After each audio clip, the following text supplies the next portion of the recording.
Good evening, good evening, good evening. How are we all? I hope everyone is well. Should we check that everyone can hear us first, Damien? I think we should. They're going to be stunned, Steve. We're early. Well, We're 2 minutes early.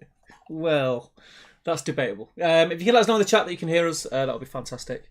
You should be able to. I think everything's a-okay now with this new way, this new dazzly way that we do stuff. Got some live chat on, Steve. I can't see anyone yet confirming that they can hear us, but I just don't think it's happened yet. I don't think we're there. No, I don't think we're there. It's 20 seconds. It's a 20-second delay. Exactly. But it's just nice to see you, Steve. It's nice to hear your voice. Can hear and see you. Thank you, Frederick. We're on, Steve. We're on. No, I never. There was never any doubt, mate. We've never had any trouble with the audio, so no. It's not like I forget to press unmute or anything like that ever. Do you remember the time when we were talking for about 10 minutes on mute? Everyone does. Also, I like your optimism that there was the time. Just that one. If I talk about it in that sense, then it sounds like there was only one time. Welcome everyone to Battle Streams in Middle Earth. Namaste. This is, of course, our fortnightly stream where we take a look down memory lane by examining an issue of this bad boy, Battle Games of Middle Earth. But the thing is, whilst this was called Battle Games of Middle Earth, because we are intellectuals, we actually we did a little trick, and do you remember what we did, Steve? We changed one of the words, but we didn't tell anyone we were going to do it, and we hoped that they'd find out themselves. A lot of people didn't figure out, but actually, all we've done for the title is change the word games to the word streams. Yeah. Even D'Agostini contacted us and says, you can't use our name. He said, I think you'll find it slightly different. So. They said, we'd love to sue you, but we can't. They said. Harry, they're going after like nobody's business. We gave him his address. I love giving addresses out. But yeah, this time our fortnightly stream normally, where we take a wander through this. Before I go any further on that, I just want to say, I meant to put this in the Patreon chat before we came on. As of tonight, there will be no Rings of Power finale spoilers. Okay, we're not doing that tonight. So if you're in any doubt, there will be no spoilers on the stream tonight. We were going to. Yeah. Just so people don't get confused. Last time we said we was, but we're we'll not. Have a little chat about what's changed on that in a bit. But yeah, so you can watch this. There'll probably be spoilers up to include maybe episode 6. If we do talk about it, but no finale spoilers. So A, please don't write anything in the chat about it because we're not going to talk about it, but B, we're not going to be talking about it, so feel free to relax and enjoy the stream whether you've seen the finale or not. My advice would be watch the finale. I thought it was marvelous. Very good. The whole thing was awesome, but we'll chat about that. More on that in the future. Boy. But yeah, of course, we every fortnight, normally fortnight, it's been a mere, is it 9 days? Was it Friday? Friday. Only last weekend. It's only been a week, and we're back on the high. It's not just luck that I picked this issue, on the high of Aowen taking the crown. We had our record ever participants. You guys were awesome last week, by the way. Just wonderful scenes. We have a new queen of participation with 44 people last week painting along to Aowen. Amazing scenes. But yeah, so in every episode, we take a look for an issue of this. And we sort of see what the scenario's like, what the scenery tutorial's like, what the tactics are like, and just kind of hang out and chill out and kind of talk about the topic of the week, which the last was Aowen. Not this week, though. No. Oh, no. No. I'm going to regret that when I need that at the end of the stream. Yeah. What's this week, Steve? This week? Wait a minute. Isn't that supplement from about 2014 that came out like 10 years after that? Wasn't this the Doomsday supplement? Oh, spoilers. Huge spoilers. Huge spoilers. So you've seen my notes. Why are we doing that, Steve? Why are we doing that one? Because it's end of binder special. Can you hold up the supplement while we're talking about it? Yeah, that's better. Yeah, it's as big as my head, look. Yeah. Just turn it sideways. Do it that way, it's better. Hold up the supplement. No, Steve, hold up the supplement. Yes. Turn it sideways. No, so they can see the spine, so they can see how thick it is. I just did that a minute ago. No, stop putting it down. Put it down. So it begins, right? Doesn't get any better, folks. Does not get any better. But it does, doesn't it? That's the thing. My head's banging. Significantly better. But yeah, we're talking about this. Why are we talking about this? Because we've reached the end of a binder. and at the end of a binder, the binders are obviously when the Battle Games Middle-earth magazines were released, you were given these binders which you fill. How many were there altogether? Was it 6? 5, Binders, 6? 7. Yeah, 7 binders. So we decided because at the time when these magazines were released, there was no Hobbit or Hobbit range. At the end of every binder, what we'll do is we'll visit one of the supplements from the Hobbit, and we'll celebrate the Hobbit releases and what they did. And we're up to this great This is piece the of Battle literature. 5 Armies supplement. Yep. So that's the theme. So obviously, oh, hang on, I've got my mug. Got your mug. Yeah. The points of Battle Streams of Middle Earth was to come together to help. Oh, Clear the backlog. look at that dishwasher. Mine's not going to be there next week, is it? It's not going to be there. You hate to see it. Look at this. This is hand washed. Even I've just started putting it in the dishwasher now. That's just Because I think it's on its way out, so I'll get a new one. I need to, funnily enough, I need to order some mugs, don't I? So that's like saying I'm putting on weight. I might as well order a pizza. I mean, that's what I've been saying for 6 months. But the point of Battle Streams Middle Earth was we came together actually before COVID. Like COVID really helped us in a way of generating a community, but it was before COVID, and the idea was just to hang out and try and clear models from the backlog. So we've all got these backlogs, and the idea was just to just paint models for the fun of it, not because you need them for an army, not because you want them, but just paint purely for the pleasure. And Steve, you've got some enjoyment out of it. I think like I've painted tons. I think you've managed to clear some good stuff. You painted Alder and Halef over the course of 2 years, and like I'm not interrupting carry on, but I'm just gonna change the screen briefly for Joe because I know he gets excited. Oh yeah, and it's live tonight, Joe. It's live. We were really praising it last week that it wasn't live, so it's actually better when it's not live. The idea is you just hang out with us and paint something for the sheer joy of it.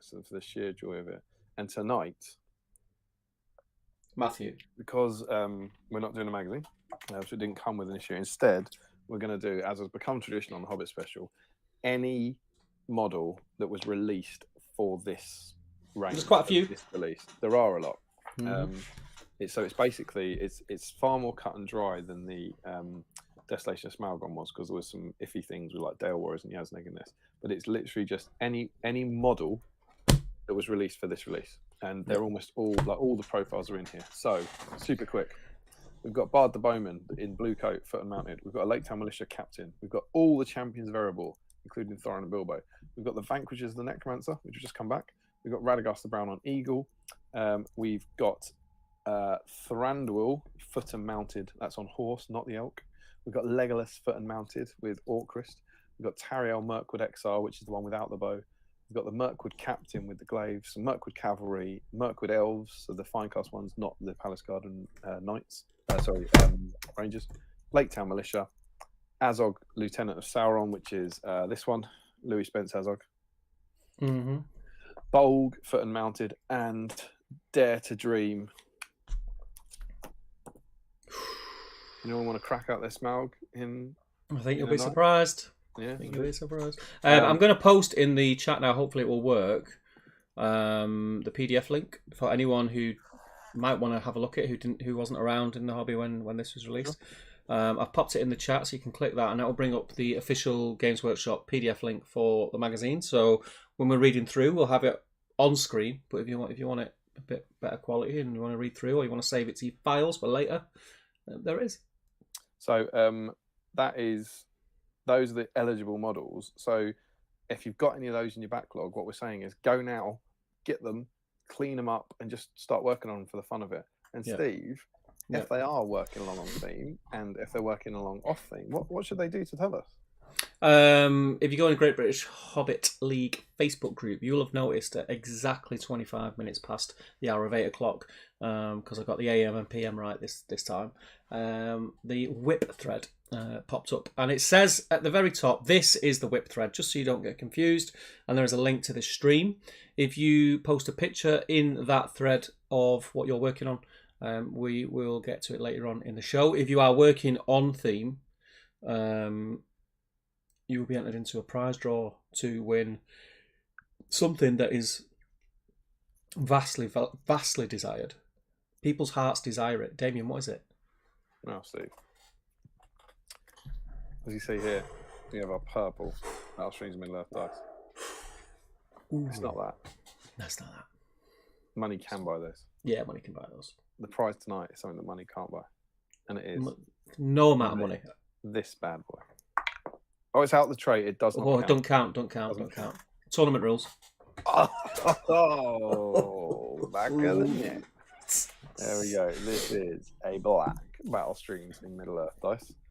How much? Check out that bad boy. We're gonna play nice. Oh, he had it there, didn't he? The problem you've got here is you fancy tea towel. Yeah, I know. Oh, come on. You had it. You know you're interested. Oh, look at that. Quality, mate. Quality. Whoa. Quality. Yep. You can win one of these. In fact, not only can you win one of these, you'll win this one. That one. I like it. The dizzying highs and the terrifying lows of the BSIME dice. Yeah, so one lucky person will walk away with this. So it'll be, you obviously said post it in the whip thread, didn't you? Were you done? Were you done with that, or were you mid sentence looking for the prize? I can't remember. No, yeah, I think I covered all bases with that. Yeah. So yeah, anyone painting any of those Battle Streams in Middle Earth, those Battle of Five Armies models tonight, and post about it in the chat. We'll go into a draw at the end of the stream, and one of you will win that dice. A little cheeky dice update. I did a bunch of dice admin last night or the night before. So everyone who is expecting a black dice, I'm about 6 behind. They're all packed up and ready to go. So there's about 6 black dice going in the post tomorrow, and they should be with you on Tuesday or Wednesday. So if you've won a black dice in the last few weeks and you haven't received it, you should be getting it this week. Exciting times. Mm-hmm. So there we go. I think that's the admin, isn't it? We're going to have a lot. The point today, we won't have a magazine to go through, but I've done some digging. And we're going to have a chat about the state of the hobby, and basically, I'm going to ask Steve his memories. I'm going to run through a bunch of stuff, and we'll sort of see how things were. We'll look through that supplement, see the state of the game, and so on and so forth, and have a kind of historical chat about it. So, as much as you're normally doing your usual, hi, how you doing? Telling us what snacks you've got, telling us what you're working on, all that sort of stuff.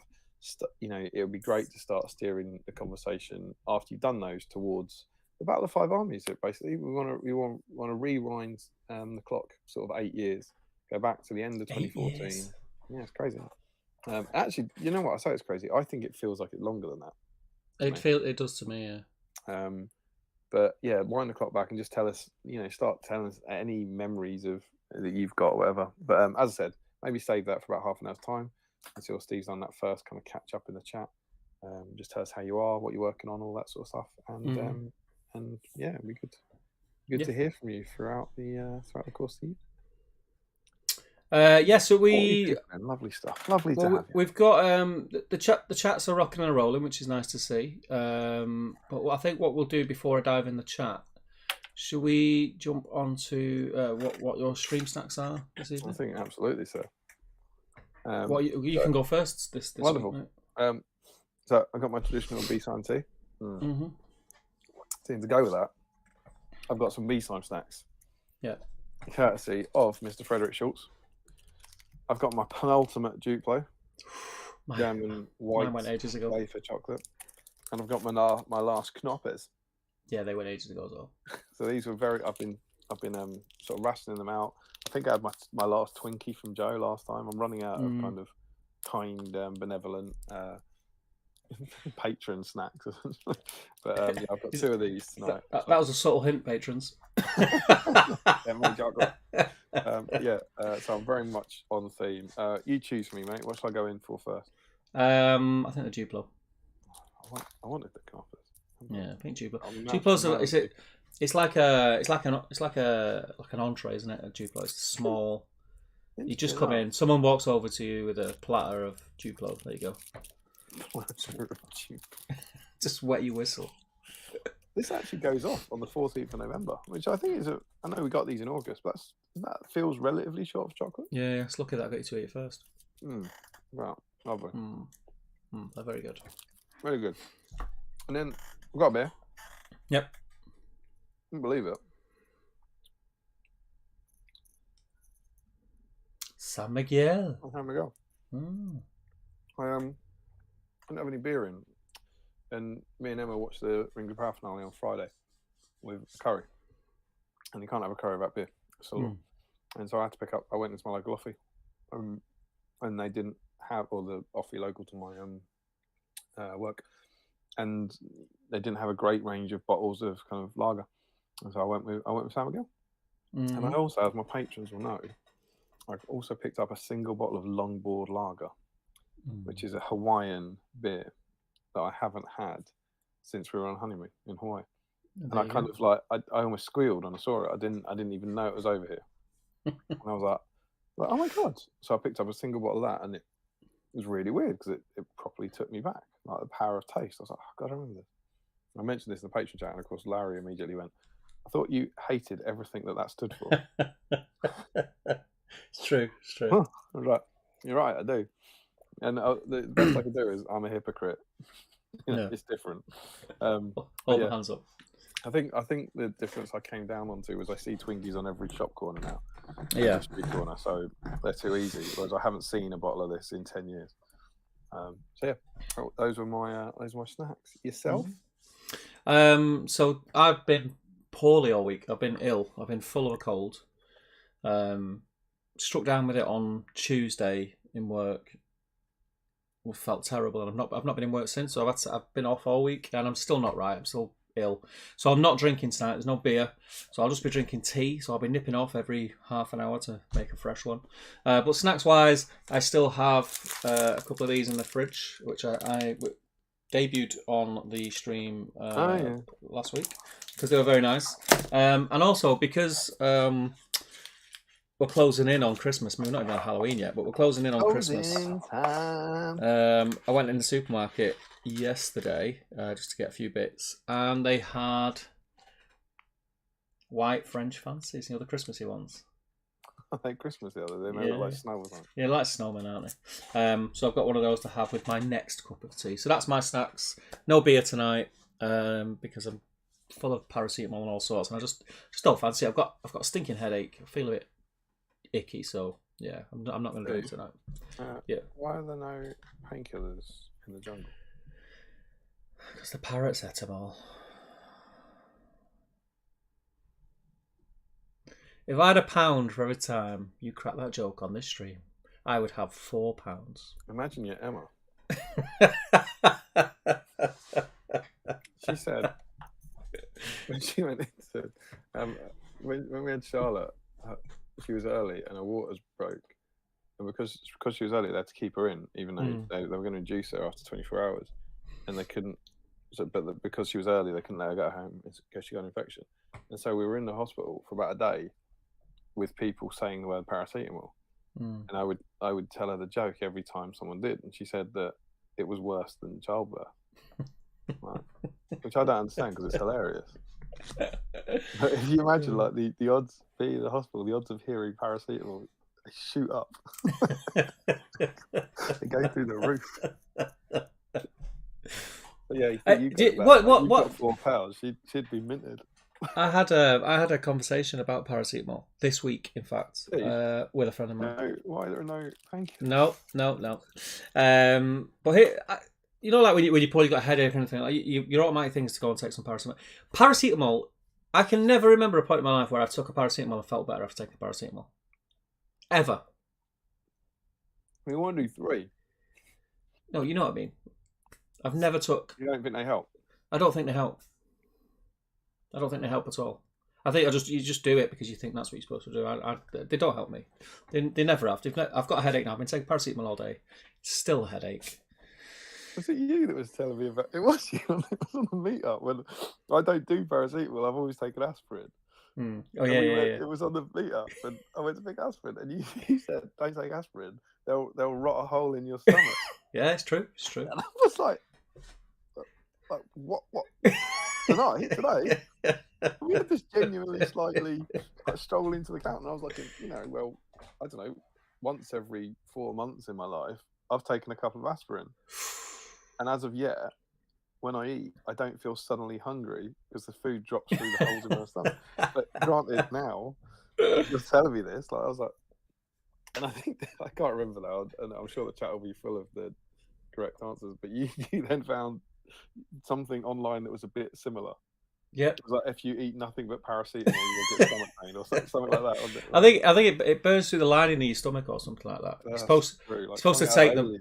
You're supposed to take them on a full stomach. I mean, you're supposed to take anything on a full stomach, aren't you? But yeah, they're really bad. Aspirin's not great for you. Yeah, it wasn't great for me that morning, was it? No, it made you worse that morning. Let's be honest. Right, so that's mostly admin done. I think I'll jump in the chat and see who's in and who's about and what we're on. There's 50 of you guys in on a Sunday evening, which is nice. Welcome, everybody. Give yourselves a pat on the back. Feel free to bring up any subjects that you would like in the chat.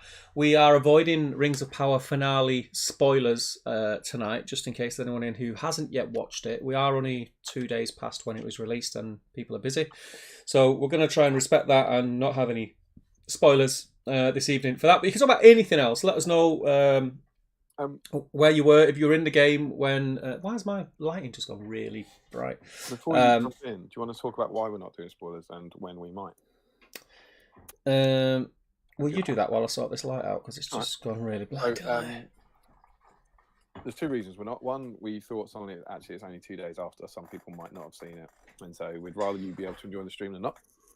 The other one is we've got a lot to cover with the Battle of Five Armies. Yeah. It's a lot of stuff to talk about. We're going through a supplement rather than just a magazine, so more stuff to talk about. And the second thing is our next stream, and I know people are going to be excited about this because it is an annual BSIME tradition. Our next stream is Battle Screams in Middle Earth. It's our Halloween special. And whilst that's a lot of fun, we will have our normal kind of participation of basically anything spooky. Mm-hmm. You know, spirit keyword, bats, wolves, all that sort of stuff. Whatever you put a pumpkin on a base, whatever you want. It'll be one of those. Fancy dress is encouraged. Choose your fancy dress wisely. But because it's the Halloween special, we won't have a magazine to go through. So we were like, oh, hang on. So there isn't actually something to discuss next week. So let's make that the primary topic of conversation will be, what did you think of season 1 of The Rings of Power? Yeah. And then that gives us, everyone will have then had like 2 weeks to do it. We are provisionally looking at Friday the 28th for the stream, for the Halloween stream. That's the provisional date. We will confirm it nearer the time, but that's the one that we're aiming for at the moment. All right. So yeah. Mm-hmm. Ta-da! Boom. Right, I'm going to jump in the chat, see who's in. You should, mate. You should. Remco's in. Frederick is in. Mr. Colliser is in. Welcome, my friend. Michael Bray is in. Good to have you back, Michael. Joe Holzman's in. Max Mallis is in. Dublay's in. You must be excited about Christmas. Can I just, because it's like second nature now that we call him Dublay. And you know, there's the running joke about his rhymes with Bublé. Are we the only people that do this in your life, Michael? I'd be really interested to know if anyone else says, "Oh, Dublé sounds like Bublé," and just cracks all these naff jokes that we crack. I'd be really interested to know. Do let us know, Michael. Mike Slate's in. How you doing, pal? Slate, sorry. It's good to have you, mate. I don't think you've been in for a while. Dale Groves is in. Jill's in. Gaetan's in. Aaron De Haven's in. Afternoon, everyone. Let us know where you are, Aaron. Obviously, it's not afternoon here in the UK, so I wonder where you are. Tom Spate is in. Frederick's letting us know he can hear it and see us. Remco lets us know. Everyone's saying yep. Shadow Flames in. I'm assuming it's Dave. Welcome, buddy. Dan Nelly's in. Destro's in. How you doing, pal? Tommy Murphy says, "What's up, gentlemen? Hope you're having a fine evening.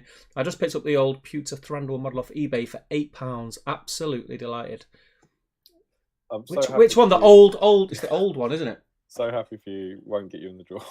Oh. It's a beautiful model. It is a great model. It is a great model. We would have got you in the draw about a year and a half ago, I think. He was in the... was he the underrated models? Is that what he was? I think it was, yeah. Best models in the range poll. He was in one of those because I painted him. Yeah, we've had a couple of crazy ones. He's a beautiful model. Yeah. Because the Dragons is in, I feel like a supplement spread over too much battlefield. Joe Holzman says, Madcam would be easier than this, Steve. Doomsday supplement, Doomsday pamphlet more like, says old school Chris. Why is Steve only holding up the front cover? See, it's funny. It's good. It's a girth joke. It's a girth joke. It's a family-friendly girth Yeah, joke, it's a good which joke. they're quite rare. They are very rare. Katie's in, says evening all. Michael Curtis says, good evening everyone. What do we do when we finish the next binder? Well, you have to wait and see. It's all, we know. Come on, it's obvious what we do with this. Oh, it's jumped already. We're only just started and it's jumping. Carl Daly's in, he says, evening all. Don't think I will paint. Shattered after doubles today and a calorie busting ride. I was following along with yourself and Ian's posts on both the Patreon chats, Battle Streams and Top Table. Something's on fire in here. I've got a heater down here. That doesn't smell good. Am I right in thinking I saw a few of the posts, but I didn't quite twig? Was that Dwalin's event? Yes, Dwalin's event. Is that right? Oh, awesome. Well done, Dwalin. It looked like it was a lot of fun. I was really jealous when the photos were being posted. Jolesman says yes. Carl Daly says, yes, that must be to Madcam. If I can muster the energy, I will work on some terrain for my event in 5 weeks, says Carl. No dice for you. Joe Holzman says, wasn't Sassy Gandalf also released for this book? Also, the Vanquishers of the Necromancer set. Vanquishers of the Necromancer, yes. I'm pretty sure Sassy Gandalf was Desolation of Smaug. I'm not too sure. I couldn't possibly comment. Incredible, says Frederick. A natural BSIME 6. They are rare. And then he says, lol, classic BSIME 1. All right, guys, says Reese. How you doing, Reese? And Carl says, Steve is going to paint tonight. Lol. Haps. Laughing face. I wonder how much will be done. You're going to be. I don't know. He's sober and he's got models that he wants to paint. Yeah, I mean, both of those things are kind of anti-B-side, to be honest. But I do need to. I've been working on these guys. Well, I came in here when I was feeling rough. I thought I'm off, so I'll paint, but I just felt too rough to paint. So I got the flesh done on these dudes. Oh, Dwin. So that a Dwin hero mounted forlong and. He was a hornblower. He was a hornblower, but I've chopped his hand off, and I'm going to put a sword in it. It's just going to be a ranger. Very cool. Because I'm not having a horn in my army. No chance. No. Frederick says, finally started. Wait, if you have a horn in your army, that's 3 less models to paint. Yeah. Frederick says, I've got a wind lance in my day. This is true. Damn, where's that horn? Get a wind lance in, mate. Finally started to paint my metal orc, says Frederick. Dublé says, working on some Rohan for my Defenders Legendary Legion that I'm using at an event next week in my shiny new hobby corner. Very nice. Frederick says, last week was weird. Had to do grocery shopping for my COVID-stricken parents. So much more expensive than the stuff I buy, especially now. Shopping is expensive. Hope they're all right, dude. Yeah. I thought it was COVID that I had, but I took 3 tests and they've all been negative. But I feel like crap. I never got it. Last time, weren't we just getting to the end of the week where I'd been homeschooling the girls? Yeah, because it's been in your house, yeah. And I never had it. Yeah. Got it. Well, look, the kids are obviously back at school now. And Lily was poorly. She started to be poorly on Monday. And then on Tuesday, I felt rough. But then she was back in school on Thursday. But so I thought, look at Craig Davidson. Took her to school on Monday. But then, carry it on. The story about your daughter and see what happens. It's not a happy ending. But basically, I've not got better. So she's a lot more tough than me. Anna's trying to ring me, so I'm going to go in and see what she wants. Can you take over, mate? Yeah, sure. It's from Joe Holzman telling me that a platter of Duplo are not Ferrero Rochero. So I'll be back in a second. That bodes well for the start of the stream, isn't it?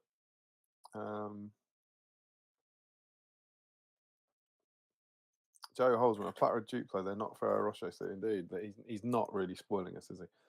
Katie says, working on Bolg, she's in. And some Berserkers tonight. I have a horrid cold too, Steve. J-Max Armies of Middle Earth is in. How you doing, mate? Adam Harrison is in. Hello.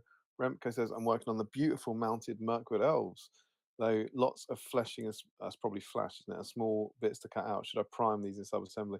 I remember they hold the award for me of being the most horrific models to assemble in the entire range. They're the worst fine cost I've ever seen. But actually, I won't say it's the worst fine cost I've ever seen. It's the worst clean-up job I've ever seen. The sculpts were good. It was like being an archaeologist finding the good sculpts underneath it. But they took an awful lot of carving out underneath the capes and all that sort of thing. So I feel your pain.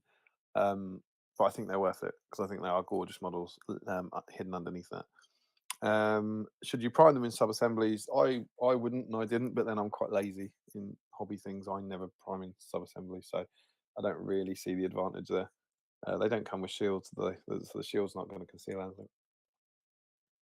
So I wouldn't, but probably more sensible people might. Michael Dayflay says 70 days till Christmas. There's a new album dropping soon. We love to hear it. We love to hear it. Is it going to be a Rings Christmas drop? Uh, crossover this time. That'd be good. What could we? Yeah, we could have walking in a fell winter wonderland. That could be enjoyable. Maybe rocking around the white tree of Gondor, perhaps. All the hits. Love to hear it. Jill Gorham, been ill for days too, but managed to bash through 6 episodes of Rings of Power in time for the stream. Glad to hear it. Joe Holzman, you've got to wait for them to kick in, Steve. That's the paracetamol. Good joke, that. J-Max Armies of Middle Earth take 8. For the children watching, I don't suggest taking 8 paracetamol.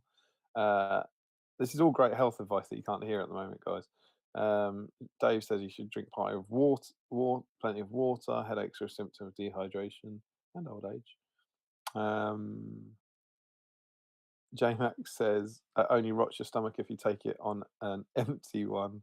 Damn cholesterol, cold one, Steve, with ibuprofen. Just make sure you eat ibuprofen will eat away your stomach line. This is serious stuff. Reese Taylor, take some codeine, Steve. That will sort it.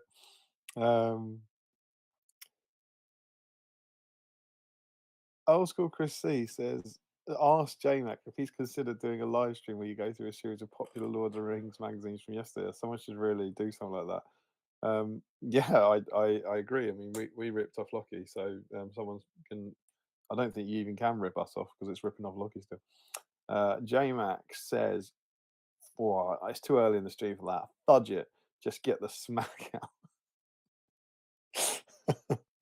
And then laughs hysterically like a man who's got the smack out. Gayton says, drink a tea with honey and a bit of rum in it. Help for the headache and you'll sleep like a baby. This is all great stuff. If only you could hear it. Aspirin and paracetamol in moderation. Tap him sign. Frederick is excited about the Halloween stream. He's going to dig out some Nazgul. Carl Daly has got a huge amount of tramadol, but not for headaches. Getting a constant supply is the only good thing about my nan having cancer. Sorry, dude. You found a silver lining. I hope she's as well as can be hoped. Joe says, I dug out a Twilight Wraith in anticipation of the battle scream, and I remember the Dead Marsh Spectres. I've had prime for it. Lovely, lovely. They'll both be acceptable. Adam Darmody is in. He says, been a while since I've been able to hop on. Lovely to have you. Michael Duplay confirms that people asking about his surname is usually the first thing they bring up. Jill says nothing to paint, but can now unmute the patron chat. Oh, because you caught up. Lovely. Michael asking.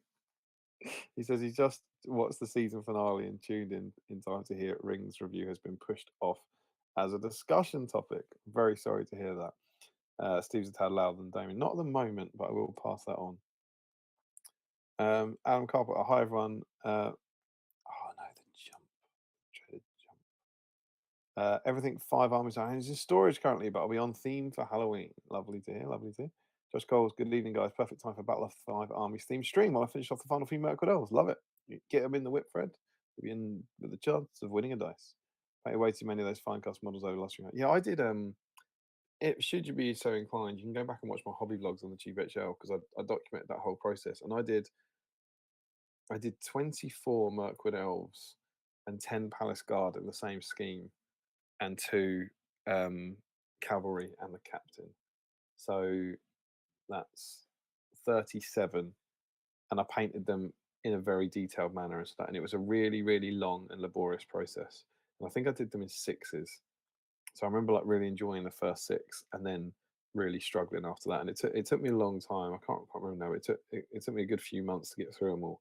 I'm really happy with it now. It's an army I really like the look of. But if you go down the route of edge highlighting the armor, there's a lot of armor there to pick out. But yeah, they're a good looking army.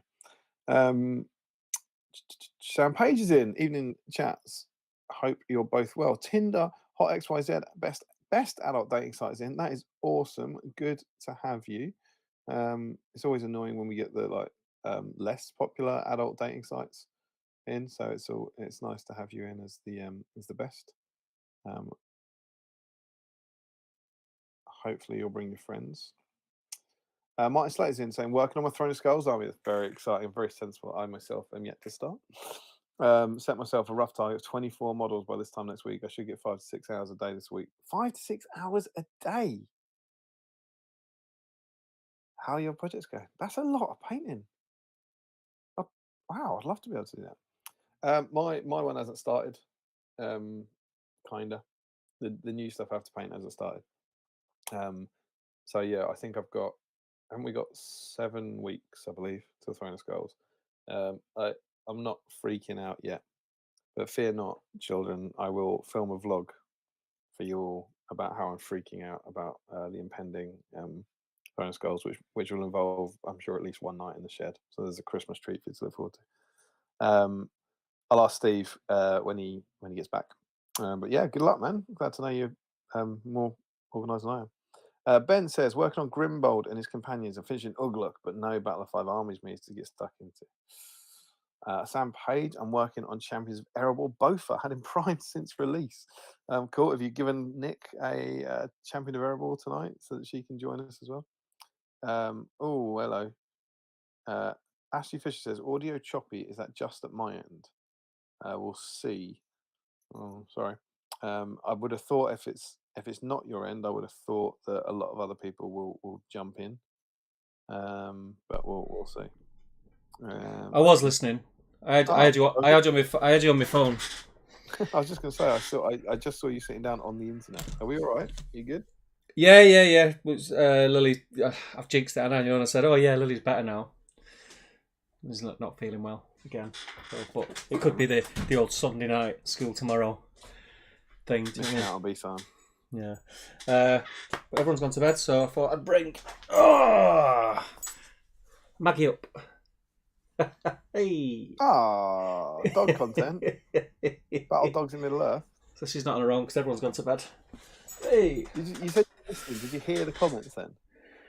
Yes, I tuned in whilst I was making a cup. You got a lot of advice. I heard all the advice about crack and smack and all that. Yeah. There's a whole host of things in there, which was great. That was all very helpful to you. I don't. The thing is, I don't normally take painkillers. I don't like just taking tablets. You know, when you're feeling a bit off, I'd rather just be a hero and get through it. Do you know what I mean? I've never really took tablets. I just have this thing about putting things in my body that I'm not sure what they are. You know, that's I have enough of that on our event weekends, mate. So. That was on Tour's days also. But yeah, I've never paracetamols. I've never done anything. I think they're a bit of a placebo. Where are you up to? Martin Slight asked you, how is your Throne of Skulls project going? Let me find where that is. I still can't find it. My Throne of. Oh so yeah, I found it. I'm saying that happened when you were away. So Martin Slight asked. What did you say? I said I'm not you, so I don't know. Useless. I told him how my one was going. Useless. Mine's going. Like I say, I was off this week, and when I was feeling it, I thought every cloud and all that, I will have some time to do some of my Throne of Skulls army, because I know the next few weeks, the next probably 5-6 weeks for me are absolutely manic in work and just like social life. So I need to grab every hour that I can. So I'll get there. By hook or by crook, I'll get there. But I know you sort of announced you're doing a fiefdoms army. Are there like display board plans?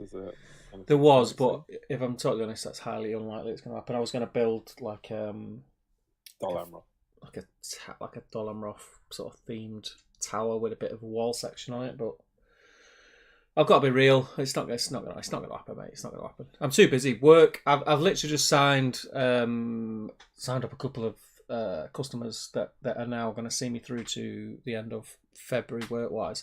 But I've had this week off, so I'm behind already. So yeah, I'm going to be really busy. Really busy. I'll get them painted, get the army painted. I'm looking forward to it though. It's going to be cool. I've also got an event to run. I've got an event to run between now and then. Anyway, I've got my own event to run in November. When is it? I must give it a plug. I believe it's the weekend of a fairly significant birthday. Oh yeah. I fancy having your birthday on that weekend. What is it? The 12th. So it's a one day event at Element Games on the 12th of November. It's the Hammer and Rock event that I'm running, and it's a cool little way of playing the game where you bring a roster of 1,000 points, and that 1,000 points has to be a legal army list. So because people were asking, oh well, if I bring 1,000 points of Mordor, can I play one game as this Legendary Legion and another game as that Legendary Legion? Because you only play 650 points per game, and the answer is no. You can't do that. If you say, I could just hear you just reading that email and like frowning at the screen, kind of go, what? What? So the answer is no. Well, basically, what you do is you bring 1,000 points, or you don't have to bring 1,000 points. The games are 650. If you've got a 650 point army, you can't be mithered with the fun bit at the beginning, and you just want to play games. You can come with 650 point army, but the premise is that you come with 1,000 points roster, and then each game you show your opponent your roster, and you have like 10 minutes at the start of each game to try and write yourself a 650 point list that will counter the list that they're writing. Obviously, that's only secret. Just adds another element to the game. We call it the parlay phase. Which is quite cool. I'm looking forward to it. It's going to be good, but there's still plenty of tickets available. So anyone who wants to come and play 3 games of strategy battle game on the 12th of November at Element Games, which will be a lot of fun, and we'll be there all day and having drinks in the evening, then sign up. Hammer and Rock. Search it on Facebook, you'll find it. Right, where was it up to? So then we had a few underneath that. We've got Ben, then Sam. Ashley Fisher said the audio was choppy. And Joe Holzman said, Michael Bublé, will you treat me to a sneak preview? That's his album that's coming out. Ah, right, yeah. And then I Can, You Can Cook says, no dramas, I'll make a brew while here. So what I was saying was... Did they really? Oh, so you missed the best adult dating site was in as well. For anyone who doesn't know what we're laughing at, I Can, You Can Cook is me. That's my other YouTube channel. Gary George says, good morning all from sunny Adelaide. Hey, man, it's early. Yeah, it is. Well, it will be when the sun comes up. Hoping to find some time to paint today. If so, I'll get back to Eowyn, who is still unfinished from last time. Yeah, get finished. If you've got anything from this theme, get some paint on it. Remco says, Damien, lucky to say I am an archaeologist, so happy days there, I guess. That's very interesting. What's that about? It's about the... Is he the one who's doing the Mirkwood Elves? I don't know if you heard that. Mirkwood Elves. Briefly, I think I just tuned in when you were talking about. I said it was like cleaning up Mirkwood Cavalry. It is Remco, yeah. I said cleaning up Mirkwood Cavalry was a bit like being an archaeologist, trying to find beautiful models underneath flash. Yeah. Ashley Hampstead Reed, how you doing, mate? Evening all, hope you're all well. Happy to be back for another stream, painting the wonderful champion BOTFA. Love his mad weapon. I love all the dwarfs. Like all the dwarf stuff's cool. Massive congratulations again, Ashley. I feel like perhaps you weren't in the stream when we gave you congratulations last time. Didn't he pop in? I've got a feeling he might have popped in, but missed the congratulations. Yeah, I have a feeling he popped in at the beginning. You can have more congratulations. We're still happy for you. Yeah, of course we are. I mean, your hobby life is now over, but other than that, well done. Seems to be getting quite a lot in. What is it with these people who are able to get loads of hobby when they've had kids? It's just like the opposite for me. J Mac Armies Middle Earth says, how do you at someone? You've just done it. So you at. You type at and then you type their screen name. Old School Chris says, J Mac ripped off Battle Camper, ripping off Lockie in his last vid. Hence my suggestion he should rip you guys off too. Oh, right. Oh, is that the one? I saw the one where he's arguing for Scotland being Middle Earth. I haven't watched the video, but I saw the thumbnail and I assumed he'd become part of that great debate. I watched that video, J-Mac, with the fiefdoms. Really like the colour scheme. I think I commented on your video, and I found it quite funny that you were trying to paint out. Not funny that you were painting outdoors, but funny that you were painting outdoors and you were getting pissed whilst you're outdoors, so you were too pissed to paint whilst you're outdoors. It was quite funny. Dan says, I too am painting my Throne of Skulls stuff tonight. Ooh, what are you bringing, Dan? Larry says, I arrive and Steve's gone and Damien is talking about adult dating sites. Standard. Sam says, no Peyton Finnick tonight. She's not feeling very well. There's loads of it going around. Right to hear that. I'll tell you, you wouldn't believe, mate, when we, about 11 p.m. when we ask each other how we've been. Well, my catch up. Tell you. Grimmers. Jolsman says, is it a Throne of Skulls hobby vlog without Damien questioning his decisions in a shed at 3 a.m? You'll definitely get it. My hope is you're going to get 1, 2. I think you'll get 3. I'm hoping it'll be quite hobby vlog festive. I think you'll get 3 hobby vlogs in the next sort of 4 or 5 weeks, and then there'll be one around presumably mid-December. That's exciting. Yeah, that's the hope. It might even get a little bit more exciting. It might even be a Steve Crow hobby vlog going on Battle Streams. Really? Possibly. That's exciting. I filmed it. Well, put it this way: I filmed an intro. When I say I filmed an intro to it, that was about 3 weeks ago, and it was me saying, "Hi guys, this is a hobby vlog," for about 15 seconds, and I had every intention of filming loads more. I just haven't. But, you will need some more clips. Yeah, I'll need some more, but who knows? Well, I hope she's feeling better, Sam. If it's this dose that I've got, I'm 5 days in and I'm still feeling a bit junky. Josman says, is it? I've done that one. J-Max says, bit of Bluefoot dads. Dublé says, first track for my album is Can You Stop the Rohan Cavalry? Oh, that's beautiful. That's like we're on Christmas Lord of the Rings puns, yeah? Yeah. Let's Stop the Cavalry by Jamie Louis, which is one of my all-time favourite Christmas songs. Anastari came travelling, says J-Mac. Old School Chris says, some more for you, double O little town of Osgiliath, once in Steward Denethor City. We 9 kings of Mordor are. These are all good. All good. Jumpy jump. These last 4 archers make it 50 Mirkwood warriors plus the heroes, 6 Palace Guard and 10 Mirkwood rangers. So I'm glad to finally be finished with the whole army. Now to base all of them next week. You need more Palace Guard. Josh, sorry to drop it in there. You need more Palace Guard. What you're doing with yourself. Burn it. You need more Palace Guard, my friend. I'm thinking, didn't we not actually say this like weeks ago? Not say he has to listen to us, but didn't we? I feel like we talked about Mirkwood Elves, and someone had said that they'd bought like 50 Mirkwood Elves, and we were like, yeah. I don't think you'll need them. Probably it was like 8 million points when it was. But it's your hobby. Do what you want. J-Mac says, when's the Triple Cook Chip episode out? I don't understand that. I think he commented on one of my foodie videos. I've actually done it. I'm pretty sure I've done a Triple Cook Chips video. If it's not on YouTube, it might be on my Instagram. Check that. I did like a short thing, so I think it's on Instagram. Do you boil them, mash them, put them in a stew? Boil them, fry them. Mark Greentree's in. He says, hello all, just checking in. Gutted I can't stay, but I still don't have broadband at the new house yet. I need to be at work at 5 in the morning. Feels weird, missing the stream. Oh, that's a shame, man. That sucks. Congrats on the new place, dude. Yeah, I hope it all goes well, mate. Get that broadband in. You see his picture? He's got a really suspicious stain in the middle of his lounge. He's got it looks like orc blood. He's got like he said. I think the previous owner. I mean, it could null oil. Yeah, he said. I think the previous owner spilled his null oil. He's like, yeah, Ori. It's like the oil. You know the oil at the X-Files, the black oil. Yeah. It looks like that. Ooh, yeah. Come all ye fellowship, says Old School Chris. Actually, you could have the new Minorians all come all the faithful. Matthew Butler says, evening folks, a rare chance I'm catching the stream live, working on some Gundabad Berserkers. Were they released for Battle of 5 Armies? ? Anyways, need them done for a big doubles tournament in 2 weeks. They weren't, but still post pictures in. We still want to see them. The slightly annoying and surprising thing for you is that the Berserkers were released later and the Gundabad Warriors were released sooner. Yeah. As we will discuss, there were no evil warriors released for the Battle of 5 Armies. Yeah.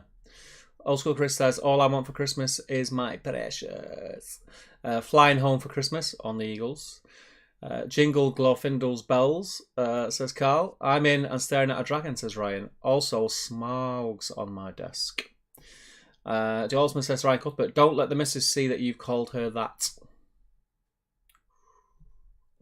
Old School Chris, my little Urukai drummer boy.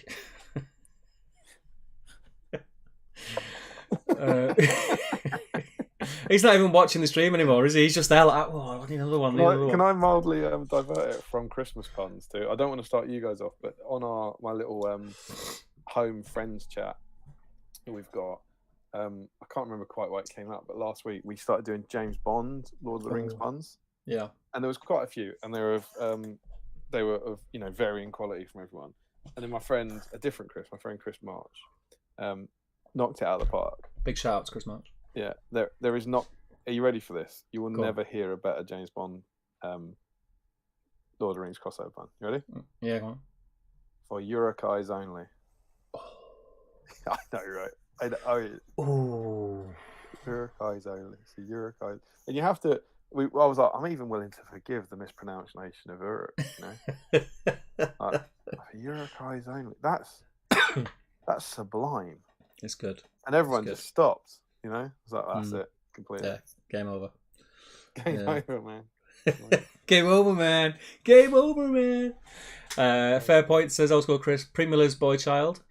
Adam Carpenter says, I took the 3 trolls to a Christmas tournament once and made them felt Santa hats and beards, and their Christmas names were Jingle Bills, O Little Town of Birtlehem, and Ding Tom Merrily on High. Oh, very good. Collectively, they were Old Trolley Night. Old School Chris. Frosty the Snoomanor. There won't be snow in Far Harad this Christmas time. Joe Hosman says, we cannot get out. Paroma pom pom. They are coming.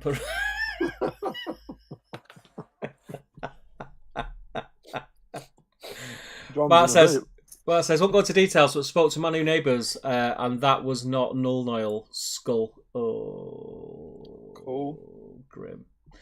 The greatest gift they'll get this year is returning to the range. Nice. Sam Page says, these Christmas puns are glorious.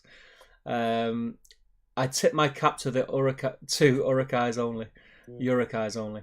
For Urukais only. For Urukais only.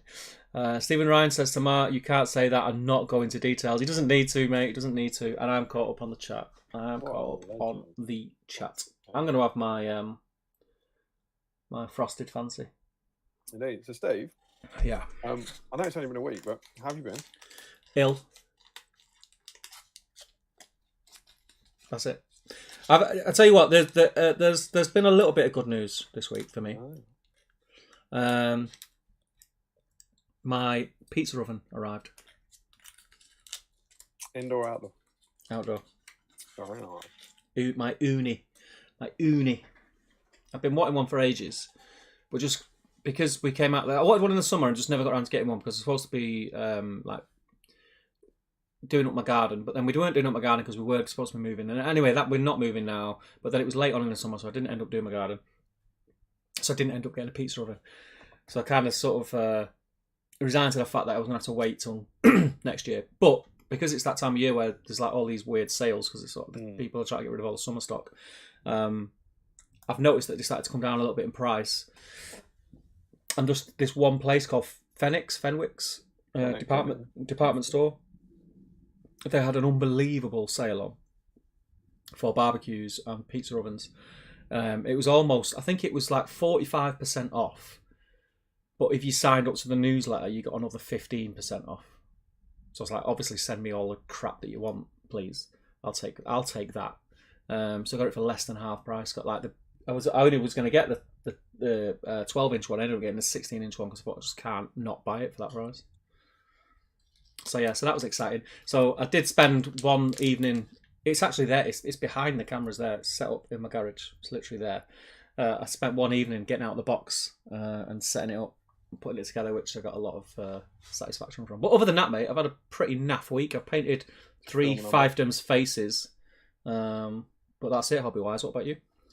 Can I just say as well, like I don't Mm. I don't want to bring you down from the Phoenix High, right?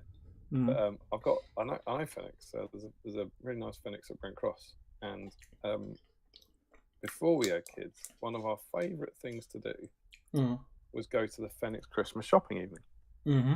And what they'd do is a lot of department stores do this, but they'd always have one.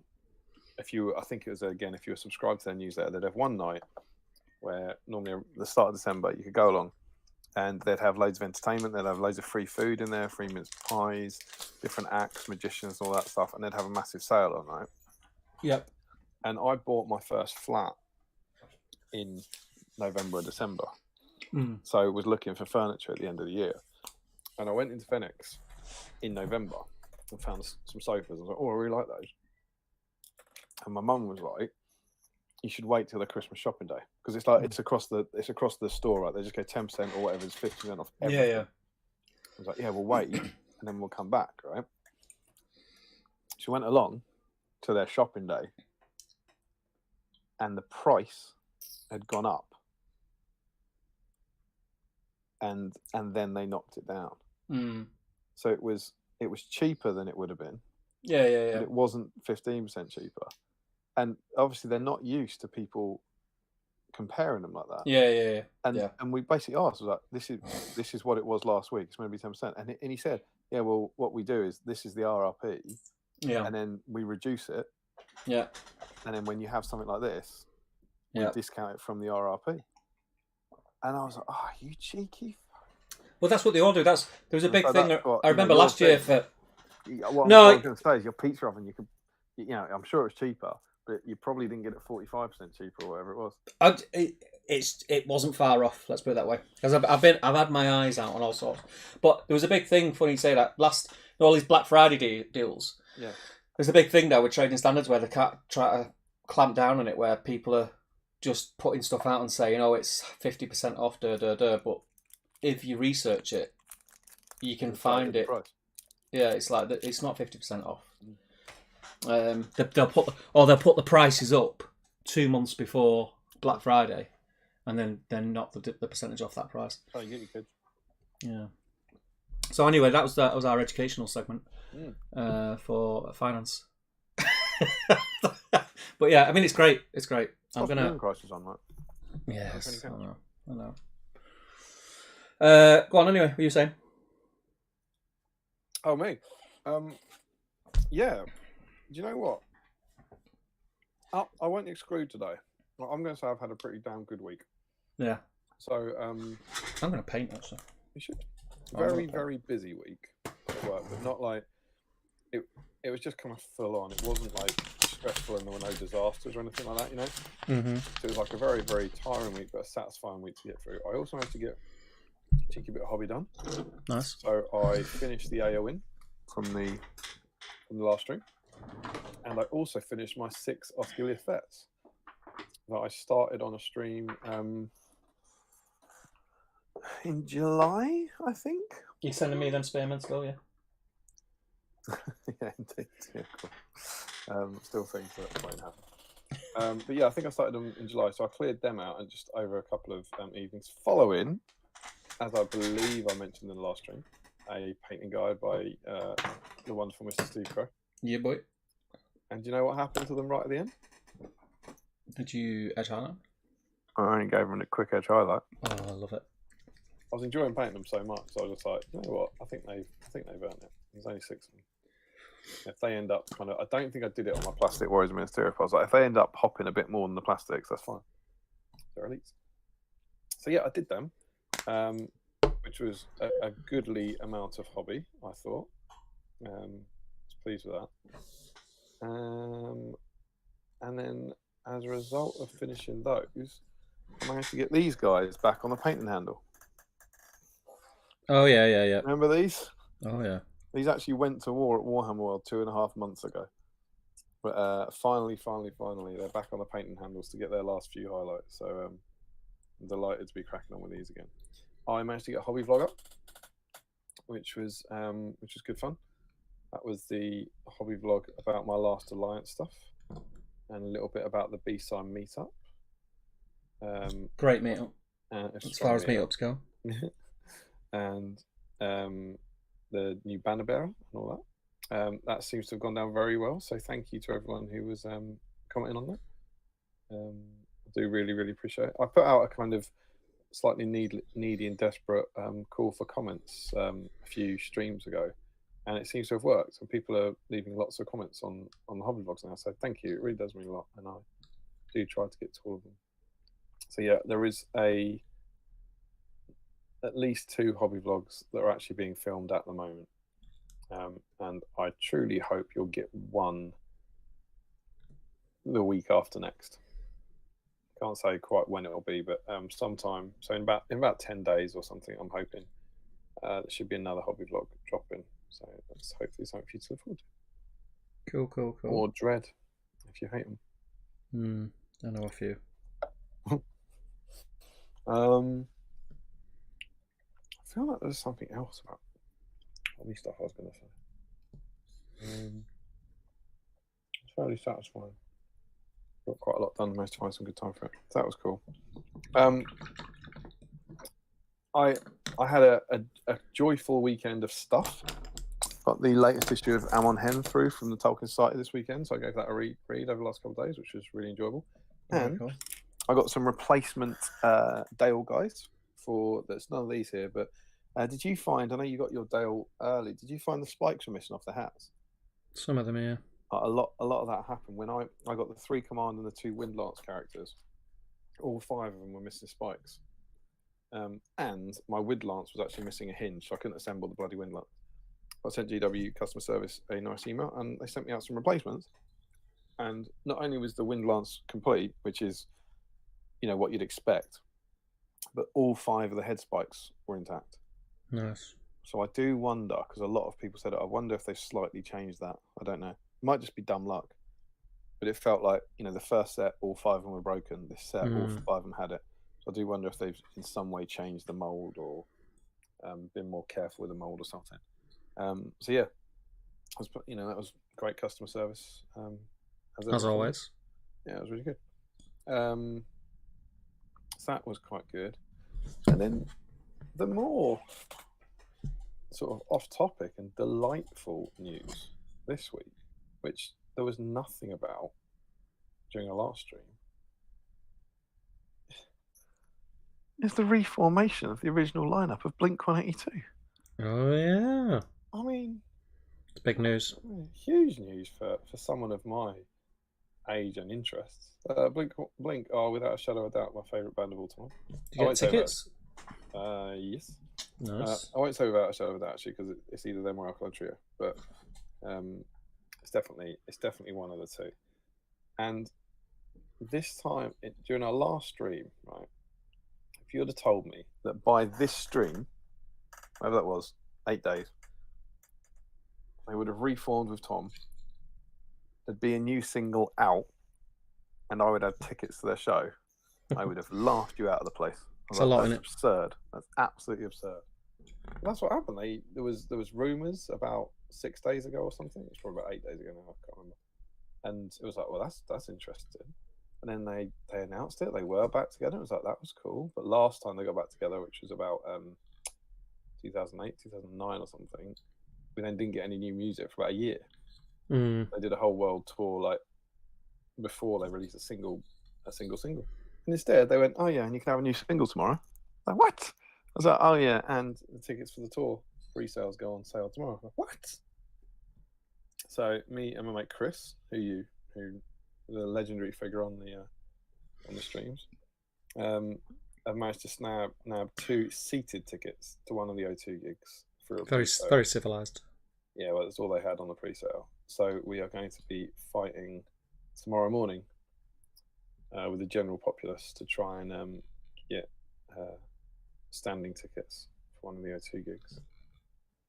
Very cool. But that has genuinely sort of like made my week.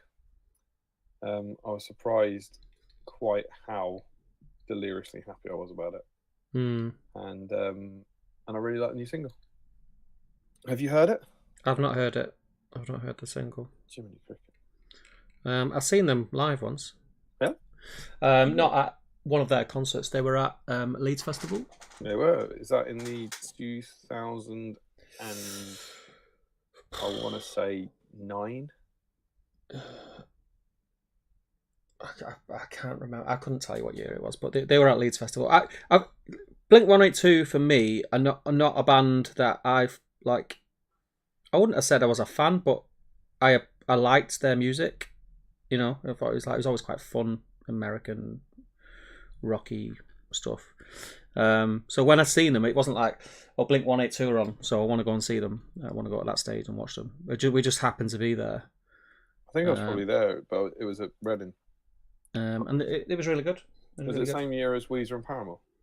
I can't remember, mate. It was a long time ago, and festival. You know what festivals are like. I was drunk at 9 o'clock in the morning. As memory serves, that was the first gig they played in the UK after they got back together. That's why I ended up going to that. They were good though. Yeah, it was awesome. It was a really great run-in for that for me. I found a pop punk having Weezer, Paramore, and Blink all playing on the same stage. They also played it back on their Untitled era, so they played Reading and Leeds at 2004 or 2005. So they've headlined it twice. To be one of them, but yeah, that was like properly just filled me with giddy joy, really. And yeah, I'm very, very excited. It's a year, the concert tickets are for a year's time. Yeah. I can imagine. I had a similar thing when Stone Roses got back together for 5 minutes. And there's all these lovely memes now about all these 30. They're oddly close to my 37-year-olds running with excitement when at the news of Blink-182, loads of old men memes. But yeah, it was awesome, and so that filled me with no end of joy this week, which was wonderful. Yeah. So that was nice. Rings of Power finale on Friday, which was ace. More on that in a few weeks. How crazy! I mean, I'm not going to talk about anything in detail, but how crazy is it that for such a long time we were just waiting for it to start? We were like, oh, it's September nearly here yet? I remember us having the conversation here on this stream. It was like over a year to go, and then it's come and it's over. Before we know it, it's crazy. Was but obviously no spoilers. But I'm just gonna say I was very happy with it. I liked the finale a lot. I like the whole thing. It might genuinely have been my favourite episode of it. I felt really satisfied by it. And I just hope, I know they're shooting season 2 already, but I hope that it's done well enough to keep it going, because I think they've it seems to have done. If you read in the right places and not in the We Hate Everything gang, seems to have ticked a lot of boxes. Stuff I saw a very, very mixed reaction to it overall, but the stuff from the finale seems to be quite positive, I think, as far as I'm but yeah, so yeah, more on that. But overall, that was our Friday. Yesterday we had a really, really productive day at home, sorting stuff in the house, which was really good and really satisfying. And one of those days I got makes me go, yeah, we did stuff, we made progress. Maybe we can get on top of all this crap. And then today, our day was started with Emma being horribly ill this morning. Completely unexpectedly out of nowhere. And basically writing off the day and going back to bed. She was just grim for the entire day. So quite unexpectedly, I was then full on daddy daycare, which is fun in some respects, but when you're suddenly dealing with both instead of one, which is generally what we do, whole shape of the day changed, and then Charlotte had to make a family tree for school. They did families or something, and so that was our afternoon task. So basically, me and Charlotte spent about 2-3 hours making this family tree from scratch this morning, whilst trying to some way incorporate the wishes of an 18-month-old, who obviously wanted to grab everything and rip everything apart. And it was really weird, because it was an incredibly busy, stressful day. A bit worried about Em, but also a very satisfying day with your kids. and then just about managed to get everything down before this joyous activity came along to wrap up the weekend in excellent fashion. Well, hopefully she'll feel a little bit better tomorrow, mate. Yeah, she was feeling all right in the last hour or so, but very, very unusual. Did a COVID test and it was negative. Yeah, I mean, we've said it. A few people have said it in the chat as well, and I've been ill all week. There's a lot of it about at the moment. I've had like funny things where I felt like there was mornings where I got up in the week and I thought, oh, I think I'm feeling a little bit better today. And then as the day's gone on, it's just like, ugh. Trick. It was a trick. Yeah, it hits you again. But yeah, it's bobbins, but it's that time of year as well. Yeah. So I'm gonna just put a little bit of grey on this hair, and then I'll jump back in the chat. Let us know what you guys have been up to. I know there's been an event this weekend. I know Carl and Ian Whitehouse were definitely there. If you were there as well, let us know. Of course, happy return to the range weekend, we should say. Yeah. I don't know if anyone's picked up anything. Was there a bit of a hoo-ha online? Did I read something about? I don't think it's as big as a hoo-ha. I think there was a post on Rocks by one of our friends. Saying that the fact that because the Mahood Camel Riders and the Mahood Warband are temporarily out of stock now. Yeah. So there's a post up there, and I don't mind saying this because this is just a post that's on the internet. I'm just repeating what's on there. But the post said something along the lines of, "Can't believe people keep falling for this. Well done, GW. Your fear of missing out marketing strategy is working brilliantly, and when will people wake up or something like that." The idea being that it's artificial security. Hasn't something like that been posted before? Oh yeah, but it's it's like these they're coming back to the range permanently. They're not limited edition dice. They just sold out because they haven't been available for years and years and years. And people wanted them, and probably I remember having with the Black Riders, and they were back in stock within a week. And it might be a week, or it might be longer, or it might be less. But I don't think it's anything to panic about. They're back. It's clearly in every way significantly better than it was on Friday when you had to pay £400 for them on eBay. Yeah. But naturally, I don't know. Everyone's different. Everyone hobbies differently. But some people were outraged at the fact that they were out of stock. Oh well. What can you do? But no, I don't think there's any. It's not been I don't think there's anything close to like an uprising as we've seen about some things in the past or whatever. Just a few people perhaps exaggerating the severity of the situation. But I didn't get any because Mahood have never really floated my boat, to be honest. It really interests me, so I'm happy that they're back for people to be able to get hold of Mahood, but not really interested. You've got most things. You got Mahood? Yeah, I've got Mahood. I was just about to say we've got, because me and Matt a couple of months ago were going through, because I've just got random boxes of stuff. I've just got random boxes of stuff that I'm not sure what's in it because I've not looked at them for years.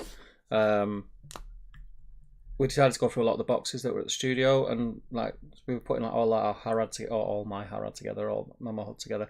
There is a Mahood army there, but there's probably a few, not holes in it as such, but maybe a couple of things that I might pick up just to sort of make an army. And then I've got no visions of me wanting to paint it anytime soon, but I have this weird thing that I like to have at least 600 points or something. But Mahood, I'm like you, Mahood. The aesthetic for Mahood never really intrigued me that much. So I think I picked up a couple of everything, like a blister of the foot. I've got quite a few of the camels for some reason. I don't know where they came from. It's a weird aesthetic. I'm not hugely keen on it. I'm sure I said it before, but I'm really primarily driven by the films. So I like the stuff that you see in the film. So a lot of the GW inventions don't really float my boat. Yeah. He said painting Brand Bard and 8 Knights of Dale.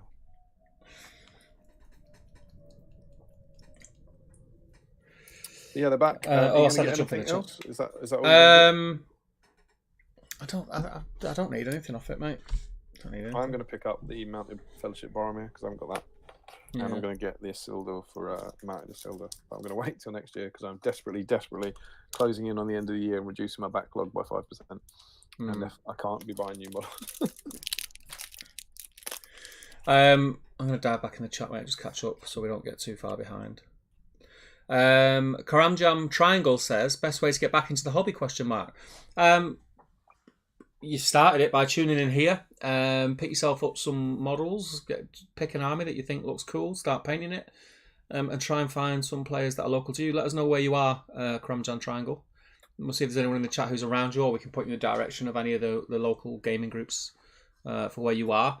Get playing games, I would say, is the best way, and sort of make little friendship circles in and around your hobby. I think that's always a good way to keep yourself motivated, because if you ever sort of come off the boil, I tend to do it if I've been really busy of late, but the way I keep myself enthused is by sort of keeping an eye on the Patreon chat. So the Battle Streams in the Middle of Patreon chat is a very, very cool place to go if you want to get enthused. There's a lot of silliness on there, but generally it's a good place to get good vibes. I know that's come from a really good place, but I love it. I'm just getting into it. What's the best way to jump into it? Probably join our Patreon scheme. No, I mean, that's probably... I mean, join some groups of people who will, people are excited about it, and you don't have to sign up to anything that costs money.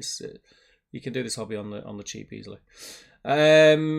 Josh Cole says, yeah, that was me with all those Mirkwood elves on a previous stream. Laughy face. Just love the aesthetic of the army. Wouldn't want to know how many boxes I'd get if they did new high elf warriors. Rocking around the Christmas tree beards, says also Chris. You sang the song. Good. That's good. You sang the song for Urukai only, ? Jamurakai.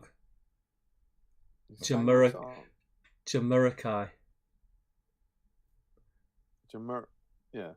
It would help if they'd done a Bond thing. Jamiroquai. Build the pony fits 2 little donkeys, says old girl Chris. You know what song Jamiroquai performed? Where? Going deeper and greedily underground or something. Was it called Deeper Underground? Deeper Underground, I think it was, yeah. Deeper and greedier underground. By Jamiroquai. They dove deeper underground. Ashton Fisher said, congrats on becoming an uni dad, Steve. Absolutely love mine. Thank you, my friend. Dan says, The Hobbit and the Ivy. We 3 rings, says Larry Miller. Sounds like a hobbit in hospital. on an IV. Larry, you've been very quiet tonight, but it's good to see you in. What's wrong with you? 3 fiefdoms faces. Is that a line from Double's cover of 12 Days of Christmas? Asked Joe Holzman. I'm sure we can do the 12 Days of Christmas as old school, Chris. Rudolph the Red-Nosed Ringwraith. Double says, so much material from your album is writing itself. Larry says, I saw a Middle-earth version a few days back. Dan says, Sir Ian McKellen is Gandalf in... what the hell is that? Ah, okay. On the... my ass... I can't even say... I know what it's supposed to say. My ass is Secret Service. Instead of Her Majesty's. Instead of Her Majesty's and Maya. Oh, the Maya, I see. Maya's. Yeah. Maya's. Yeah. Old school Chris, during the bleak midwinter. Very good. And he says to Double, is this being released as a Patreon only thing? Fellas Nazgul Dad, says old school Chris. I saw the new vlog. Fellas Nazgul Dad. What? I don't know what word you're saying or what song it's meant to be. So what's the fellas? See, now I can only see Nazgul Dad. Fellas. I'm gonna have to Google it. I can't remember what the word is. You've ruined it for me now, Nazgul Dad.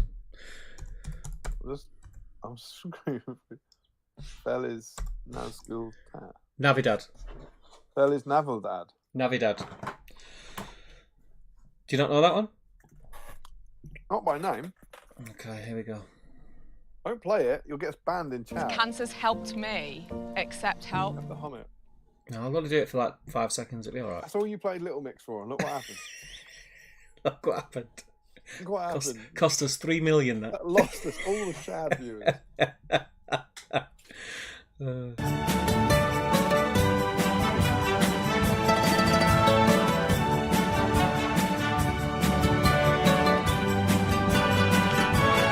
you hear it? Feliz Navidad. Feliz Navidad. Reminds me of I remember one year we went away. We spent Christmas in it. We went like on holiday for Christmas. We only did it 1 year, and they have children's entertainment in hotels. That's what that song reminds me of because it was just on constantly. That's nice. Nice memory. Right, where was I up to?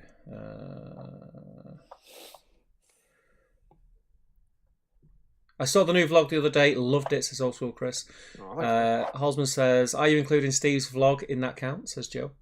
He didn't know about my vlog, so no. What count? You did a count of how many vlogs you're going to have out, so was it 3? Oh, yeah. No, they were pure O'Byrne. Just O'Burnage. Purest O'Byrne. Dublé says, "Not sure how big an audience there is for talking themed Christmas songs. Maybe Amazon would be interested." Well, I think what we've learned is that there's at least an audience of 58. Yeah. And that, to me, makes it worthwhile. Big enough, mate, big enough. 58 of you and watching on Sunday night, lovely. I'd rather quality over quantity any day of the week. Another one from Chris. "I'm dreaming of a White Council." Carl says, "Christmas time, Athalas and wine. Children singing Valerian rhymes." Old school Chris says, "Blink-182 have reformed Say It Ain't So, with logs on the fire and hobbits on the tree bed." Carl says, "Meat on the menu, ships off to sea." I like the Athalas and wine, but that's not a pun. You've just changed words. I'm kind of conflicted by that one because it shouldn't be allowed. Larry says, "I wonder if any other iconic groups are going to get back together with a Tom and make something that many thought would never happen." It's in the air, right? Nathan Button, Alkaline Trio are a great band. Yeah. Carl Daly, it's time for the return of the Kings of the Sea. Can't wait to sit down and rewatch the entire season in one hit. I'm supposed to be having a marathon with my cousins with lots and lots of ale. Please tell me the family tree was in the shape of a white tree of Gondor. It wasn't. I had to bow to the child on this one. It was in the shape of the tree that we could put together under extreme time pressure. I was quite proud of it. I'm just hiding user 69mega.com. Fill life with emotions and find love. Well, sounds like good advice. Gaetan says, "Odd feeling. Waited so long for Rings of Power to start. Waited eagerly for each episode. And then the finale, so good and so happy to see it. But also so sad it's the end. We have to wait 2 years to see the next season." Is it 2 years? Well, the last thing was that they've only just started filming it. And the showrunners said, "We're going to work on it for a couple of years." That's their quote. But I think a producer says something like, "We know the demand's there, so we're going to try and get it out as quick as possible." But I just saw someone say, "We'd like it to be." I think they said first quarter 2024 is likely. So that's more like a year and a half, isn't it? I'd rather not know. I'd rather not know how long it was going to be. Now I know. I do dislike that form of modern TV now that they're not at the behest of the schedule where it's like, well, it needs to be out by this time next year. And yeah. Carl says there were also unnumbered tears this weekend, and many BSIMers were there. They were. Congratulations to Owen and Ed. I just wanted to say on that actually, just to go back because I thought this in the kitchen the other day that once you've now seen that and you know what the production rate's like, right? That means that maybe it occurred to me as the season ended that we'll see the end of it in 8 years' time. And I was like, oh, I remember when Game of Thrones started. It's that kind of, we'll get morbid, but it's like, where will we be in 8 years' time? It's like Charlotte will be 13. You know what I mean? Like, and that's assuming it's at the rate it goes. I was like, God, an awful lot can happen in 8. You know that we're all watching it now, but where will we all be when it ends? Yeah. It's kind of A bit terrifying, I find. Yeah. I try and think about the here and now. I will definitely rewatch this season 10 times before we can see the next one, says Gaetan. Yeah. I've kind of sort of set in my head that at some point over Christmas, over a couple of nights, I'll sit and watch all of them again. I'm not going to do it in dribs and drabs. I'm not going to watch one this week and maybe one in 2 weeks. I want to sit and over, not going to do it in a night obviously, but maybe over a couple of nights whilst I'm on a Christmas break. Yeah. I'd love to blitz it in a day, but I just haven't got. There's just no time. Well, you got kids, you just can't do it, can you? You just can't do it. That day doesn't exist. Yeah. Carl says, I just hope there isn't a 2-year wait like has been suggested. Oh, sorry, man. Sorry. So I think you need to prepare for 2 years and be pleasantly surprised. Yeah. It's a bit less. Larry says, they weren't entirely GW inventions though. They were based on that one Mummet guy. That's true. Frederick says, not really interested in a Mahud army, but I might start a battle company with a bunch of conversions, etc. Might be a good idea for SBG Sansa. Very good idea. I'll probably get Bozza and Isildur, Elendil for the Mark of Isildur, says Carl. Larry says, I'd like to get a small force for them, but not too keen on another heavily metal project. Gaetan says, also hope it's less than 2 years, but I also prefer they take their time to produce something as good as this one rather than rushing and do something of lesser quality. Yeah, I mean, I suppose that's the positive spin on it. I really do want some camels, says Laurie. And Joe says, my painted ball ratio is looking the healthiest it's looked since something like January 8th. I'm currently on plus 35. Congrats, man.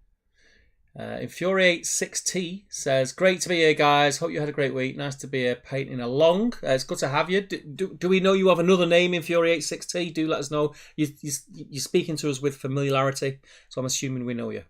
Maybe it's just been nice. Maybe it's just been super nice, yeah. And if that is the case, then you're in the right place. This is the place for super nice people. Joe Holzman says, although I do have 24 Uruk Scouts, Maher and Vrasku on the way. Larry says, 2 years is a mere blink in the eyes for an elf. I'm patient. I can wait. Well, we have to. We haven't got much choice, Larry, have we?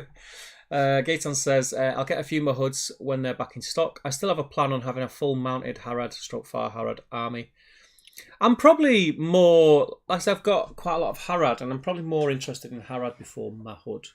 I think maybe a crossover collab army absolutely. could work. I'm right there with you. I wouldn't mind doing a Mumuk and some raiders and warriors, but it'd take me a long time to get. Imagine I had nothing to do, and I had all the models. Like Far Harad would be a long way down the list. Maybe I'll give Sam the Mahud and the Harad to take home, and Nick can paint it whilst he's poorly. I'll take a pink Harad army all day.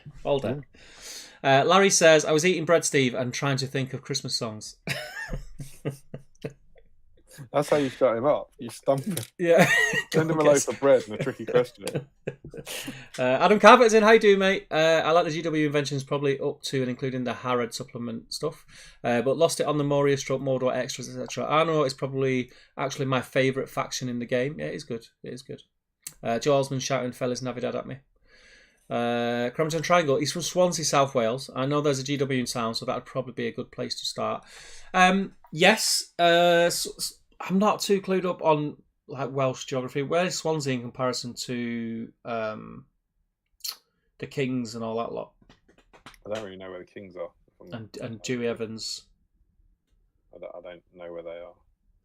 But yeah, you're right. Like into the west is the kind of the big kind of Welsh tournament.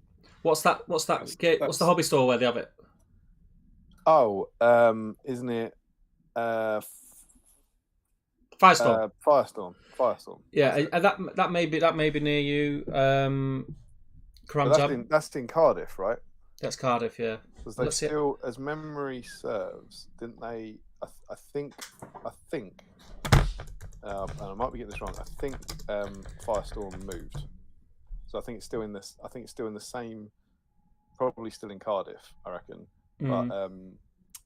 But I think it's moved. Well, Swansea is a 50-minute drive Yeah, to Cardiff. It's not far from Cardiff because they're both on the little. And there's always loads of events there at Firestone Games as well. So, but yes, by all means, go into your local GW, and I'm sure you'll find someone there. But get on the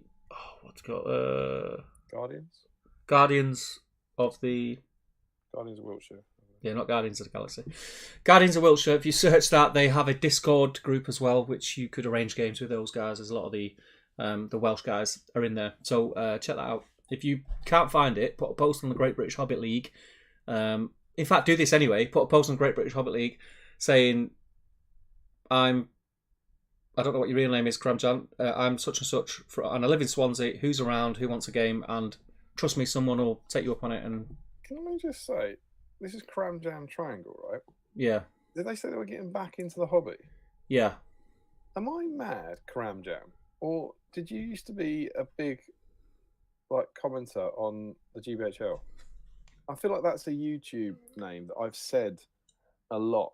Well, look, Karamjan Triangle, it flows off the tongue easily as if it's a familiar name. So I'm kind of a bit of Gandalf, like I've got no memory of this place. Yeah. But I feel like, particularly if he's getting back into it, that's an old YouTube name that we used to. I remember that from some, like maybe being on Speak Friend and Question and all that kind of stuff. I mean, I could be making it up, but that's what I think. Sean Clarkson, how do you mate? Says battle copyright strikes in Middle Earth. Larry's retracted a message. It's probably that filthy language that he speaks with.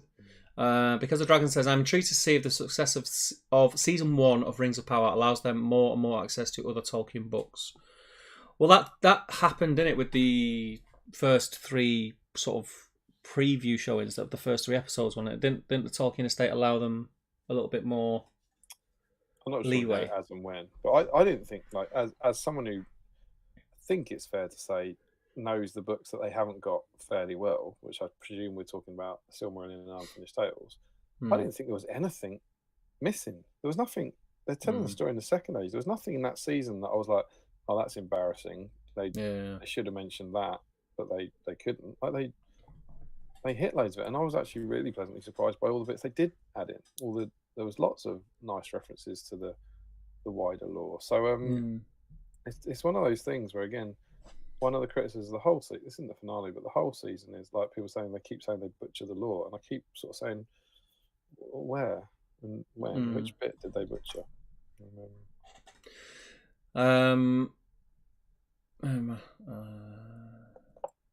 Larry says, Cinder Baby.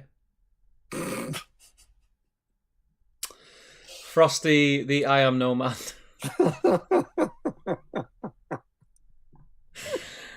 What time is it now? These are all. It's 10 past 10. It's 10 past 10, right? It's 10 past 10. We started at 8:30.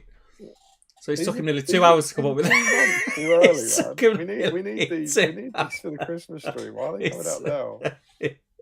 You started it. Reese says, looking forward to Valor Bowl event next weekend. Anyone going? Yes, it is the Valor Bowl event next weekend. I think there's quite a few going. I think they had a couple of dropouts. So if you do want to go to an event, again, Element Games in Stockport, look on the Valor Bowl event page. You'll find it. There are tickets available from what I've seen today. Some good prize support in the raffle, though. Yeah, it's cool. It's a cool little event. Jolesman says, you mean you don't intend to be sitting there hosting BSIME in 8 years' time? Question mark. Of course. Of course we'll be here, mate. Of course we'll be here. I mean, I don't know what we'll be reading through. I don't know about that point. Probably the magazines again. We'll have forgotten. Yeah. I like to think that me and Steve are set enough in our like relationships and careers that there's not likely to be too many massive changes in circumstance. So it's hard to imagine. It's just going to be old age and eyesight, I think, that causing time on these, really. Yeah. I mean, the eyesight's... Oh, get me new glasses next week. Yeah, boy. Specsavers stream. I can't wait. I cannot wait. Such big news. Cannot wait. Remember about half an hour ago, I was at a festival, and you know what it's like. Pretty mental. Meanwhile, a few short years later, I can't wait to get my new glasses. Yeah, in eight years, it'll be, ooh. I remember when I used to be able to take my glasses off. I had a bit of bowel movement on Tuesday.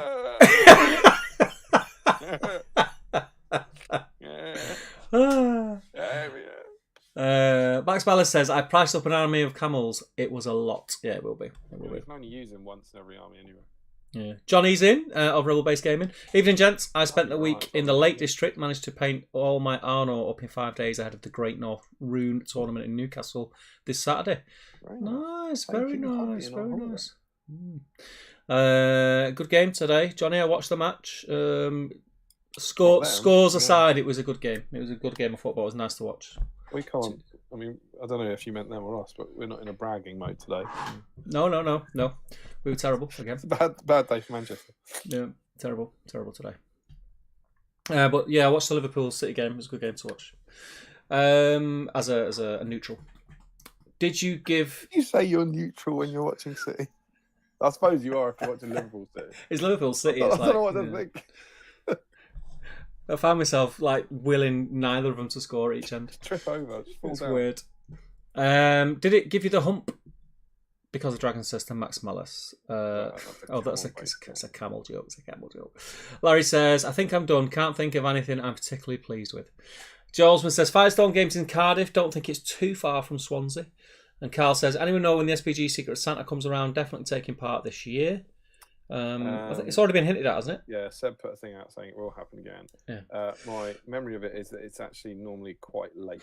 I wouldn't expect to see anything until November at the absolute earliest. If you don't know what it is, get on the GBet Shell and join in. It's amazing. And Seb and his Mrs. Valerie do a frankly heroic sterling job every year for very, very little kind of thanks and credit. It's just a wonderful piece of the community. Oh, it's been going a while as well, hasn't it? Oh, I think that's the thing I wanted to say. I said I forgot one thing. It was because I was talking about my Osgiliath vets. I just wanted to give a shout out to Scott Newman, who was my Secret Santa last year. And he was the one who sent me those Osgiliath vets. Very cool. I would say thanks to him again. And don't forget some of them Spearman, though, yeah. And that hopefully he'll be seeing them in 2 vlogs' time, all painted up. Nice. Josh Coles asks, have either of you guys played Azog's Legion or Hunter's Armies? It's an army I've always been interested in. Big fan of the Hunter Rock models, but I haven't seen much about how it plays. I think we both played. Both played Legion.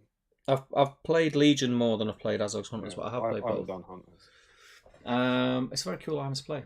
It's very cool. You've got you've got a couple of big bads. The troops are not great, but then they shouldn't be because it'd be too OP otherwise. But it's fun. There's lots of fun things in the list that you can do. I very much played them as a fun army. And I had an awful lot of fun with them. I think that the monsters add so much cool factor to the army. I don't think they're hugely competitive.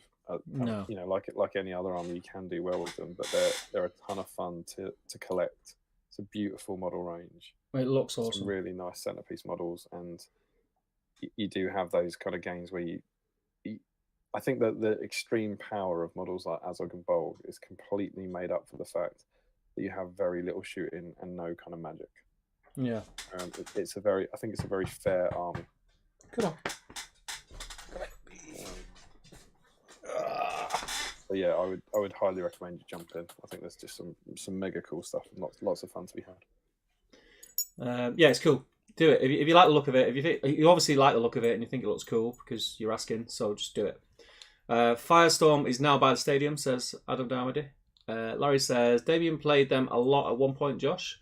And Johnny says to Carl, the post went up last week. Search Santa in the GBHL group. Carl gives him a thumbs up. Joe Holzman says, well, we know you can't possibly have met him in a Beefeater. And Larry says, now that you mention it, I feel like I can remember James saying that name. Yeah, I can as well. Karamjan Triangle says, I did used to watch it when it was GBHL James. Yep. Yeah. I can't remember people I've met, but I can remember people commenting on other people's YouTube videos 8 years ago.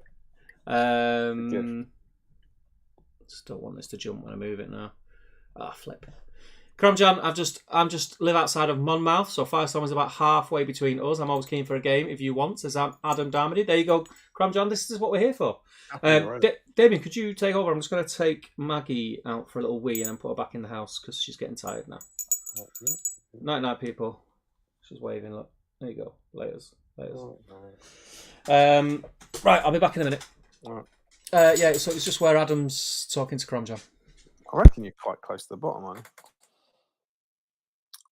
Oh, I don't mean how you're holding your dog. All right, so I need to jump in here.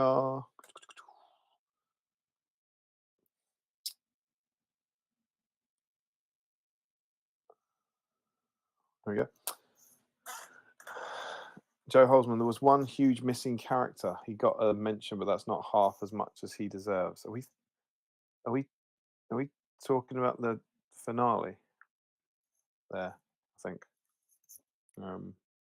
Indeed. I think we're talking about season 1 potentially, and I think we know who we mean. He's always missing, isn't he? James Hogg, Frosty the I Am No Man wins it for me. Yeah, that was a good one. Gaten says, allow me a beginner question. You're not a beginner. I'm thinking of bringing an Iron Hills Chariot to my next event. How easy is it to play? Will it be the first time I play? It will be the first time I play a trampoline model. Do you know what? I've only ever played with it as a Champions Variable Chariot, and I've come up against it very little.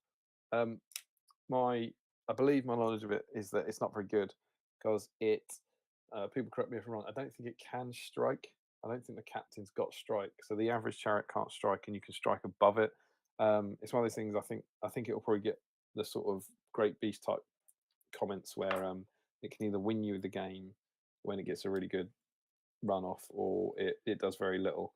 I remember playing had a great game against Mark Kempster's where I presume I must have been evil. I think I had that Azog's Legion army I was just chatting about, and he had like 3 chariots or 4 chariots maybe at 1,000 points or whatever that equivalent would have been, 800 points maybe. And we had a great game, but it was really fun and really thematic. But just the fight value of the monsters kept winning it. They're really, really cool models. I think when the champions are in it's awesome, but that's 500 points. But yeah, it's. I don't know how easy it is to play. I think it'd be fun. It's very much the sort of thing I'd like to use now. It's very much in my wheelhouse for kind of cool, fun stuff. I don't know. Maybe other people with more experience will be able to help you. James says, I hope you're both doing well this fine evening. We are indeed. Larry, in 8 years' time, maybe we'll have another episode of Fantasy Service. Who knows? Could happen. Joe says, don't forget to get them on a chain so you don't lose them, Steve. Don't forget to get them on a chain. Glasses. New glasses must be. Royal Best Gaming, didn't watch it, mate. It was at the ice hockey. Very nice. Larry says, Shane Gimli can't lead any camels. Indy must have told him he couldn't have any. That is honestly one of my favourite lines at cinema. Where Salah says, I'm going to get the camels. He says, no camels. And then he comes back and he says, no camels. Salah, that's 4 camels. I said, no camels. Can't you count? It's a great line. Infuriate 6T. Yeah, my real name's Ryan. Been here a few times and enjoy playing along. Great to have you. Johnny says Valor is 29th to 10th. Not next weekend. Don't make me panic like that. I presume that means he's going. Bring it home for the Wanderers, Johnny. Ryan Cuthbert, special guest on the stream. Must be about the hot dog content. Real West Gaming. By the way, what's this postage stamp camera angle, Damien? Yo. The front of your face. Oh, what, my own profile? It's not. It's still trying to figure out the new space. I think this is better than the massive close-up, isn't it? Who knows? Let me know what you think. Which one's better? I'll be fine. Gayton, is he for next I Can, You Can cook recipe? The dog? So she, I don't think you should cook dog. Hot dog. Gayton, I think, wants you to cook your dog and film it and put it on the internet. Yeah, I can't do that. I get locked up. Yeah. Larry says, night, Maggie. Larry Miller says, good night to a dog he doesn't know. Frederick Short, good night, wolf animal. Joe Holzman, we're not talking about the finale. Yeah, not specifically anyway. The chariot is loads of fun. Either wins me games or costs me games. And Double says, right, I'm off school night and all that. Steve, have you ever used the Iron Hills Chariot? Yes, twice. How is it though? I think it was Gayton saying he's going to be using it and he's worried about, is it fun to use? Is it hard to use? Yeah, it's fun to use. Well, once you get your head around it, it's just a bit finicky, with movement and stuff. Once you get your head around it, it is quite fun. Just roll into roll over your opponent's army is a lot of fun. Not for your opponent, like, but yeah, it's cool. It can't strike though, is that right? It's at the mercy of. No, I've played it, and I've played against it, and I played against it when it had the champions on it as well. I played the legend that is Ben Pearson, and I had a ton of fun playing against it as well. It's a lot of fun. Captain is fight 5 though, right? I can't remember, mate. You're asking me questions now, but I can't give you no answers. Fair enough. Don't know why I'd be Italian talking about the chariot, but you know. I think that's the chat quite often.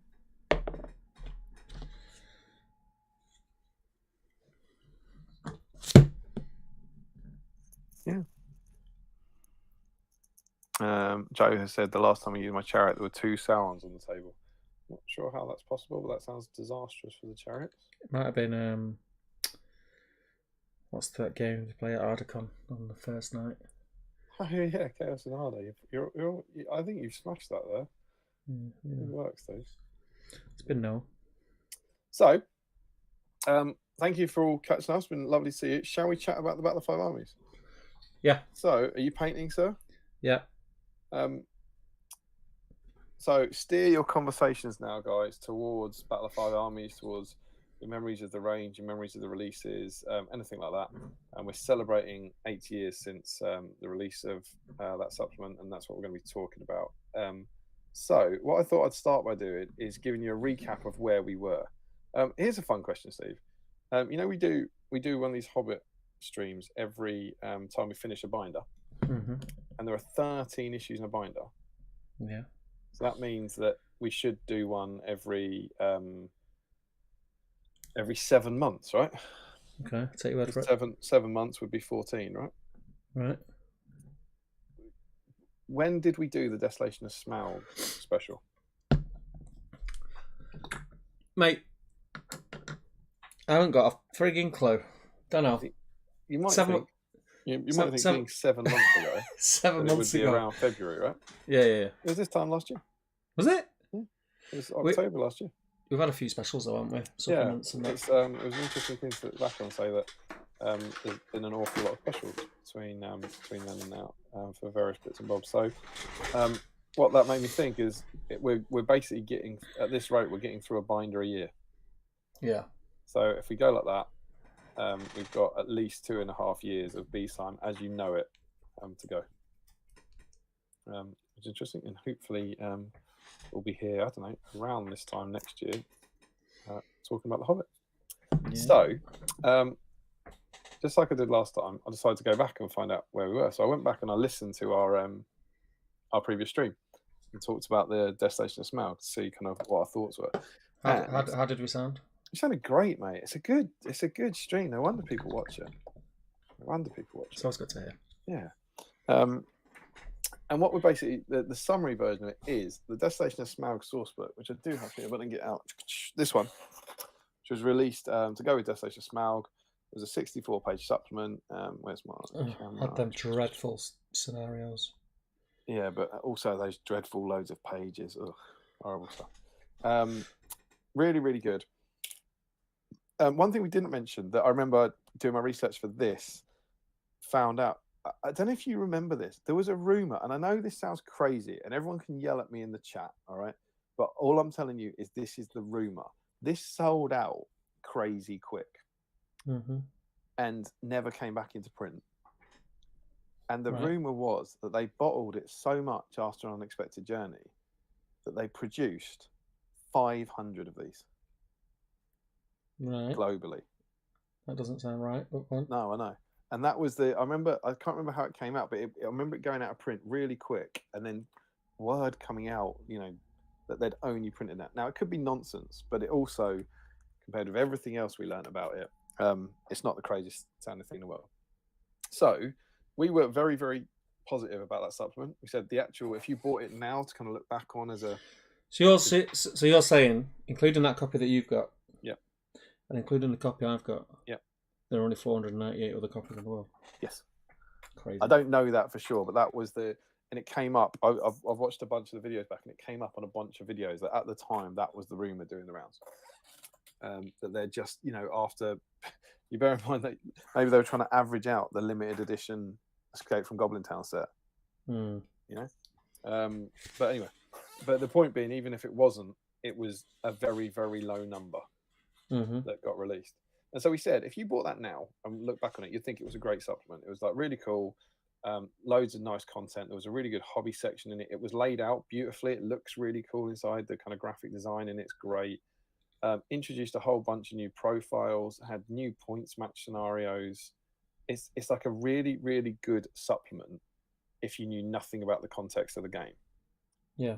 And then as soon as you do know anything about the context of the game, it was incredibly worrying. And the reason for that was that the scenarios in it bore no relation. There were lots of things in scenarios that weren't in the Desolation of Smaug film. So we had Azog at the barrels out of Bond. We had Narzug shooting Keeley in the leg. We had no scenarios whatsoever from the attack on Lake Town. We didn't get a Smaug model. We didn't get a Bolg model. All this sort of thing. And what it was quite clear was that whilst the supplement was a good supplement, it was a good supplement that had been written at the same time as the Unexpected Journey releases.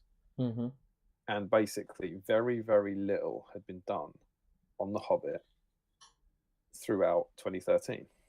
And this was shown off in a number of areas. There was I remember that there were less events. They rolled back on the number of events at Warhammer World.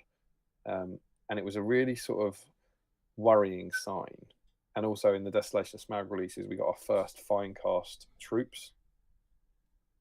So we had the Lake Town Militia and the Gundabad Orcs released as Finecast warriors.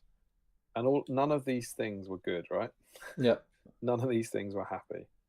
And that's kind of where we left it. That, good supplement that had really, really worrying signs for the future in like December 2013. And I'm afraid to say things did not get better. Nope. So over the course of that year, I think I haven't checked it. We're now in the White Dwarf Weekly territory. There was very, very, very little content in White Dwarf. There was, and that's weekly. So bear in mind, it's not just 12 issues. You've got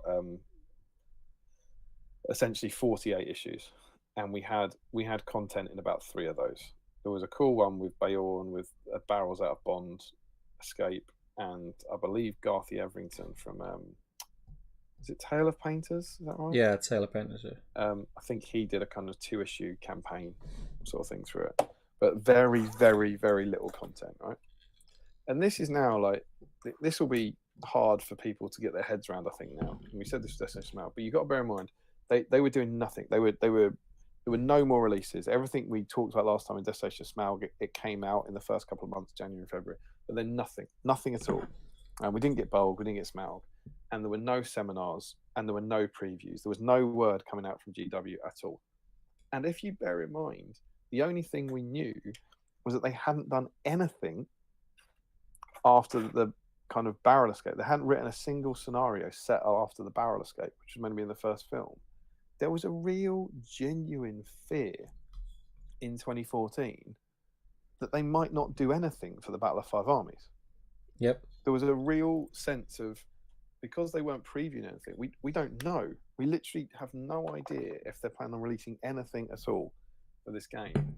And I went back, just like I did last time, I went back and looked at the GVHL because it was an interesting time capsule that when we did the Desolation of Smaug releases in 2013, that's kind of what catapulted the GVHL, because they did Desolation of Smaug Week, and we talked about this in the last one, and they covered it really, really well and got loads of kind of English subscribers off it. And it turns out 2014 was the year of the GBHL. That's the year that channel went kind of through the roof. And I think that's the year we started doing the Palantir. It's the year that we first agreed to go to Nova. We went in 2015, but we announced it in 2014. And it was a really great year for the channel in a bizarre sort of inverse proportion to what was happening with the game. Mm. And so going back and looking at those videos was really interesting. And the first we get is on the 18th of November. James put up a video of the leaked releases, the first wave of releases. And this was from a White Dwarf. And I have it here. I managed to find most of them. It is that one, isn't it? Yeah. Here we go. White Dwarf 43. This is White Dwarf Weekly.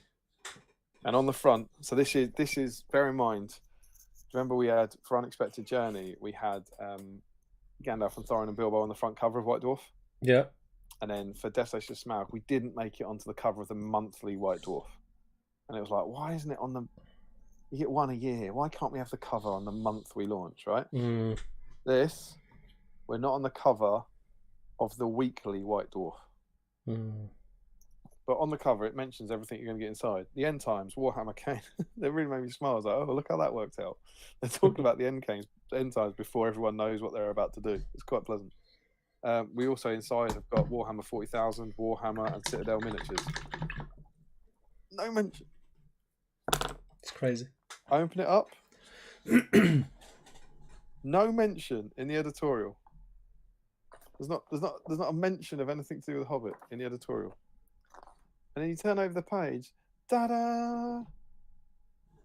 Models. Massive pictures of models. Huge, and this is what White Dwarf used to do in this era. Like, so huge pictures. Look, so we get Thranduil foot and mounted on a horse.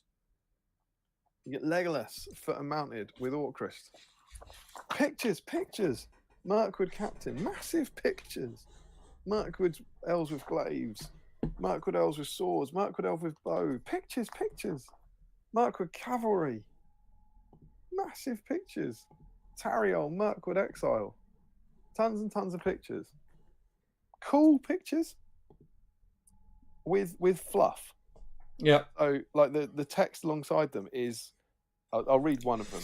Legolas, Prince of Mirkwood, was dispatched by his father to bring back the escaping dwarves of Thorin's company. A deadly quest that draws him into bloody fight. Yada yada yada. You know, it's fluff about the models. It's nothing to do with their profiles, and it's nothing to do with sculpting them or anything like that. But it's a huge rollback on the monthly one. But fair enough, it's only weekly, and we still get we get kind of 6 pages of new releases. So we are getting Battle of Five Armies releases. Calais. Yeah. Can't wait to read all about them. No.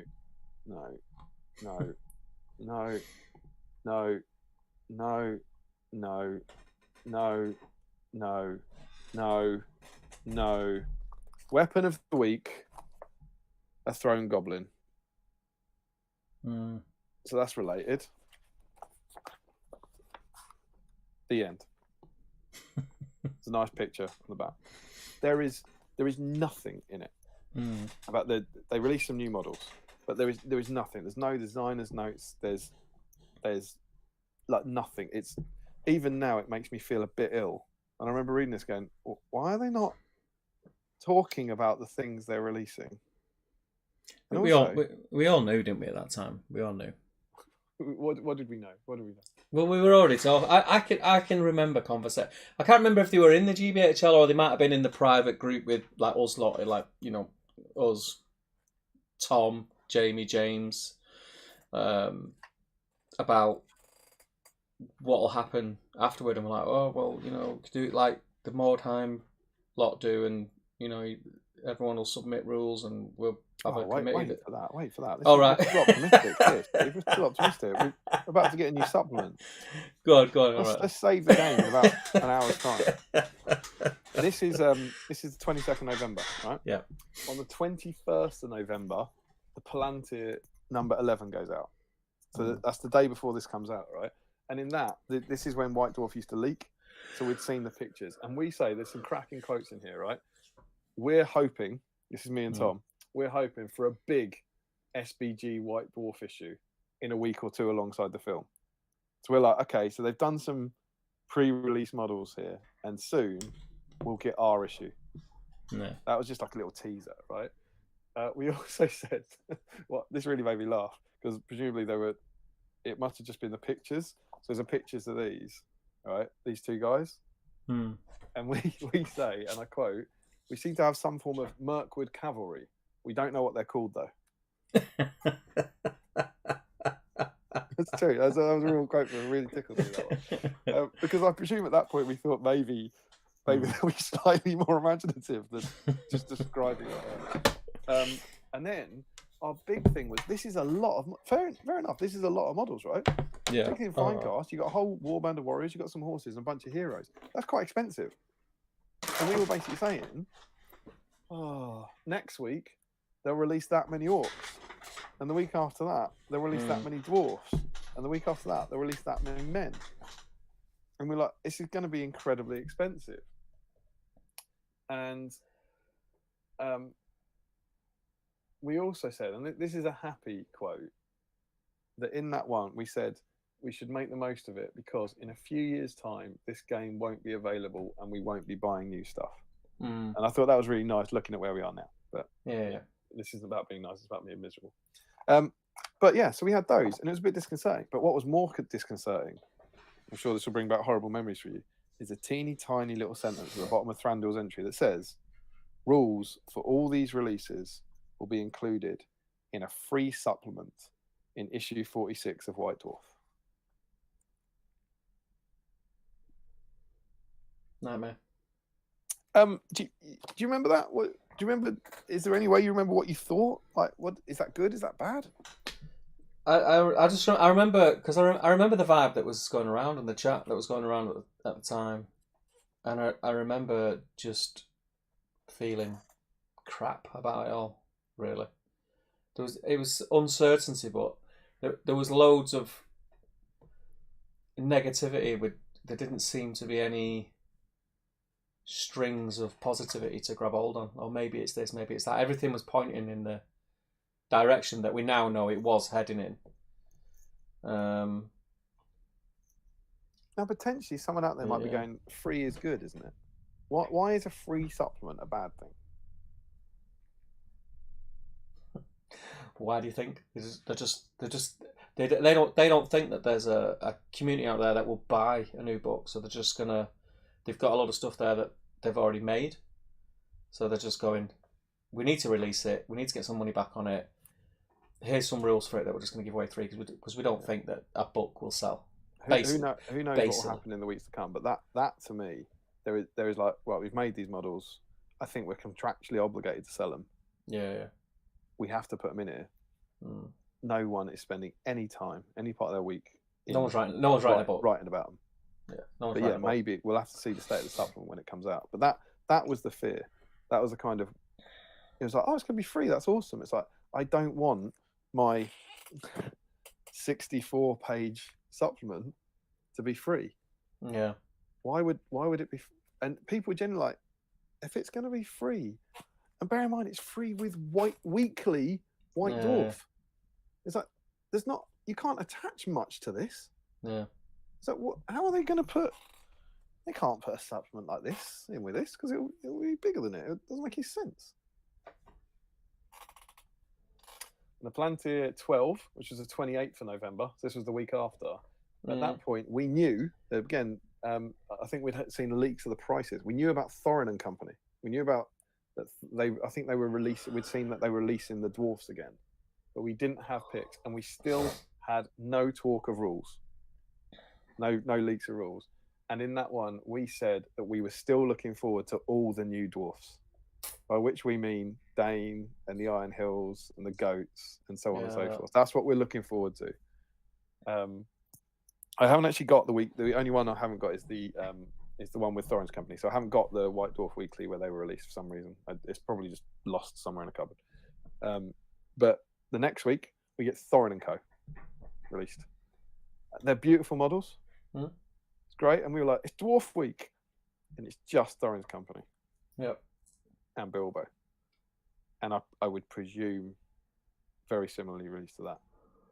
And then the week after that is potentially the biggie, because bear in mind what we've got so far, and we've had nothing in the year. There was a lot of talk about Smaug. There was an awful lot of talk about Smaug, and whatever anyone tells you now, no one thought we were getting a Smaug because of the state of the game. No one thought. It was like they know what Smaug looks like now. He was in the last film. They could have done it this year. They haven't done anything. Of course, they're not sculpting a Smaug. Like they're not sculpting a Bolg. Why would they possibly sculpt a Smaug? And on the 1st of December, leaked pictures of Smaug went up, and it was this one. It was this back cover image. Yeah. And the world went kind of nuts. I was like, Yeah. what? And legitimately went, that's amazing. And remember everyone getting excited, going, "Oh my god, look at the size of Bilbo." And, yeah, we're all used to Smaug now, but let's not overlook how awesome that is. And that is completely against the run of play. We're getting a Smaug. All right. And at that point as well, we knew that there was a 32-page supplement coming out. And then, this is actually, I've actually got the, is this the one with the, is this the one with the supplement? See, this is the issue. It's so hard to tell which one was the one with the supplement. It's not. That was 46. So yeah, that the week after,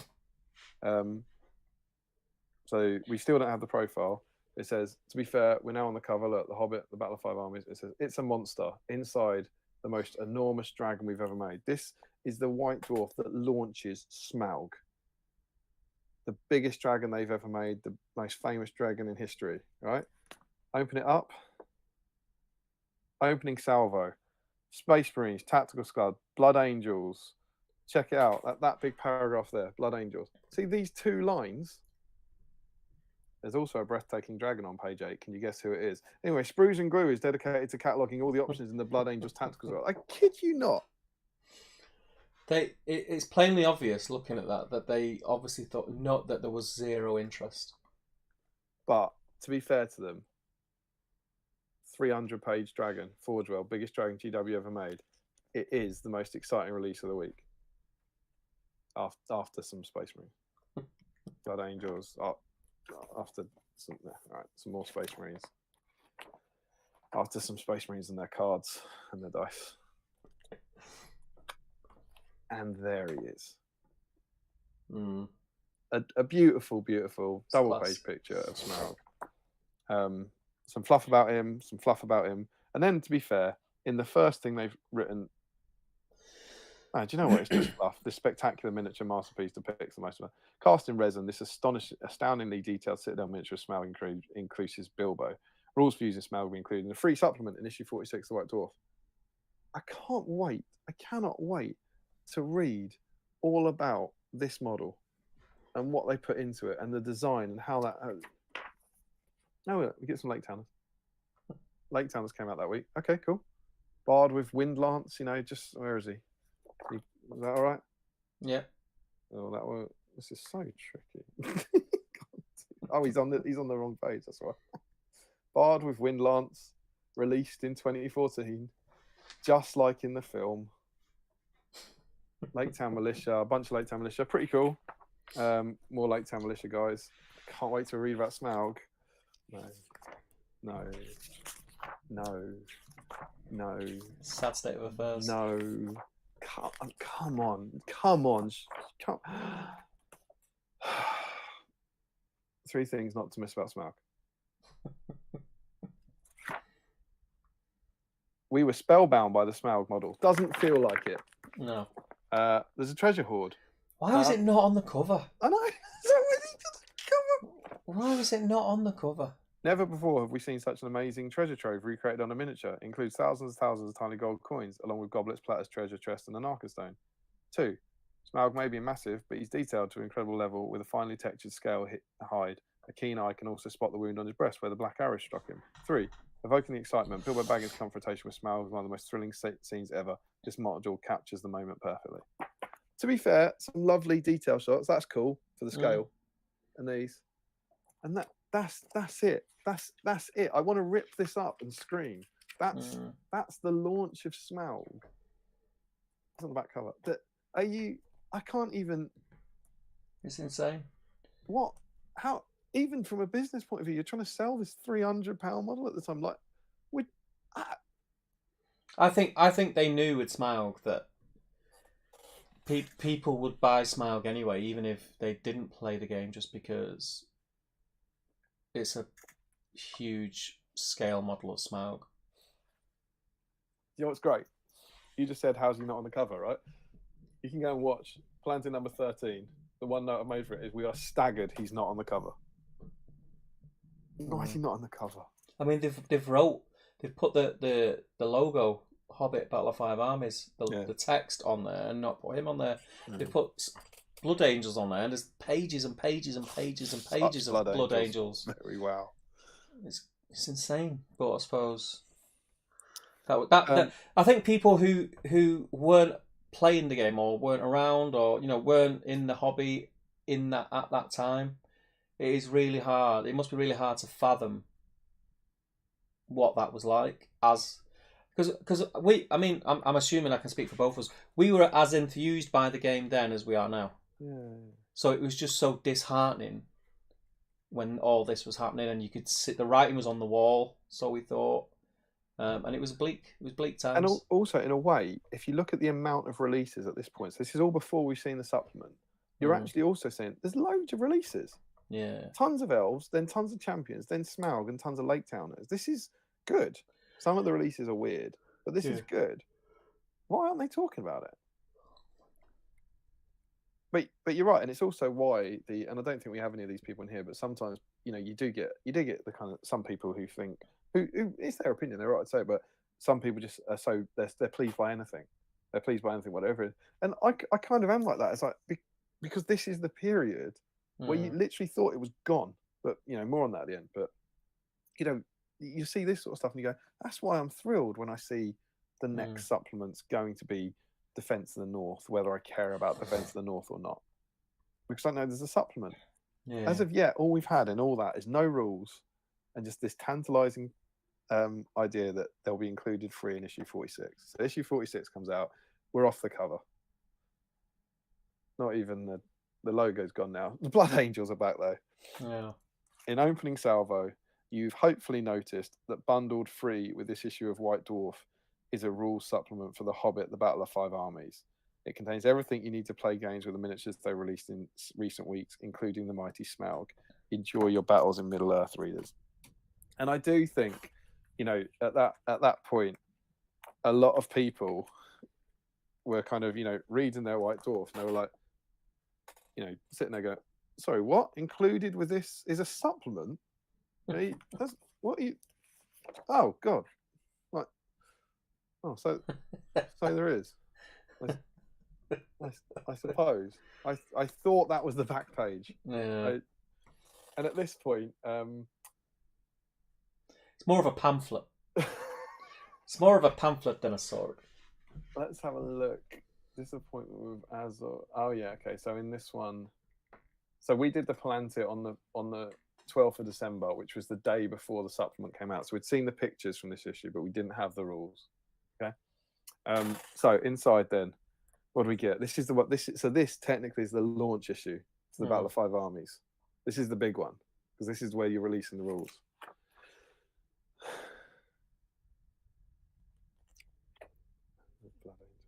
Wish it was a Blood Angels player. I'd have been over the moon. That's good, Blood Angels. And here we go. Look, cool. Remember, at this point, we haven't seen anything for evil. We get Louis Spence Azog. Very cool. We do get Bolg, which we're delighted about. Remember, hard as it may be to believe, this is the first Bolg we've had. Yeah. So seeing Bolg as he appears in the movie, huge relief. I mean, that still is a really good model, I think. Yeah.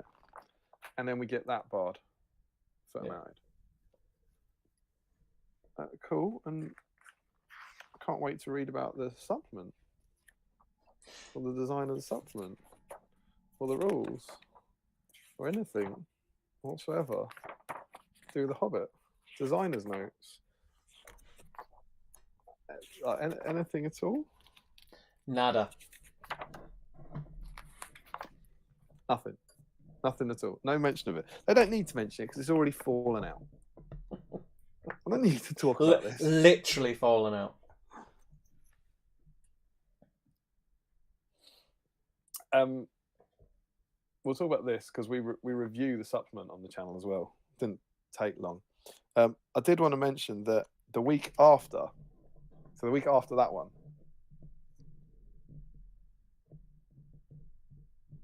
Hey. That's the noise. He's on the cover. Fair enough. Bit late. Yeah, it feels what now? What now? Awesome. Look at that cover. Why would that not be? And it's because I'll tell you why it is. Because in the week that he came out, which is this one, there's only one answer. That the Blood Angels release is more important than Smaug. Yeah. And they could squeeze him onto this one. And that's, fair enough. That's your business or whatever. But that's the call, right? They could put Smaug on the cover because they did it a bit later. But the Blood Angels, they thought would sell more. So fair enough. So he gets on the cover, and inside here, we get this. We get a scenario which I don't think has ever been repeated, and it's basically one of the earliest card game scenarios. We get loads of these now. Mm. It's like you put Smaug. It's how the hell do you play a scenario with Smaug, basically, which is still a question we ask to this day. You put a deck of cards around him, and I've never done it. Have you ever played it? No. I've never had the Smaug, but it's fun. It's exactly the sort of thing you'd want in White Dwarf, an original scenario, 4 pages, lovely stuff. Maybe this is the article. This is the issue that they're going to focus on Smaug and talk about sculpting him or painting him or no. I put that. Why put that in the other one? But yeah, so the week after the supplement, we did get a cover. We did get a weekly cover. We got one cover out of 48 that year, and it was Smaug, which is the right decision. That's what should be on it. Mother. So it's all right. It's terrible. It's terrible. It's not great. But we got our supplement. Do you want to? Is it madness to say catch up on the chat now and see what people's memories? I mean, it's not going to take long to go through the supplement, is it? There's some good stuff in there, to be fair. But I think that's a kind of natural pause and allow me to calm down a bit. Well, I'll tell you what then. I'll get ready for Joe's favourite segment of the show, and I'll clear this if you want to jump back in the chat. Yeah, then. sure. And it'll make catch up in the chat. It'll kind of break things up a bit, I think.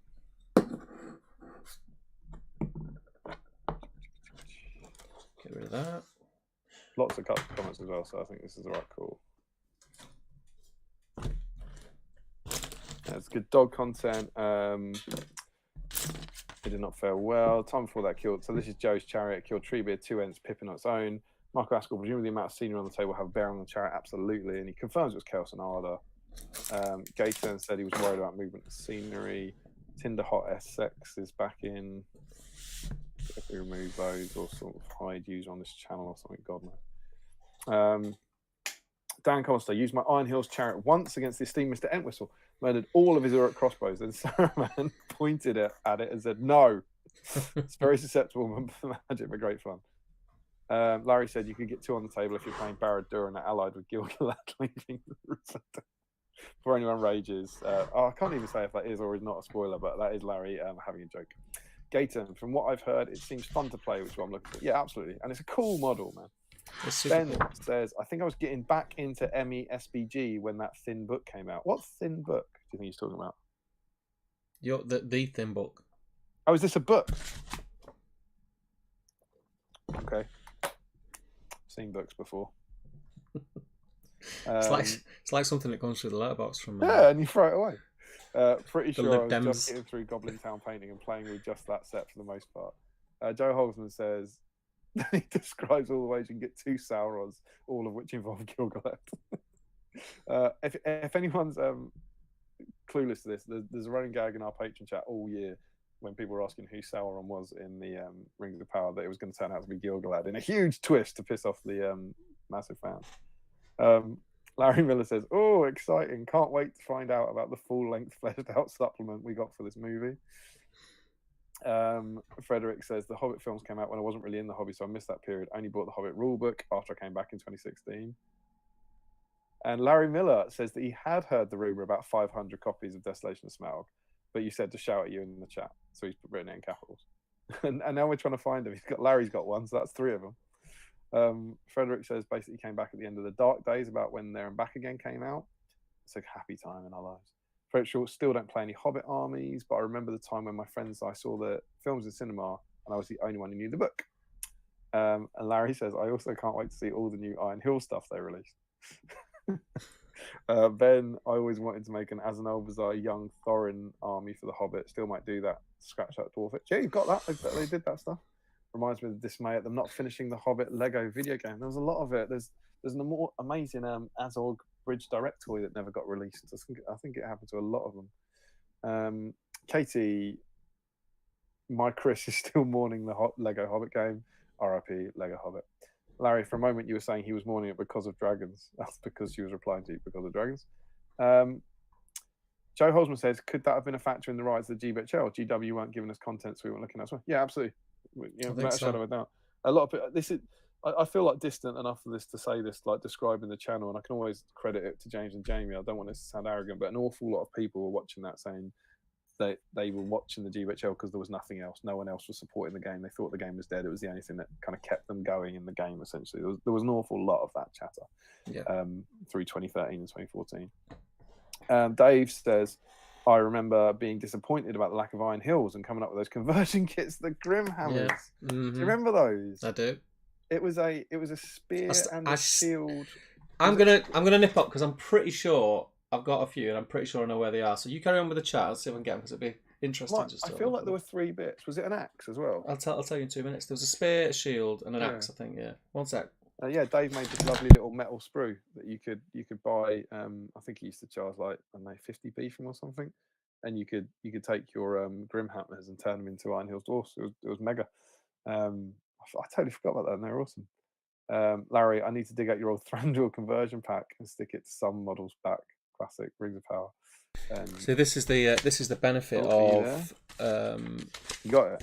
Cleaning out your shed, cleaning out your man cave. Dave will be well chuffed. Oh, look at that!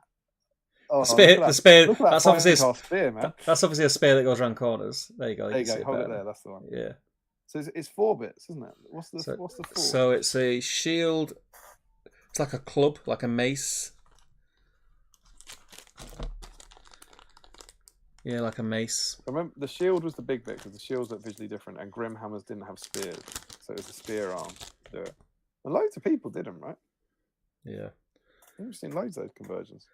Very, very precarious, thin spear shaft, Dave. Look at that. The spear's bob on, isn't it? Yeah. Wow. Quality work. Yeah, we had to do that because. So it was people like Dave doing stuff like this. That we'll probably come to that at some point. Yeah. There was a lot of talk that they were going to be a big chunk of how this hobby could continue after the inevitable. What we thought was the inevitable was going to happen. Josh Crosby says, late to the party, sort of. I've been listening on the motorway after my car broke down, just home, so throw some paint on the motorway. Hope you're right, man. You're obviously home safe, so fingers crossed you didn't have to get towed and things were all right. But lovely to have you as always. Larry Miller says, this makes me want to go back and watch the second best Palantir when James and Jamie discuss the death of the game. That is my last note for today, so it will come up. Fear not. Matt King, how on earth do you remember that statement?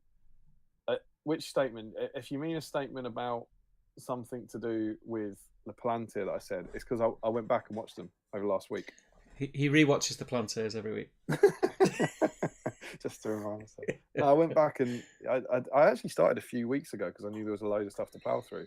But I went back and looked at the GBHL's coverage of About the Five Armies. So the thing about the Palantir was, I've probably missed a bunch of it, but we'd do a segment. So there was like a 20-minute segment about it each week. You didn't have to watch the whole hour or whatever. But yeah, so that's why I'm not remembering anything. I've gone back and found it, and I've got my notes up here. Remco, I remember from back then that they doubled the prices on new Hobbit models, which felt extremely expensive to me. So I never bought any until recently. Yeah, they didn't. They were expensive. They didn't double like those Hobbit models over the previous ones. But obviously the Finecast troops were like £5 each instead of the plastics from Unexpected Journey was really quite reasonable. Yeah. The Finecast troops were the big one, definitely. Michael Askell, I'd got Escape from Goblin Town, but wasn't invested with the film aesthetic and wasn't aware either of the film development issues and what that meant for GW. So I was more sad about the release progression meant for the future of the game. And Matt King says, Damien, message me if you want that weekly magazine. I may have a couple from when I was working at GW. Cheers, man. It's probably a week too late now, but yeah, I'd happily pick it up for my collection. Why not? Larry says he was also weird as he was Forge World resin. Yeah, that's a very, very good point. A then completely new thing for SBG. Yeah, I can remember that because it just say a resin model. Yeah. I'm sure it cast. Yeah, this is Smaug cast in resin. This astoundingly detailed Citadel miniature Smaug includes an incredibly intricate base covered in. So everyone was losing their cracks. They thought it was going to be fine cast because we had no Forge World. So we're like, you can't. And seeing the pictures, like think about the scales in fine. And this was fine cast at its worst. So that was horrible. But I think the news of it being Forge World came out relatively soon. Michael Askell, I was, however, pretty excited about Smaug and did get one of the first 5. It was less than that, mate. It was less than that. Because again, I looked this up. It was 200. They did 200 for the first run. I think I went into our local GW for a midnight order, but not sure. And then Larry says, "Whoa, was there a new Blood Angels tactical squad?" Because of Dragons, I remember being sad at the decreasing Middle Earth content in White Dwarf. I would always flip straight to it when I picked up. Man, quite hard to flip straight to it. It's hard to find. Michael Haskell says the free supplement in White Dwarf seemed to speak volumes at the time, though there was always hope. Larry says Smaug is cool and all, but he's no new Blood Angels tactical squad. Matt King. I had a load of awesome conversations with customers about it. I had at least 3 people order Smaug on release week, but I don't remember them being big Hobbit players, just fans. Yeah, that's definitely an option for it. It was appealing to collectors. Yeah, Reece, definitely. You want to take over a bit? Reese for me around. Yeah, Reese was saying not for me. painting. I just No. saw you looking up reading. Yeah, my eyes gone, mate. For me, around the time I was playing 40k, and they just stopped selling the stuff in store, and there wasn't many people playing it in GW. Playing the GW game just died. It did just feel like it was ever decreasing, like the attention it was getting, and this is just the White Dwarf coverage. Not even. You just feel it happening. Sean says, wasn't involved in the game at the time, but I do distinctly remember the game dropping off gaming tables in my local GW. I can remember. So GW used to be in the Arndale Centre in Manchester. It's moved now.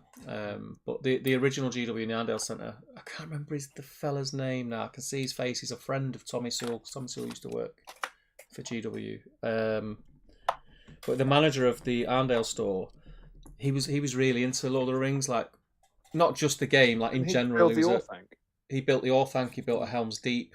He painted like every army that come out. Him and Tommy would paint them, and it was awesome. So even just walking past that store, there was always a big presence for Lord of the Rings, and you just seen it slowly just decrease over time. It was sad to see. It was sad. Joe Kelly says, "Hey boys, just joining now. What did I miss? Did I win any draws? No, not yet, mate. Welcome." Andrew Kerr says, "Hi all, sorry I'm late. I remember joining the hobby at this time that the hobby was at its lowest, and now look at it. Hopefully we can keep up the growing of the Middle Earth community." Are we going to get supplement cam? He's asking Larry. You'll have to wait and see.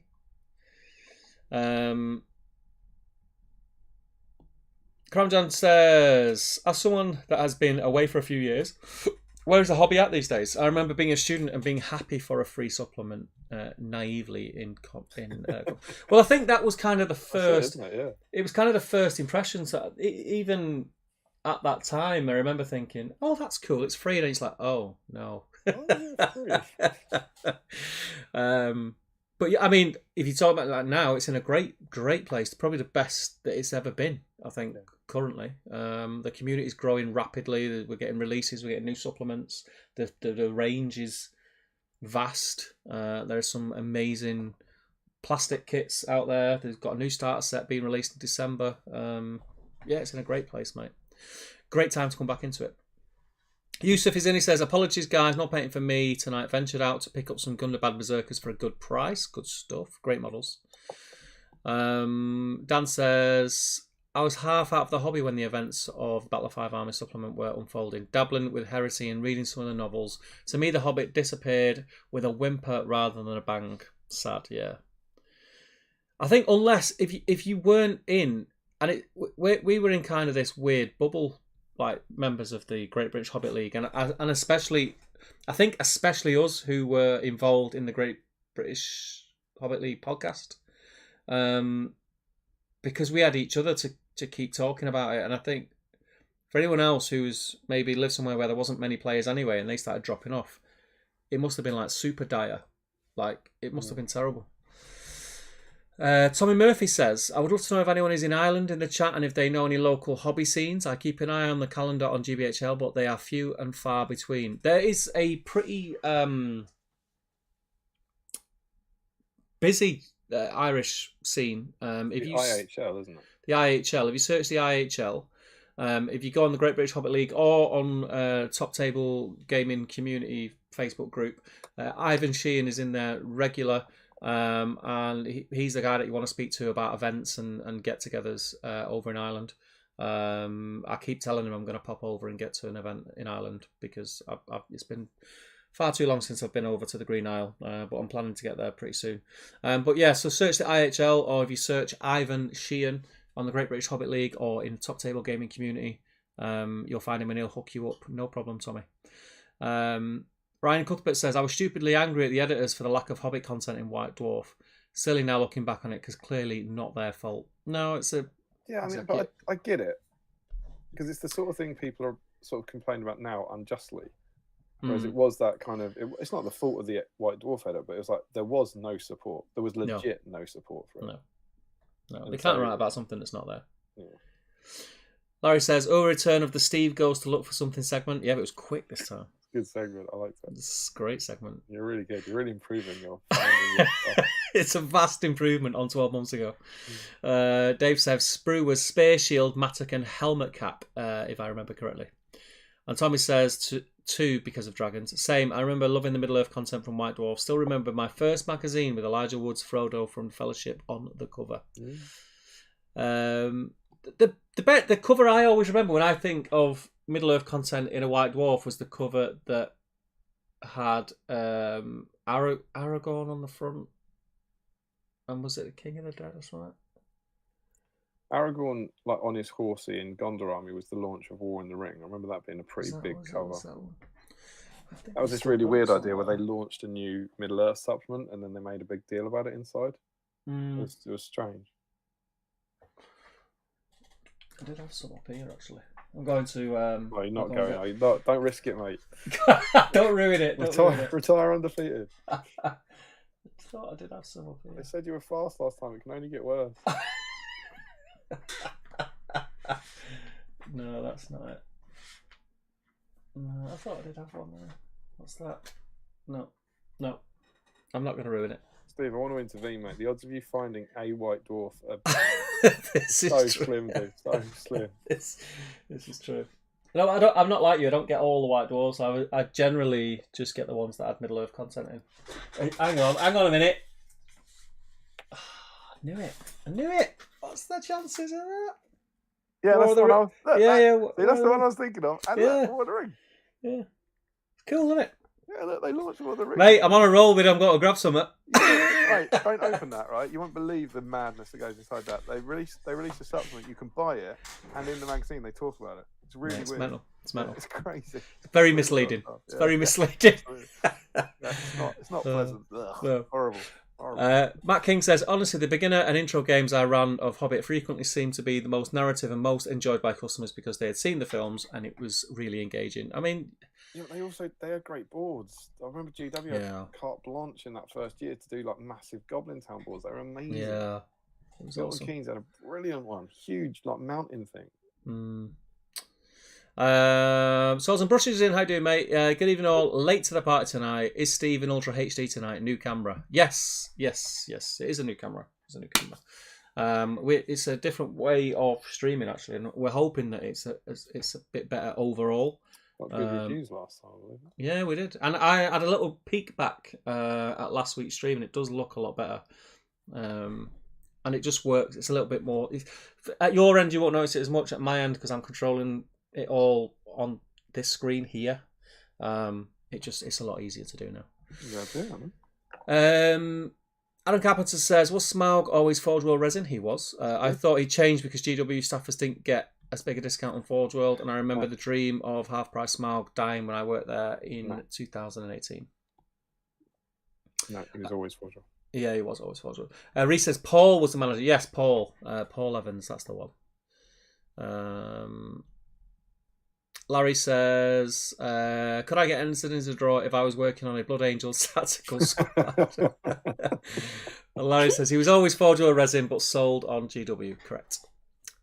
Old School Chris says, just went through and partially updated my to-do pile. I am at a tentative above 25% miniatures owned painted.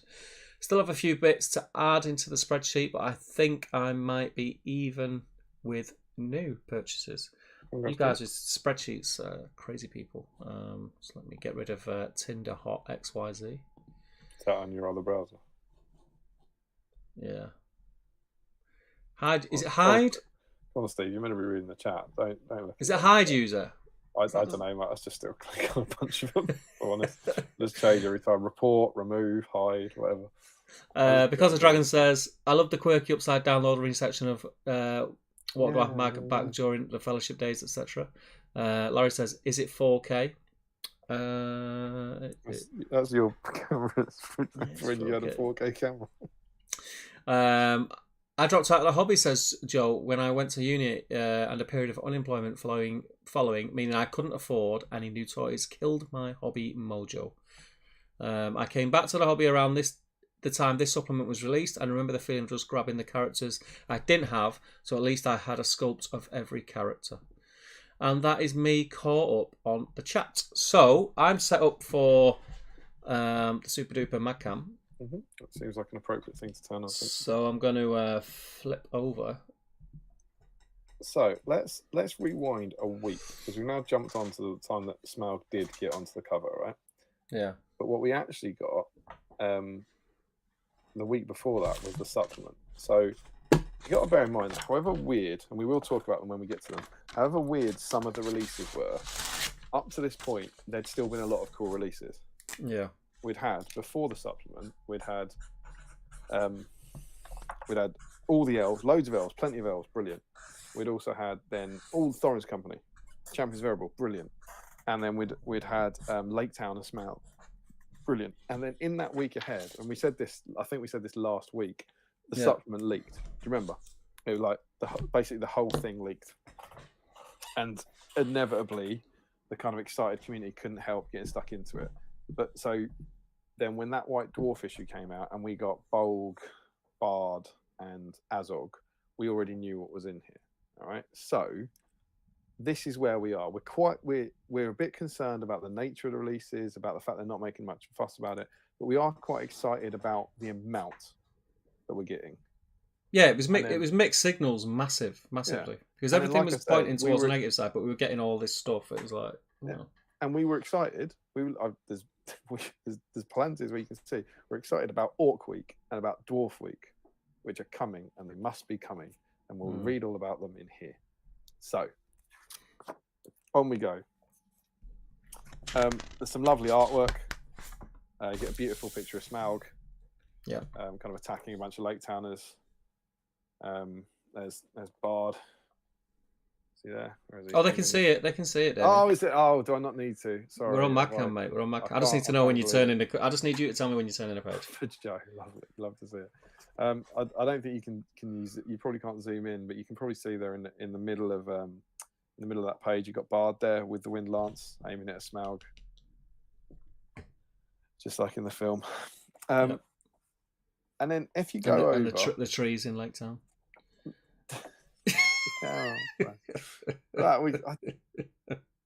What even is that? Just a? Well, that is really weird. Actually, is that just a forest?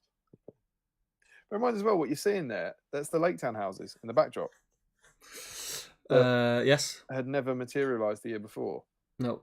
And were those kind of? Are we getting those as scenery? And then people were looking at this going, at one point, I remember you can see mould lines, and look, they're the same parts. We're getting these as scenery. No, mate. But if you go over to where you got introduction, loads of lovely new models. Can't wait to dug into this.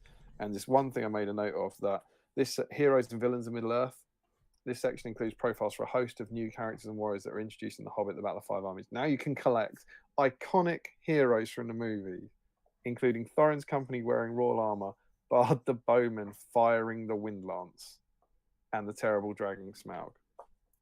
That's text, that's writing, that's not sculpting model. Mm-hmm. Iconic heroes from the movies like Bard the Bowman firing the wind lance.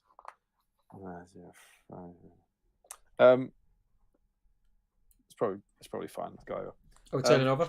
Yeah, over the page we have linking your games, right? Mm-hmm. The imagery's awesome, right? Yeah. It's beautiful. I said in our last one when we look at Desolation Smaug, I said remember this because this sentence is going to come up in a year's time. At the end of this, in the link in your game section, it says the road goes ever on. At the end of Barrels Out of Bond Part 2, the second stage of the dwarf's journey is complete and the Lonely Mountain is in sight. At this point, roll to see which dwarves survive as normal and record this information. It will be very useful when Thorin's company's quest continues. So that's the 13 dwarfs. You need to roll to see which of them survive so that they can take part in the narrative scenario. Massive twist. They're not in any of the narrative scenarios in here. Whether they survive or not means diddly squat because they're not here. Yeah. How could they not be in? You can hear people scream. How could they not be in any of the scenarios? Well, it's because there's two.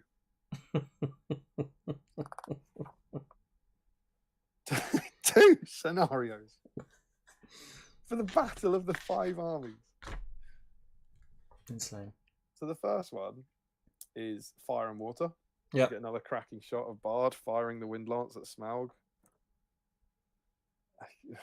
Just like the movies. Just like in the film. We'll talk about it when we get to his profile. And it's fairly bog standard, impossible scenario for good to win. It's 4x4. Yeah. It's Smaug attacking them, and I mean, it's not even 4x4, is it? It's platforms. It's of course, yeah. I remember we were talking about the plans. Saying, "What is Smaug allowed to land, or can he never be on the table? Or how's that work?" And if he lands in the water because he's flying, does that mean no one can charge him, and so on and so forth? And you have to slay Smaug. So either you have to reduce good to 25% or slay Smaug. Yeah. So presumably you can't charge him because he's in the water. Like I can't even. You can see the map there, right? I'm just looking at it on you. You got the white lines, which are walkways, which he obviously can't sit on. So where do you put him? And in the participants, you got Bard the Bowman, Girion's Heir with Windlance. So the scenario that GW writes and put in this box has got Bard the Bowman with Windlance. Mm-hmm. And then it's got the 4 dwarfs with their master Alfred and 36 Lake Town guards. So it's basically 36 Lake Town guards and 4 dwarfs and Tario who can't do anything against Smaug. And it's basically Smaug v the Windlance, right? Yeah, it's basically an exercise in how you kill Smaug with a ranged weapon. Also, I mean, get this as well. But if you're the Smaug player, you take that out of the equation. You know, one of the best ways to deal with Smaug is just to drain his might. If you strike against him 3 times or whatever, once he's out of might, you can maybe deal with him. The good army has got to strike against him or to deal with him as for heroes: Bard, Feely, Keely, BOTFA, Oin, Tariel, Master of Lake Town, Alfred, and a Lake Town Guard captain. They've got 9 heroes to take him down. It's pretty good, right? See where this is going? Dragon, you might be able to read there. I don't know if you can read it, or Steve. Dragon's eye are more fierce than fire. Such is Smaug's incandescent fury. Each time he kills an enemy hero, he regains a single might or will point used earlier in the battle. I'll have the might, please. Yeah. And I love that they just, if that wasn't enough, Keely's injured leg is far from healed. He can only move at half his normal speed, 2.5 inches. Can't perform a heroic march, benefit from a hero's at the double, and he also can't use his combat synergy special rule. Why is that in there? Like, what?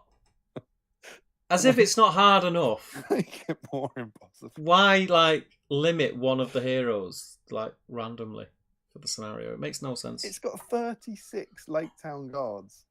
The game is, can Smaug destroy the Windlance before it kills him? Yes. You don't need the other model. The answer is yes. Oh yeah, it's like it can't eat. Doesn't he deploy anywhere as well? Starting positions. Most of them have to deploy within. Some of them have to deploy within the house, and then the rest of his models anywhere on the battlefield. So you can deploy Bard with the Wind Lance anywhere, right? The evil player does not move Smaug. He moves onto the battlefield from any point along the northern table edge. So you deploy Smaug right at the bottom on that walkway at the bottom of the map, right? Mm-hmm. In the middle of the board on the bottom of the map, and then in the first turn, Smaug moves on. So you're at opposite ends of the board. The Wind Lance gets to shoot him a couple of times. Hopefully, kills him. It's got a good chance of killing him because it's the Wind Lance. And if not, Smaug wins. Don't deploy your late towners. Yeah. It's a great scenario. Try it out, people. It's not only is it horribly imbalanced, it's Bard with the Wind Lance. Save it for his profile. It's all right, though. We get another scenario. Assault on Ravenhill. Yep. It's a little bit more playable. Yeah. So this is a 4x4. Are we over? Yeah. 4x4 board. We get Thorin, Feely, Keely, Dwalin, not on Goat, Bilbo, Radagast on Eagle, Tariel, Legolas, Beorn, Gwaihir, and 2 Great Eagles. So it's the Ravenhill battle, and that's pretty good. Mm-hmm. That's pretty correct. Then Azog, Bolg, 3 captains, and 36 good bad orc warriors. So that's quite cool. It's up on the top of the hill, and that one seems to make a fair bit of sense to me. Like Bolg and his Bolg and his orcs turn up on turn 3. Legolas and Tariel turn up on turn 4. Radagast, Beorn, and the Eagles turn up on turn 8. And then any Gundabad Orc warrior comes back on a roll of 6. So there's lots of different things moving in at the right time, and it's just literally good have to kill Azog and Bolg, and good has to be reduced to 25% of its starting numbers. Which actually, depending on how everything comes on, I don't really see who's the favourite in that. I don't really, do you know what I mean? Like it sounds like you've got the kind of champions against Azog and half the orcs to begin with, and then every side gets reinforcements. I think that would be quite playable, quite good fun. The end. I remember thinking, look, when I read this, nothing wrong with the scenario. The scenario looks great, but it looks like they've thought, how do we get all these new models in a scenario that's stuck on it? They don't get the Vanquish of the Necromancer in that. No, but I mean that would be silly, wouldn't it? It wouldn't tie in the thing, so they've gone with the one that gets most of the new stuff and makes people want to buy them. Come on. But that's the only scenario. There's 2 scenarios. That's it. Yeah. So you know when you rolled at the end of this, to find out if Biffa, Bofa, Bomba, and you've been waiting eagerly like this. Floyd, Dori, Ori, Nori. Don't matter. They're not in it. They never got another. There's no narrative scenarios for the Battle of 5 Armies. How nuts is that? Irrelevant of anything else, the only scenario for the Battle of 5 Armies is Assault on Ravenhill. Is that not mad? And the only other scenario for the entire film is Fire and Water, which is fair enough. But this is the. I'm going to turn over to where it says new profiles now, just so we're on that page. But just to, this is where it was like give with one hand, take away with the other. It felt like at that time, because your brain was telling you this is bad. But because we got all these models, like it what felt like one jumbo hit. 3 weeks as well. 3 weeks. Your heart's telling you no. This has got to be a good thing, but your brain's going, nah, mate. Yeah. Because it's not. Let's bear in mind, it's not 3 monthly White Dwarfs. It's 3 weeklies. Yeah, it was a roller coaster because that's exactly what happened. Like you felt negative 1 week, and then you were up, and then you were like down again, and then you were up, and then you were down, and then it was just. We were hot, we were cold, we were in, we were out, we were yes, we were no. We were shaking it all about. We were black, we were white, all over the place. So, should we have a look at their profiles? Yeah. Again, artwork, heroes, villains, and Middle Earth. Love it. That's great. The photography's great as well. There's Bard with his bow against Smaug. So, Bard's new profile. Bard the Bowman, Girian's heir. Yeah. This is like Bard on crack. Yeah. So the big difference here, and this is important now because they've been combined. He doesn't have a bow. So this is, in this era of the game, this is a different Bard. Yeah. You could either have Bard the Bowman, or you could have Bard the Bowman gearing his hair. And this one didn't get the option for having a bow. No. Because it just hurts. Even though his name is, Yeah, Bard the Bowman. Also, it's because Larry's going to enjoy it a lot. He's in his blue coat, right? This is Battle of Five Armies Bard. But this one can have the Wind Lance, the model for which has him in his brown coat. Yeah. Yeah. And the previous Bard the Bowman. It's the little details, mate. It's the little details. He can't have the Wind Lance. It's the little details. You can have him on a horse. You can have him with armor, which is wicked. I remember, it was like, great. Now we get Bard on horse with armor. That's cool. So we've got our Battle of Five Armies Bard. But he can take the Wind Lance.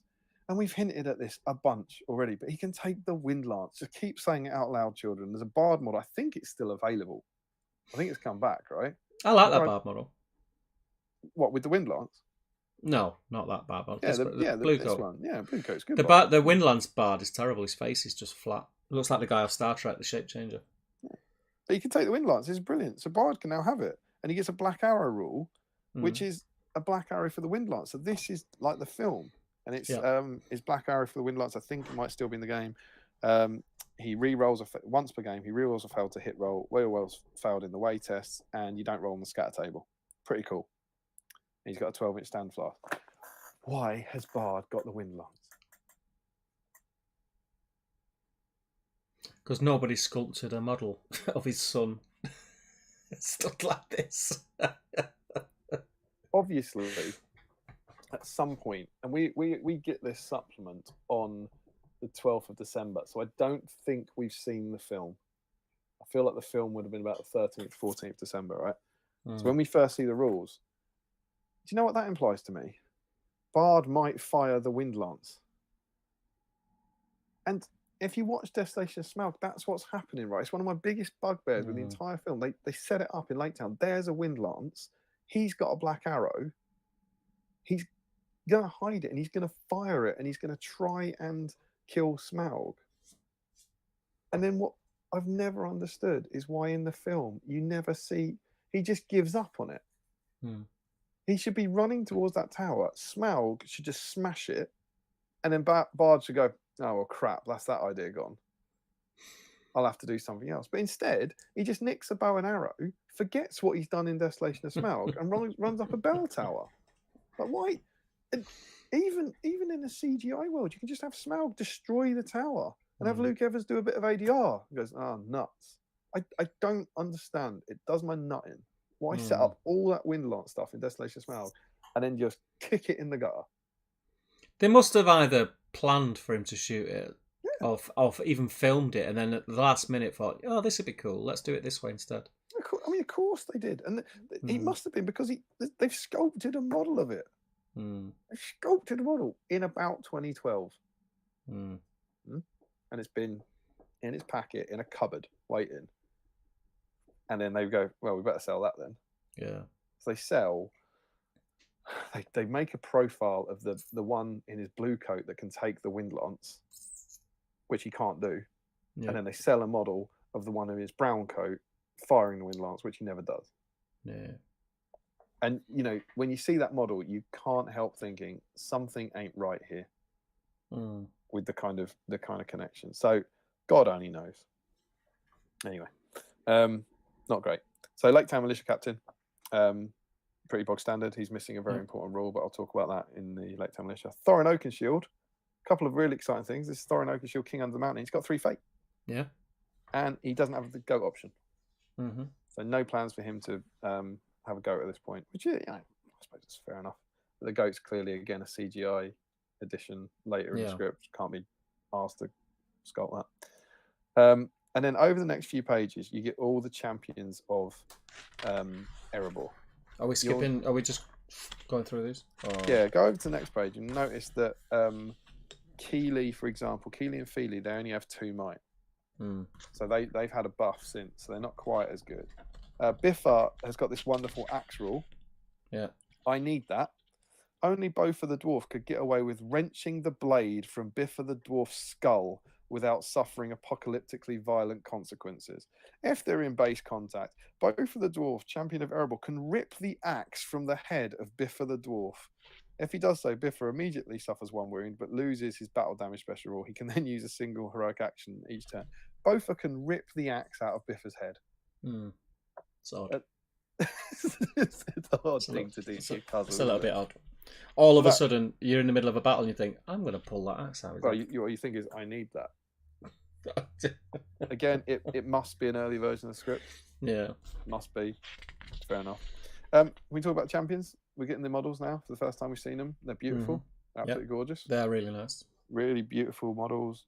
I remember when they came out, we'd seen some trailers of them on the wall. You know, in their gear, and it was like, these look great. These look absolutely brilliant. And then you go and see the film, and they're not wearing any of this gear. So they wear it on the battlements, and then in the Battle of the 5 Armies, they take it all off, and they wear different gear. Yep. Again, I want to say we're seeing a trend. If you watch the behind-the-scenes features, they made this armor. They were photographed in this armor. They filmed some stuff in this armor. Then when it came to the battle, in the next block of shooting, they said, we can't fight in it. We can't move in it. So then they redesigned it and they said, well, let's take off one heavy layer and fight in your leathers. And they have this whole idea about they're running out to die, so they don't need the protection and yada, yada, yada. So DW sculpted the models probably in about 2012 based on that original artwork. And then when they never have anything to do with them, they don't get an update on that. I don't know. They're not reaching out to them. Maybe it doesn't matter for the champions of Erebor. They look pretty close to them. Maybe it doesn't matter. You know, to this day, I don't think we get a lot of people complaining that they don't get them in the right gear. But again, it's another thing that is based off production photography from years before. More champions over the page. Yep. I didn't go through and check every little change, but a few of them have changed. Nori has had a massive upgrade since then. Nori in this version is only 2 attacks, and he doesn't get his reroll wound. And I think he's only got a single. Oh no, he's only. Does he have a 2-handed one now? I can't remember. I feel like he's got a hand and a half mace now, possibly, because he's got his swarm protect. He's got his weapon master. Maybe he's only got that in Thorin's company, but he's now got an extra. He was a real downgrade at this point. Nori was like, he's almost worse than Thorin's company now, and now he's spectacular. And then we get the cool Bilbo Baggins, Master Burglar. First time we get a Bilbo who's immune to the effects of the ring with the mithril coat. He gets 3 might. Really, really cool. I remember being a bit disappointed they didn't have the Arkenstone, but that's a. That's just an opinion piece rather than a real complaint. Kick-ass photo smell. I like that. Next to Bilbo.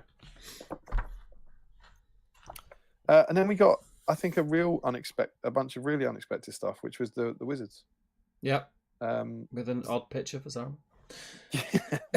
Someone mentioned that ages ago about why it was. I can't remember the detailing on it. There was some issue. Some part of the design process, I'll just put a picture of Bolg on it or something. I can't remember. Someone in the chat might know that. So we got brand new profiles for the White Council, which was mega. So Saruman, and I meant to go back and compare them, but I totally forgot. But Saruman, this is good Saruman, got a huge boost. Yeah, it's cool. You're used to this Saruman now, but off the top of my head, this good Saruman for about the same cost, he got resistance magic. That was new. And he got the Lord of the History, which was he can re-roll 1 dice when making casting or resist rolls. Yeah.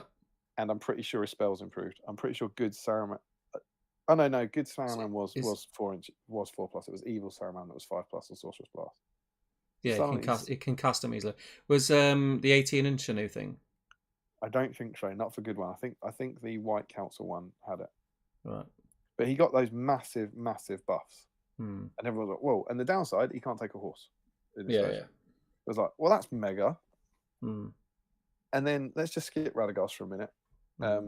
Because the 3-pack. Galadriel Lady of Light arrives, which is the first model in the game to ever have Banishment and Fortify Spirit. Yeah. They were in the Hobbit rulebook for 2 years, and everyone was like, who's getting these? Where are these spells? And finally, there's a profile that got them.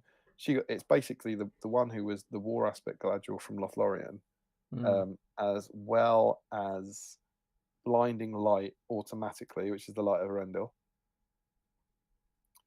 and then those 2 spells for the loss of almost nothing, I think. Yeah. And she was, we have a discussion about it on the Plantier where we were like, you're like, she's infinitely better in every possible way. She basically destroyed the Protectress of Lothlorien one.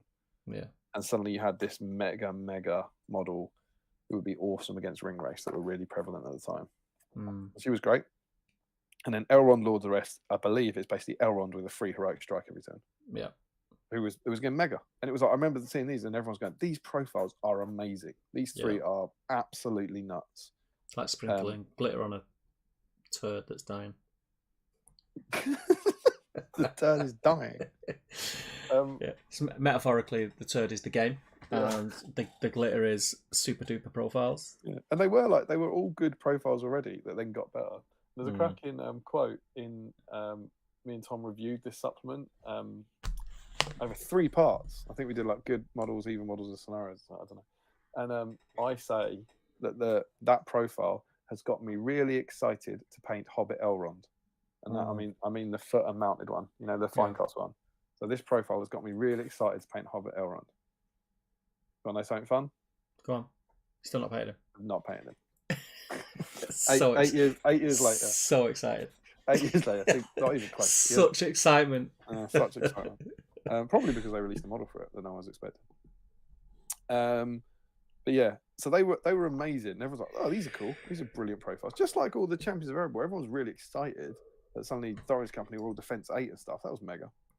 And then back over the page, the previous page, we got the really unexpected one. And bear in mind, there was nothing about this in the build-up. No. And everyone was like, what the hell is this? Before this was filmed. Radagast the Brown riding a great eagle. And the massive thing about this that they added to his profile that everyone lost their shiz over was the fact he had Nature's Wrath. Nature's Wrath was the new spell that added to him. But he doesn't have a Staff of Power. No. And that was actually a really, really fascinating trade. I remember that first profile, and me and Tom in that first Plantier where we reviewed it, we didn't notice that he didn't have the Staff of Power. And we were like, this is absolutely insane. This model's insane because even cost-wise, it was like Radagast and a 50-point eagle or something. You know, it was even just pure economy. It was dirt cheap. But yeah, it was a really interesting trade where you could have him with his Staff of Power on foot or slow horse, or without his Staff of Power on an eagle. Yeah, and that was a good trade. But now in the game, he's on an eagle with his Staff of Power. Yeah, but Nature's Wrath isn't as good. So that was cool, and I was like, oh, and it was a fairly obvious guess that people were going, well, he must then lead the Eagles to Battle of 5 Armies or something. You know, that's quite cool. That's quite cool. So there we go. So they were all very welcome. I remember there being chat about like maybe we're going to get Gandalf on an eagle as well, as you know, that kind of thing. Yeah. And then potentially the 2, or at least one of the 2 most divisive profiles in the history of the game, right up there with Alfred. We got the new Thranduil. So bear in mind, Thranduil, we'd only seen him walking around looking sexy in Death Station Smaug. Yeah. His profile for that was the same profile he already had in the game. Fight 6, 2 attacks, 2 wounds. It's exactly the same. Yeah. Obviously, they'd had some sense of what he was going to do in this. And so Thranduil becomes a monster. A beast. We all expect it now. But bear in mind, Thranduil's basically a fancy elf captain in the game at this point. Yeah. And Thranduil becomes pretty much what we know of him now, right? Yeah. Fight 7, 3 attacks, 3. He's the souped up Thranduil you can get now. Yep. And he gets his Blade Lord thing. He loses the Circlet of Kings, which he had last year from the old profile. And his options are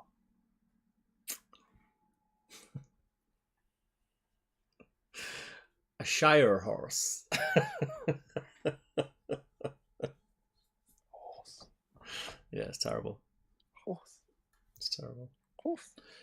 One of the big things that you take away from the movie when you see it is him on that elk doing elky things, and I am well aware of production lead times. Let's not forget, in the prologue of An Unexpected Journey, you see him on an elk. 2 years before this, you saw him on an elk. Clearly, and again, you watch the behind the scenes footage, he clearly shot all of his scenes on a horse. Yep. And he shot his scenes on a horse that looked an awful lot like that horse. Yeah. Shot his scenes on a horse. And probably at some point, he was going to ride a horse. And they sent that photo to GW. Yep. And they sculpted him on a horse. Fair enough. And then they saw an unexpected Danny in 2012. And in the 2 years in between, they did nothing. They went, that's all right. And they must. People won't notice.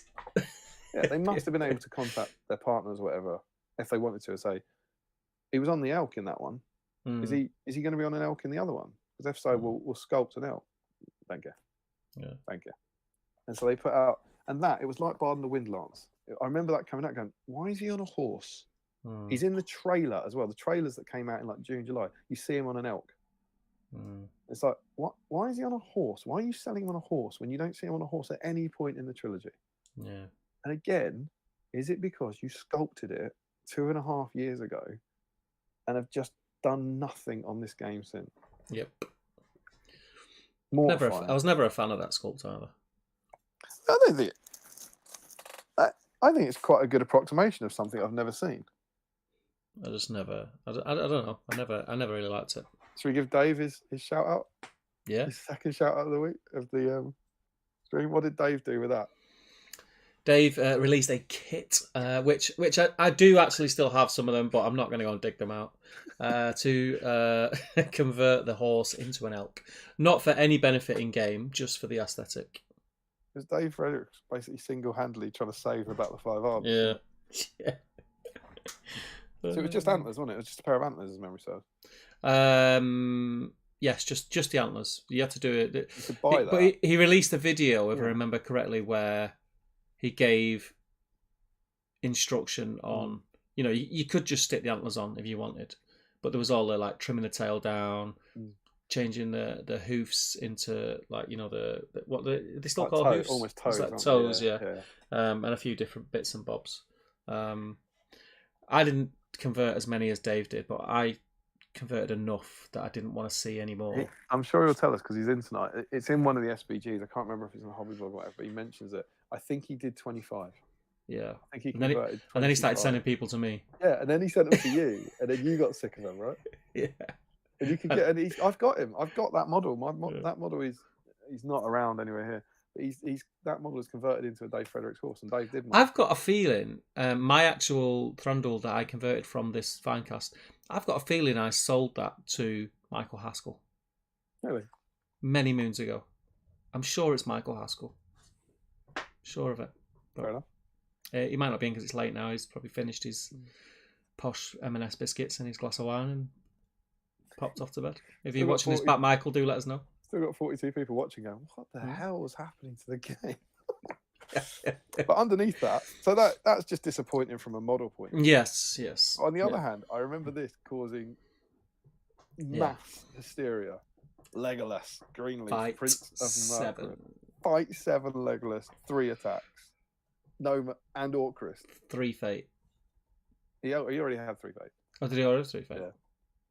The changes are fight 7, 3 attacks, and Orcrist. You know how and at the point again, you might not remember this, guys, if you're in any way new to it. But Legolas was already one of the most dominant heroes in the game. He used to be your leader. There was no hero tier. You'd sit him in the back and snipe everyone. He was an amazing archer, and they turned him into an absolute combat monster. Fight 7, 3 attacks, and they gave him Orcrist for the first time. 3 attacks, 3 might fight 7. The downside was that he couldn't have an elf cloak, Yeah. which meant you couldn't do his normal tactic of hiding behind your lines shooting. Imagine his, in that version, elven cloaks used to get their protection if there were people in the way, not just scenery. And so you just hide him at the back and he was your leader and he'd just snipe out anything you didn't like in complete safety. So you couldn't do that. So it was a small trade-off. Mm-hmm. But I remember Jamie Gibbon actually genuinely saying that changes everything, to be honest. If he doesn't have an elf cloak, it's not as obvious a choice. But he became a different model. He became just a phenomenal warrior. Yeah. Fight 7 on a horse with 3 attacks. And Orcrist. I remember James took him to Ardacon one year. He's better than Thranduil. Yeah, well, he's got the bow as well. Thranduil's got the 3rd wound. But I think in terms of having Orcrist and stuff, certainly on horse. And he gained, and I'm quite certain because we went to the Nova Open in 2015, and it's very rarely that you can credit someone with the start of a movement. But I remember categorically we'd played with these guys for 6 months, and these terms were not in use in the UK. We went to Nova Open, and Rob Cron called him Megalith. Yeah. And he called him Thranimal. And Thranimal never took off, but Megalith did. And then Megalith took off over here. And so it wasn't me, it's not us. It was Rob Cron. I'd never heard anyone say it in the UK before we went to Nova, and then we thought it was hilarious, and then we kind of went, you should call him Megalith, it's amazing. That's where if anyone wants to show me a use of Megalith before Rob Cron used it on the internet somewhere, then fair enough. But Rob Cron coined that, and that's what he was known as, Megalith, because he was Legolas on crack. And people were furious. Now he's a better fighter than Gimli, he's a better fighter than Aragorn, he's a better fighter than Boromir. And it was all done, of course, because he fights Bolg, and Bolg's fight 7. Yeah. I didn't. How are you on? Do we like Megalith? I mean, he was cool to play, wasn't he? Because he was a lot of fun because he was just an animal. But it pointed in the direction of, it's like I said before, they were just, it felt like these profiles were so overpowered. They were really, they kind of didn't care what the sort of pushback was going to be. Yeah, it was just like, let's just make them really powerful. Hopefully that will blind people from realising what's happening for a few months. That's kind of what it felt like. It was definitely like Legolas being fight 7. And it'll sell the models. I think to this day you can make an argument for Legolas being 3 attacks. Like, in the film, I agree. I don't think you ever see Boromir or Gimli or Aragorn. I think he fight over the course of The Hobbit and the Lord of the Rings trilogy. Like, he has so many fights where he proves his prowess in combat. Like, we've seen a way of doing it being giving him Night Fighter in the Legion.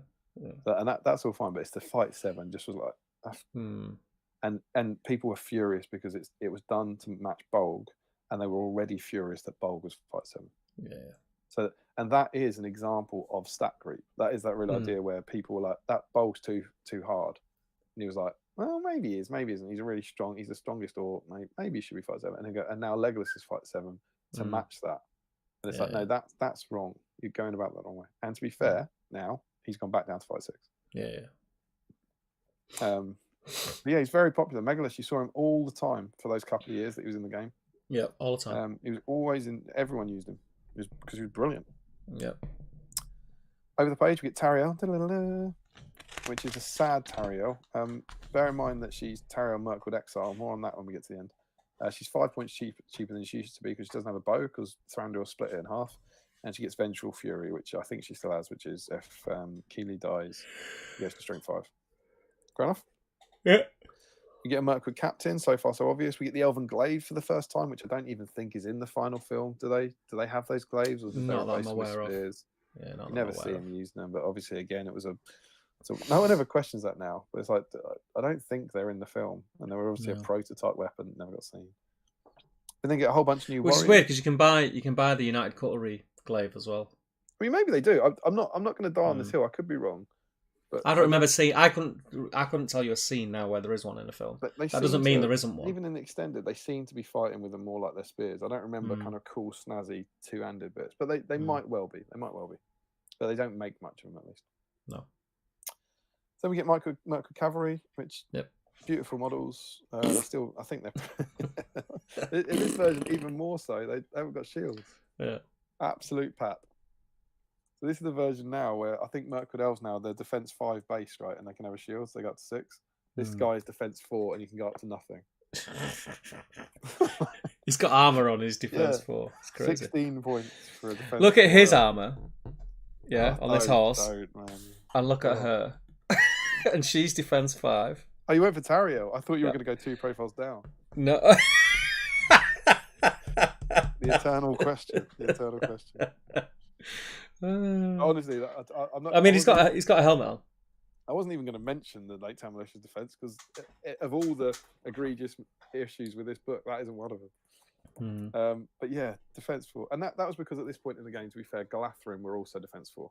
Yeah. And High Elves, Rivendell Elves were defense 5, and in the new edition, these guys look identical. Why not make them identical? Which is fair enough. Mirkwood Elves, nothing to say there. So far, so obvious. Still defense Lake 4. Town Militia.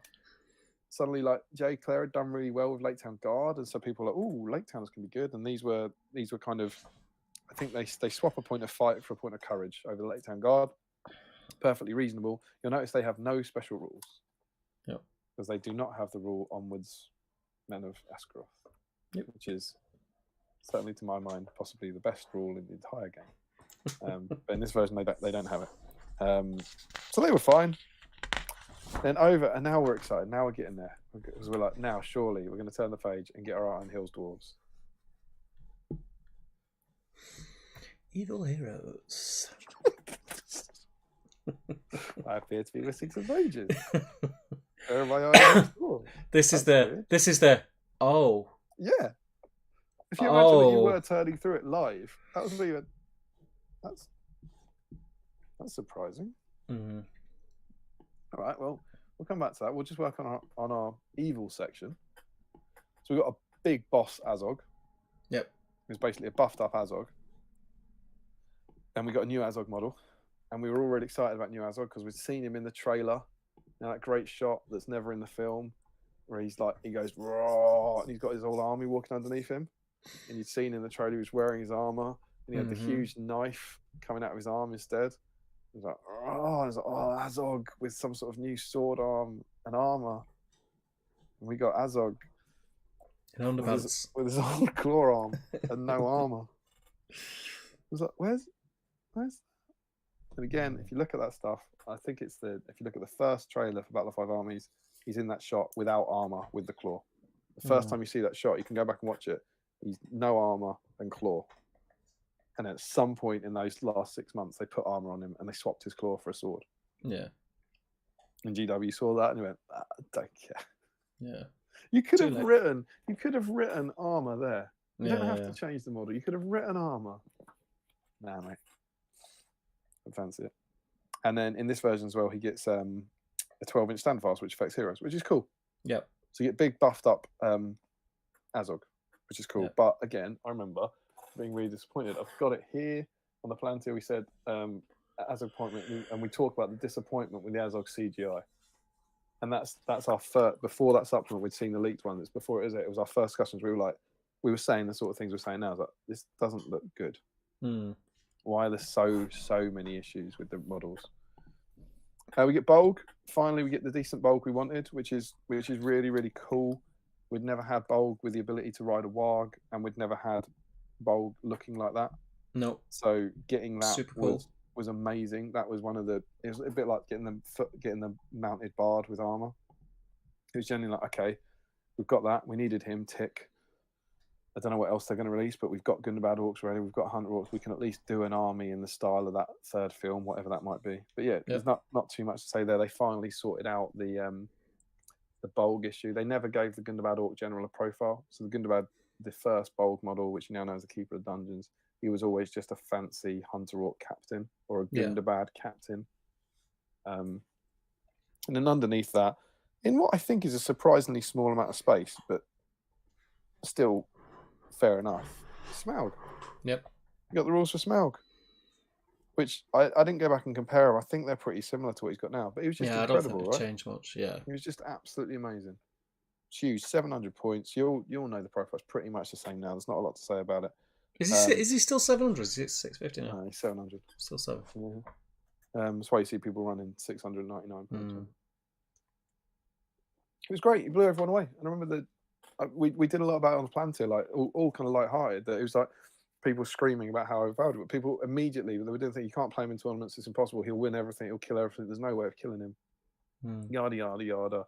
We did some sketches on the Palantir where we were just I don't know if you remember, but he'd roll some dice and I pick up like a 2x2 section of the board and just remove it and that sort of stuff. And he ends up fighting Bayorn one-on-one, and Bayorn, because he's got no fate points, and Bayorn hugs him. I think we did like 19 wounds on him, but then he couldn't quite kill him, so then Smaug kills Bayorn and all that sort of stuff.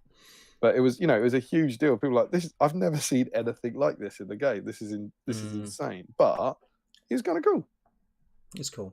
And they released the model for 300 quid, and they made 200 of them, and it sold out in about 10 minutes. Yep. Did you get him straight away? Yeah. First You got one of batch. those 200. Yeah. I think that was a Forge World capacity thing, but it's also a test in the water. Mm. And I didn't because I was really. I remember we were going off to a tournament. I think might have been Sterling, possibly. I can't remember. We were going off to a tournament, and I remember sitting in the back of the car thinking, I don't know, that's 300 quid. I don't know if I want it. And sort of looking at the web because they used to go up on a Friday night. Remember, they used to go for sale on a Friday night, and then I hit refresh and it was sold out. Yeah. And I was like, oh, and I literally went, oh, I did want it.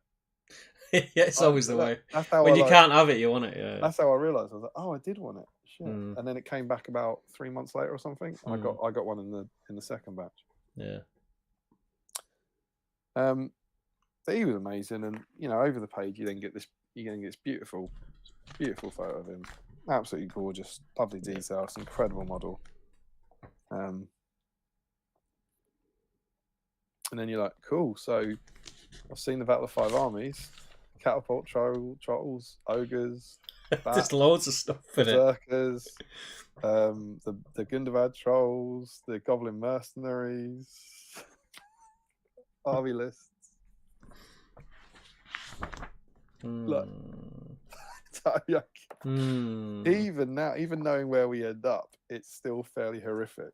It still gives me the kind of sweats turning the pages. It's like not a single evil warrior of any sort. And I don't like Azog was just Azog. It's just a different sculpt for him. He could have done it. Bolg must be new because Bolg was a CGI design, so they must have sculpted Bolg. Yeah. In like 2014 or 13. I think he's the only one. Bolg is the only model in here that they couldn't have seen concept art from in 2012. Yeah. And Smaug. Yeah. So imagine that. It's like, are we going to pull out of this entirely? Yeah, but sculpt a Bolg, so they got a Bolg. Oh, do you mind knocking out Smaug as well? Like, I don't even... The fact that we got Smaug and he looks like the Smaug in the film. Because remember, he's got like the he's only got the 2 legs, right? Yeah. What do you think? The thought process. Do you think that they were thinking, right, we're closing out the range now, and it would be such a shame if we didn't have Smaug in that range? Maybe.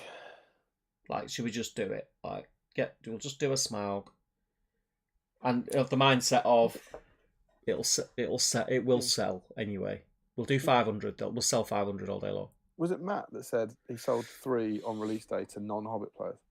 I think they took a punt that said like enough people who like the Lord of the Rings but don't play the game will buy this, like collectors. Yeah. Because it was super. And I believe it is. I believe since then it's always been one of the biggest sellers. I believe it's been insanely popular all the time, which will confuse a lot of people. I've heard a lot of people say that it's a very, very popular kit.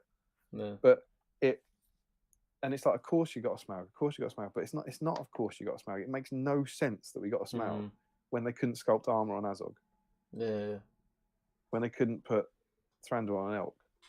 And it was whichever one it was, I think it was Michael Perry, but it was the last model he sculpted for GW. First digital model he ever sculpted, and it was the last one he did before the Perrys left. I think he can't knock it out of the park. It's incredible. Yeah. And thank God we got it. Oh yeah. And they gave you, what they did was they just about gave you the pieces so you could play Battle of Five Armies stuff. They gave you Bard in the blue coat on a horse with a sword. They gave you Bilbo in his blue coat. They gave you the dwarfs in armor. They gave you Bolg on a warg. They gave you in the Lake Town Militia, and you had Gundabad orcs.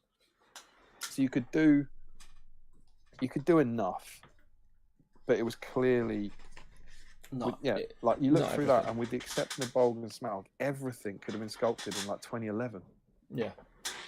And I think it clearly was. Yeah. The final 2 pages, you get the army lists. Final 2 pages, how upsetting. And they're all fairly normal, apart from Radagast Alliance. And on the stream last time, the Destination Smaug stream, we had the madness that was Radagast Alliance. Radagast is a master of birds and beasts. His kindly nature and gentle wisdom have garnered much loyalty amongst the creatures of the wild and a few wandering souls beside.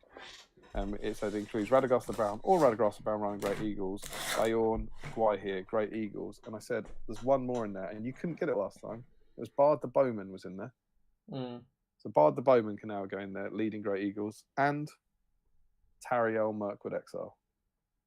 Obviously. Why would she not? Because she's not in the Thranduil's Halls army. Mm. She's been. So you could have Tariel leading 12 Eagles. Should you want to? And it was just you've got to chuck them somewhere. Mm. I wouldn't say it's necessarily my last criticism, but the other heartbreaking thing about it is in all these shots here, all these kind of army shots, there's only ever the amount of models they'd need for the artwork. Yeah. There are 3 elves with glaives, there are 2 knights, there are 3 elves with bow. And when you compare that to some of the stuff we've seen in the past with people like painting armies and all that, it was absolutely heartbreaking. It's like you're not even... They're literally just getting the models that appear on the artwork and putting them on the table together.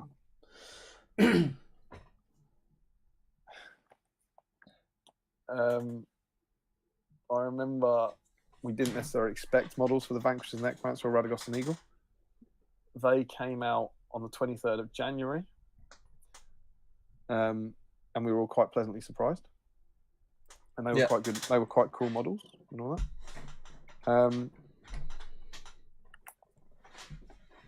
I'm going to kind of jump in the chat and then come back and do the kind of summary of where we were. But what do you think? Like what were your thoughts? What were your feelings? I mean, I've said it, Anna. Like it was, we were just kind of counting the days down, really. It was that. I remember having that feeling of when everything was released. I snapped everything up because I didn't know if it was going to get a reprint when it sold out. But that's kind of the mindset that I was in at that time, and a lot of other people were in. So I just snapped everything up. And I remember it kind of knocked the stuffing out of my hobby mojo. And not long after the release, I think it was of what was that? I remember getting and opening it up and looking at the Radagast on Eagle. And I can remember thinking, I'm probably never going to play with this. All right.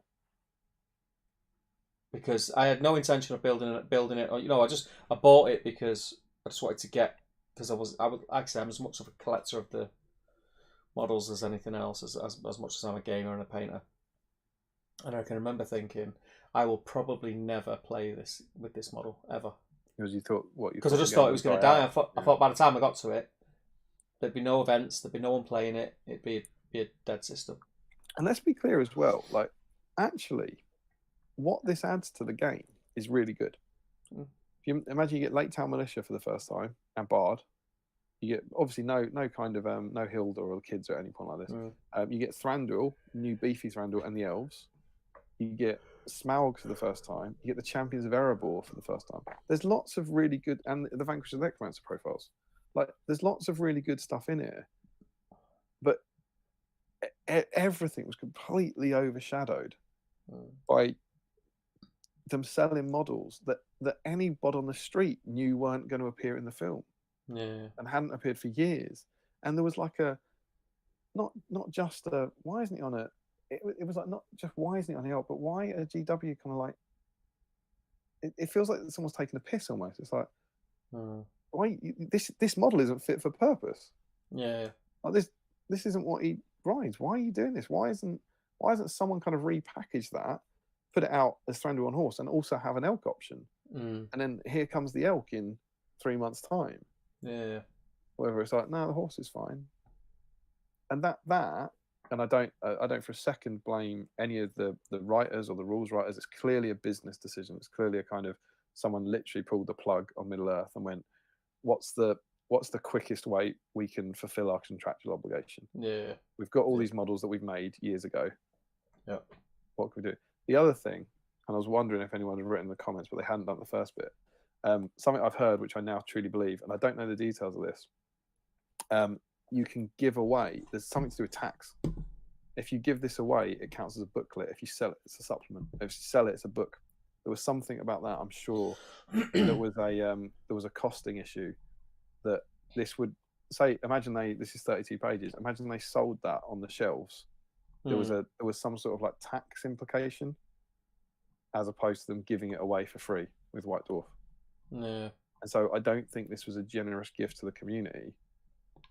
I think this was a way of doing this as cheaply as possible. And I can't remember the ins and outs on that, but it was definitely something. I think it's something about VAT on the difference between booklets and books or something like that. And that I heard was the reason it got put into White Dwarf, which is just like, yeah, crap. And there's also, if you compare it to Destination Smaug, we actually talked about how much love there was in that book, even though it was out of date. You know, the big hobby section, players' armies, points match scenarios. There was actually quite a lot. There's none of this in it. No. 2 scenarios and the profiles, and that's it. That's it. And there was never anything in White Dwarf about it. And then after the release of that, the Vanquisher Necromancer and Radion Eagle, that was it. That was the last time it was ever seen in White Dwarf. Do you want to catch up on the chat?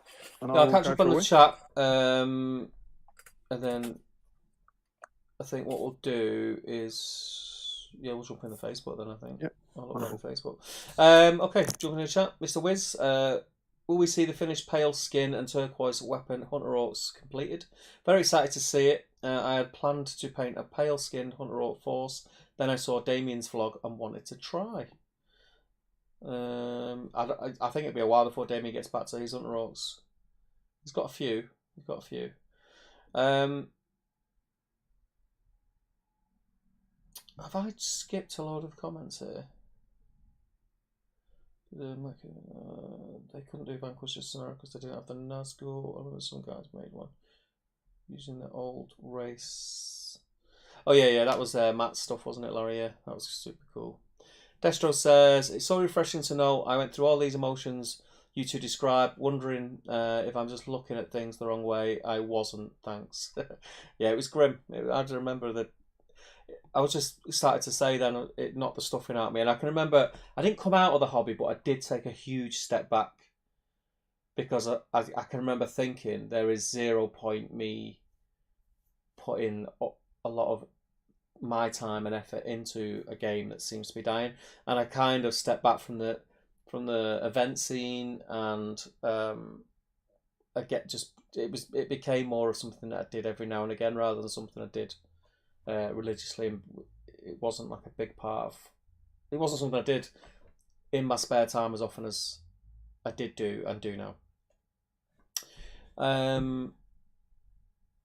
Larry says, it does annoy me that you can't take Bowler's Bard anymore.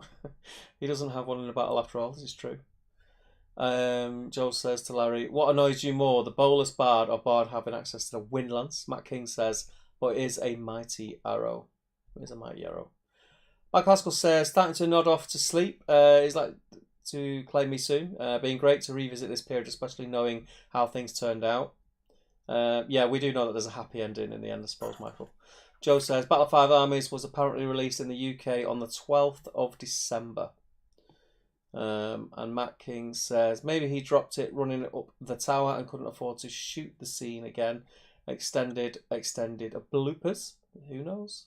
Andrew Kerr says, I think was supposed to be the scene with the Wind Lance where Smaug sees it and then destroys it, but it was cut from the script.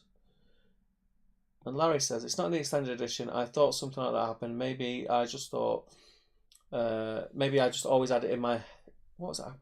I can't even read this text now. My eyes are proper gone. I think you're going to have to take over.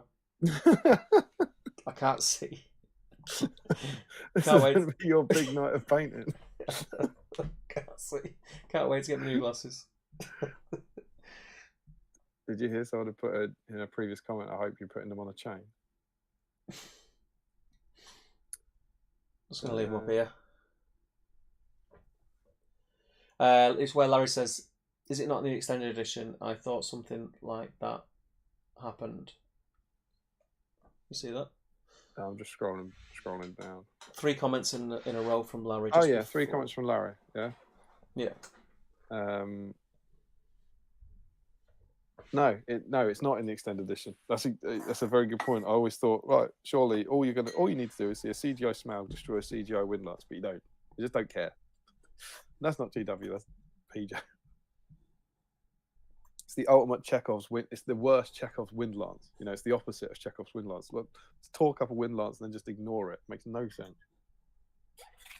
Script writing 101. And yeah, he's wanted me to fully name them with their full trademark names, Champion of Erebor. Ben says, makes you appreciate the lead time GW had with Jackson and Co for Lord of the Rings. It does, and I'll grant them that on some cases, but not on some of them. Like just the elk is unforgivable. I think. Yeah. I think the elk. You had 2 years with the elk, and you chose not to do anything with it. That's different to not. And they did smell. So like I say, they obviously could do it. Larry says, it always annoys me when people complain about taking the armor off before fighting. It makes sense to me. They were sat around for ages thinking they weren't going to fight. So they took all the uncomfortable armor off. Yeah, I suppose fair enough, but then put it back on before you go and fight. They do a big positive spin on it in the behind the scenes. And they say they're going out to die, so they're not worried about defense and all this sort of stuff. Swords and brushes, imagine spending all that time sculpting. They don't get featured in the movies. Must be fairly frustrating indeed. And Joe Holzman says, at Larry Miller, the dwarfs didn't rip the axe out, came out when he nutted an orc. Yep. Bard should have the Arkenstone anyway. Yeah, that'd be cool. I completely agree with that. I'd like it to be a bit like the Orcrist thing, where one could have it, like Thror can have it, or Bilbo can have it, or Bard can have it, or something.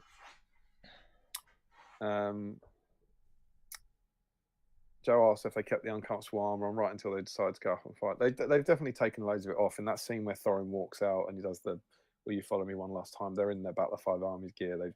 You can see it all discarded on the floor. Larry says the Vanquishers were a surprise later release. That's why they weren't pictured. Indeed. Ryan Cuthbert has done a bit of work on Smaug, but is going to have to call it a night. And Larry says they've all stripped off when he comes out and says, "Will you follow me" last time? Yeah, Larry's right on that. Let's try and remove Tinder. Hide user on this channel, maybe.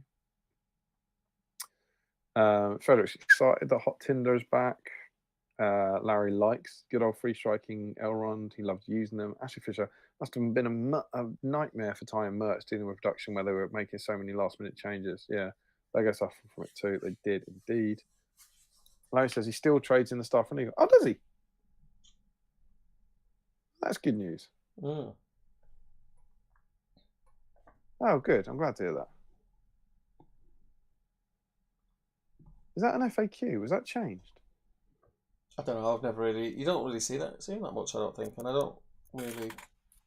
I've not used it. You know what? I used him in one event, I think. This is one for a year's time. Ugh.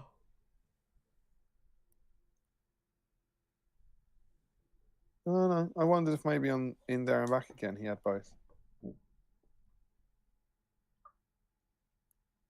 No, fair enough. I'm sure there was a period where he had both. I'm obviously misremembering that.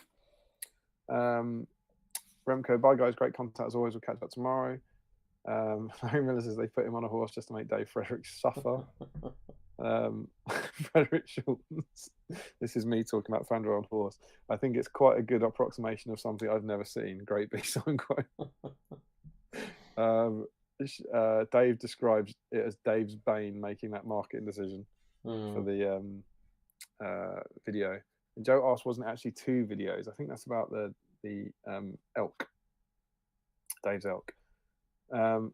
And Frederick is asking if you're willing to sell him the antler kicks so he can convert an antler person. Yeah, if I can find them, mate, you can have them. Make a great vagabond local scout for battle camp. I won't sell them to you, but you can have them. I'll have a look. Dave can probably put them back into rotation now, right? Because they wouldn't be, they wouldn't be for elks anymore. They'd be for Rings of Power antler people. There you go, Dave. No work, make a fortune again. Larry Miller misses Megalas.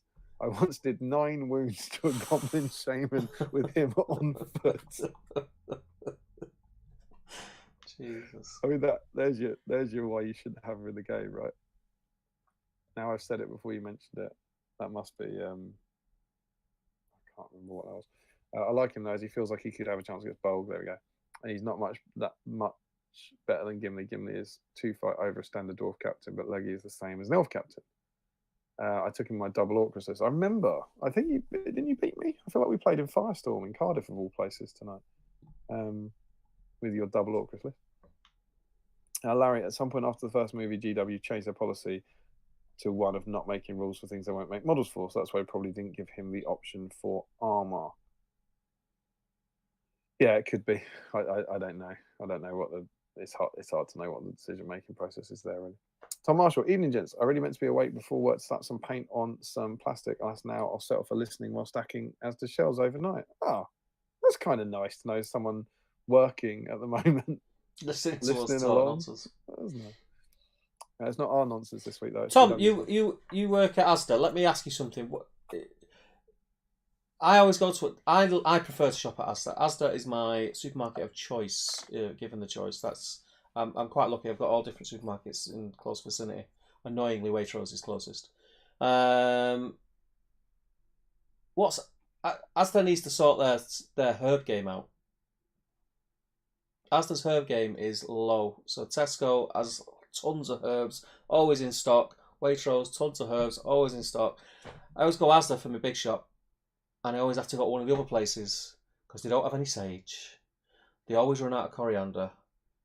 It's a nightmare. Can you have a word, please, Tom? That'd be massively appreciated. Thank you. Rant over.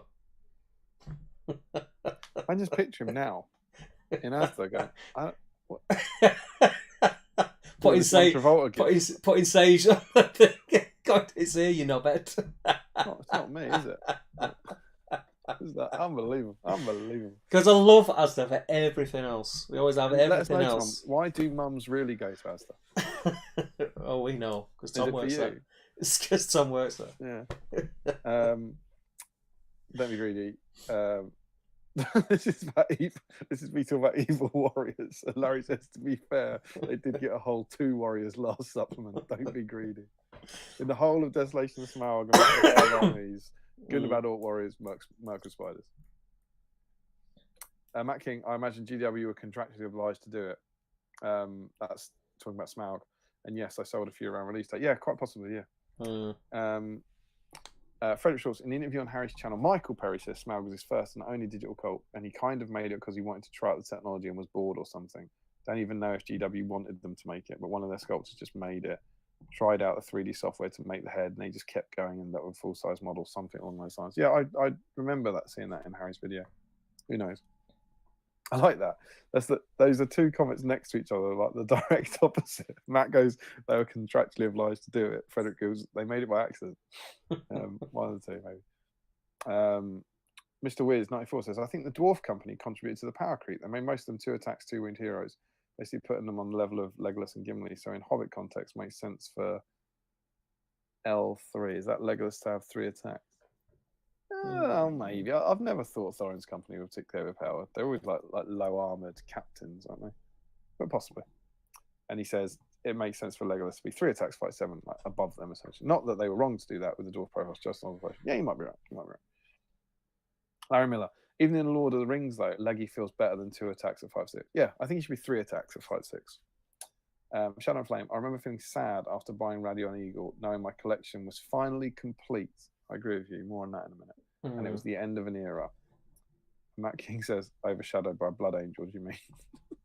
Not sure about which bit that was, but yeah, I think that's a fair point. Infuriate 60, the hobby right now is in such a great place. Larry, them not doing the elk did mean we got a much nicer one eventually. Yeah, that's a fair point. Hell yes. Tom W says, evening, morning, gents. Sadly, no painting for me tonight, but also looking forward to catching up on the stream soon. Also, massive apologies for potentially changing the theme on the messenger chat. Oh, don't worry about that, mate. It happens. Larry, that arm would take a while to put on, I imagine, and they were a rush to get out and actually help. Again, Thorin decided to help, then stopping to take all that stuff off is a bit stupid. Thorin, honestly, is the only one that makes sense to me. Because Thorin's has always been like he's wearing the army of Thror, and he's corrupted by the gold and by Thror. And I think there's a visual and metaphorical casting off of Thror and casting off of the armor, and I get that. That one makes sense to me. He doesn't look like Thorin in that bit, does he? He casts it off and he becomes Thorin Oakenshield again instead of Thorin King Under the Mountain. I get that. The others, they're just wearing normal armor that would help them stay alive. Feely and Keely. I bet Keely probably wishes he kept that breastplate on. Yeah. Joe Holzman said, pretty sure it's in the book, not an FAQ. Yeah, that's what I thought. Fits the narrative and the model, so makes sense. And he then says, Billy, this is about his goblin. Billy did not save all 9 Fury saves. And then Larry says, oh, I think I might have done. I'm not sure what that's about. They got 3 in the first one too. Oh, that's about Evil Warriors. 5 Evil profiles Warriors, for yeah. the trilogy sounds about right. Matt King, I'd trust Dave with the accidental design comment. Just guessing at contractual obligation. That was Frederick with the accidental design comment. Larry Miller, I think rather than 3 attacks, I'll just give him the basic knife battle rule sign. Yeah, I think that'd be fine. Joe thinks something makes sense from a narrative sense, not a practical sense. Oh, he's talking about the armor. And Larry says, but that armor would not be quick to cast off. There's still 37 of you watching. I'm glad to hear that A, you're sticking with us always, and B, I haven't depressed people too much. I can turn off. I'm gonna check the. Yeah, that's working. It's always good when things work. I'm gonna refresh. If you are working on any of the models from the Battle of 5 Army supplement and you want us to get to them in the Facebook chat, take a picture right now and get it in there. Not as busy tonight, which we didn't think it would be. Well, it's by its very nature, there's less models, and The Hobbit tends to be less popular than The Lord of the Rings.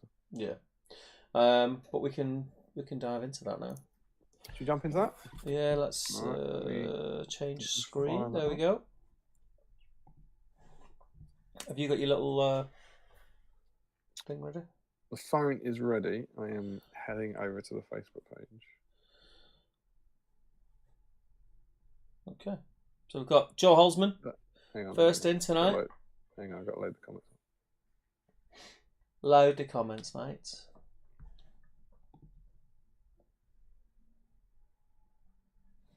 Oh no, Joe's posted Vanquish's Galadriel for me tonight. Pretty pleased on how she's turning out. Is Larry first? I've got Joe. Let me refresh. Something's not right.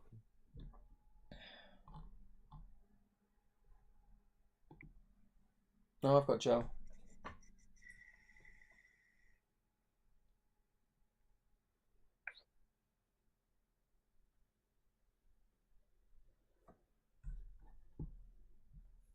To give me a sec. But then Joe has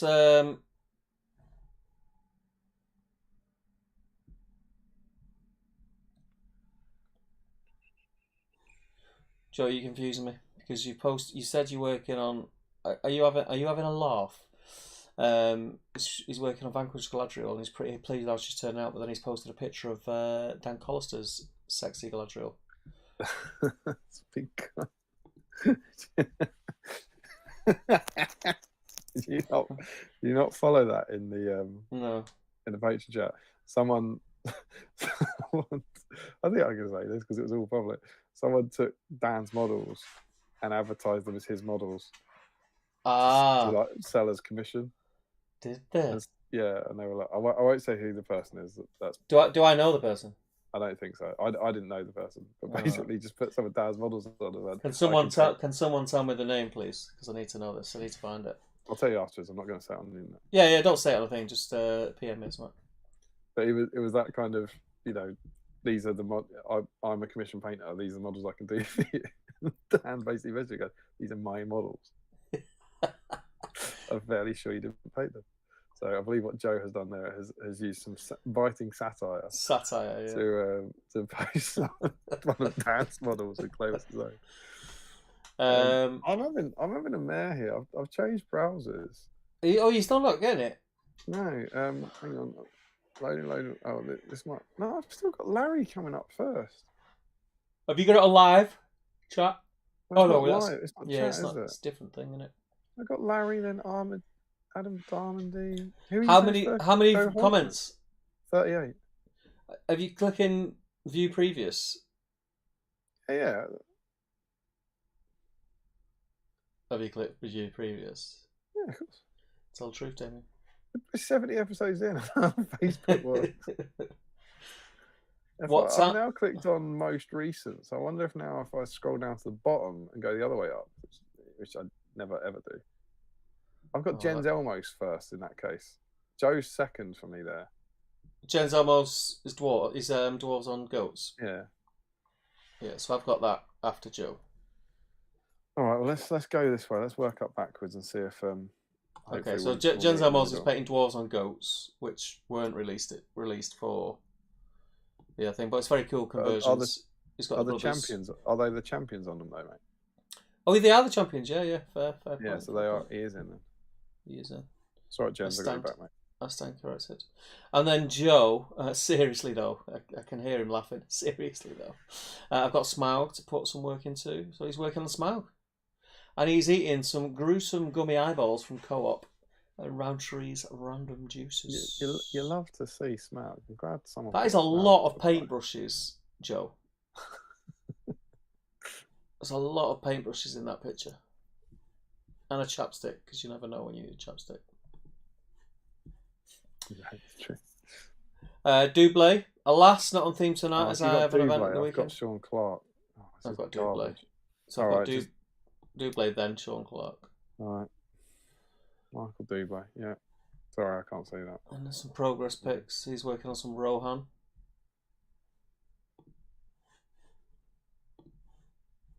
And then we've got Sean Clark, who's working on Bulk. Oh, that sounds like Sean Clarkson. Sorry, was Michael Doublé in? Because I can't see his models. No, he's not in. no. Oh, okay. No. Frederick Clark's got some in with BSIME Bold. supplies and some classic Battle of Five Armies Metal Orcs.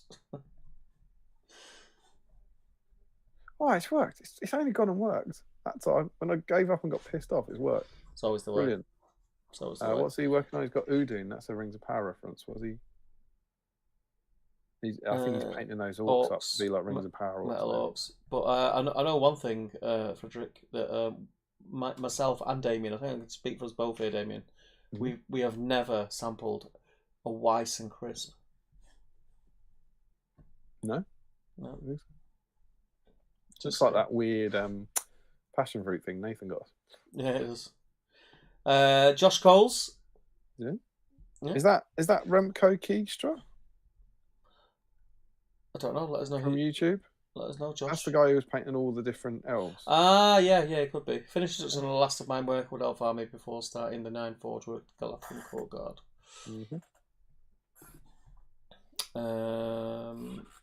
Ben Shaw, no appropriate Hobbit era stuff, but we'll be using the time to make up Grimbold and his companions to finish off Ugluk. I have my hammer prepared for next time though. Good man. Hell yeah, Commander. Great, Ollie. Very nice, very nice. Tom Spate is also working on Bulk. It's looking good, mate. I do love the foot model. It just like captures everything about him. Foot model's perfect. It's great. Absolutely perfect. Mr. Page. Bofer. He's been primed since he was released. So good model to clear from that. That's awesome. Halloween Kit Cutting picture there. Great to see you. Great to see you clearing that back. That is a classy Kit Kat. Mr. Michael Haskell. Bilbo, Master Babbler. Bilbo. I love Bilbo. He's done the eyes. Paint the eyes of a hobbit. You're a brave man. Looking good, man. Mr. Larry Miller. It's just Is that just a... Have you not... Has that got no butter on it? Is he just eating raw bread?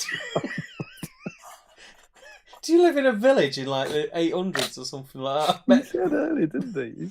He mentioned like... Who just eats bread? I've been eating my bread and coming back. I mean, don't get me wrong. If I was going to eat bread, I would eat, like a baguette. Yeah. Of all the bread, a baguette's eatable without anything. But you're at home. You've got stuff. That's not, like kids do it, right? If you're pushing a kid around in a trolley in Sainsbury's, they'll pick at the bread, right? That's fine. But you're at home, mate. That's a lot of bread to eat with no moisture, though. It's a lot of bread to eat with no moisture. And also, is it not? Is that? It almost looks like he toasted it, but I think it's just been almost. I think it's just the angle. I don't think he's toasted it. It looks like he's took a bite out of it.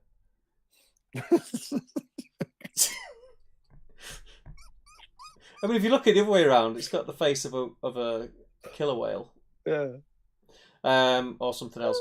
But Frederick says nice Saruman. I don't get that. What's nice From sound? from the picture in the Battle of Five Armies book under Saruman's profile.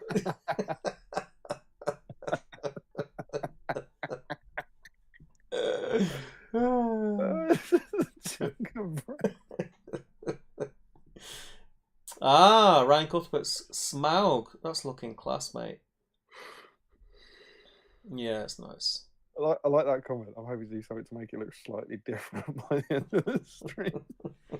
That's all you can do. Have you paint Smaug, mate? Have you done him? Yeah, you've asked me this on numerous streams, and basically I've got like all the base colours on. Do you want me to go and get him? Yeah, sure. Nice Okay. tonight, isn't it?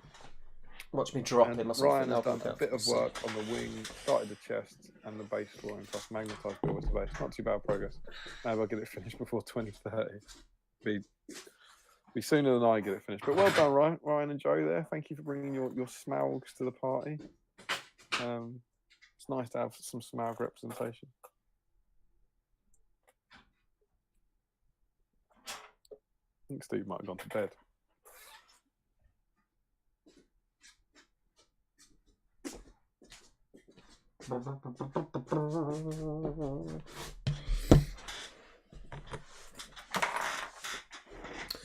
This was not the best idea.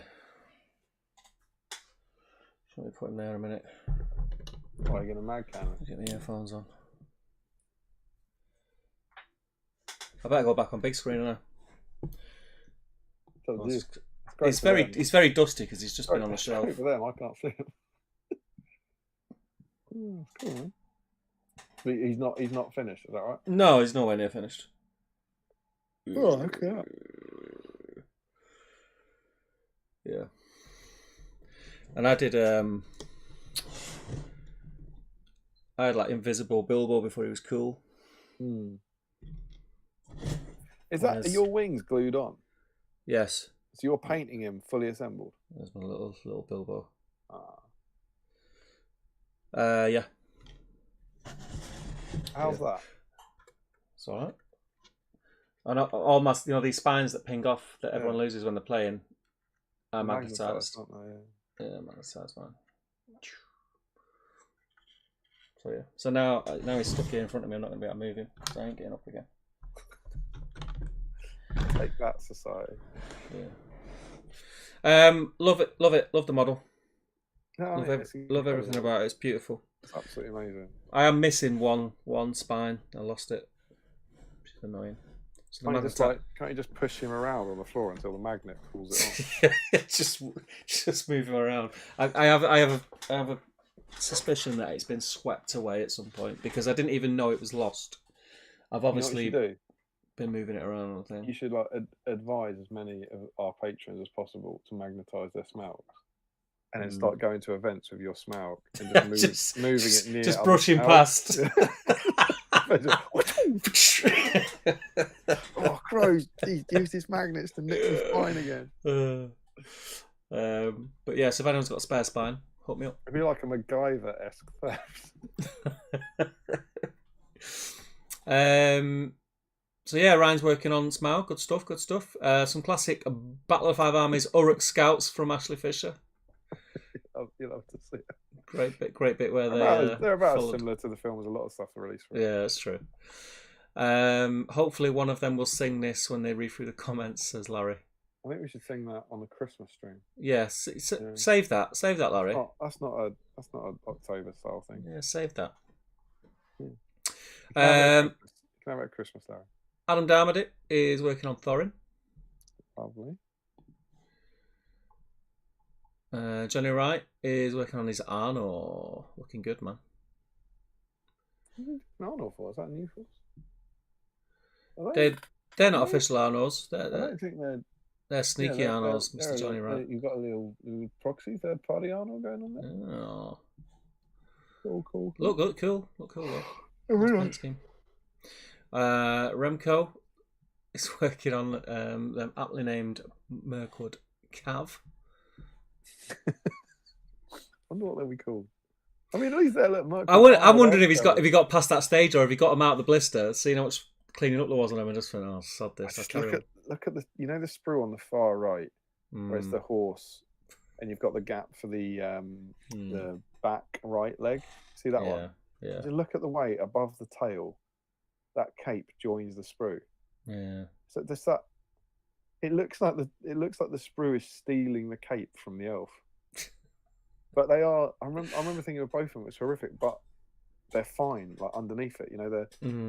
It wasn't a miscast or anything. It was just horrendous amounts of flash. And then Katie's working on Bolg. And then we've got Alk.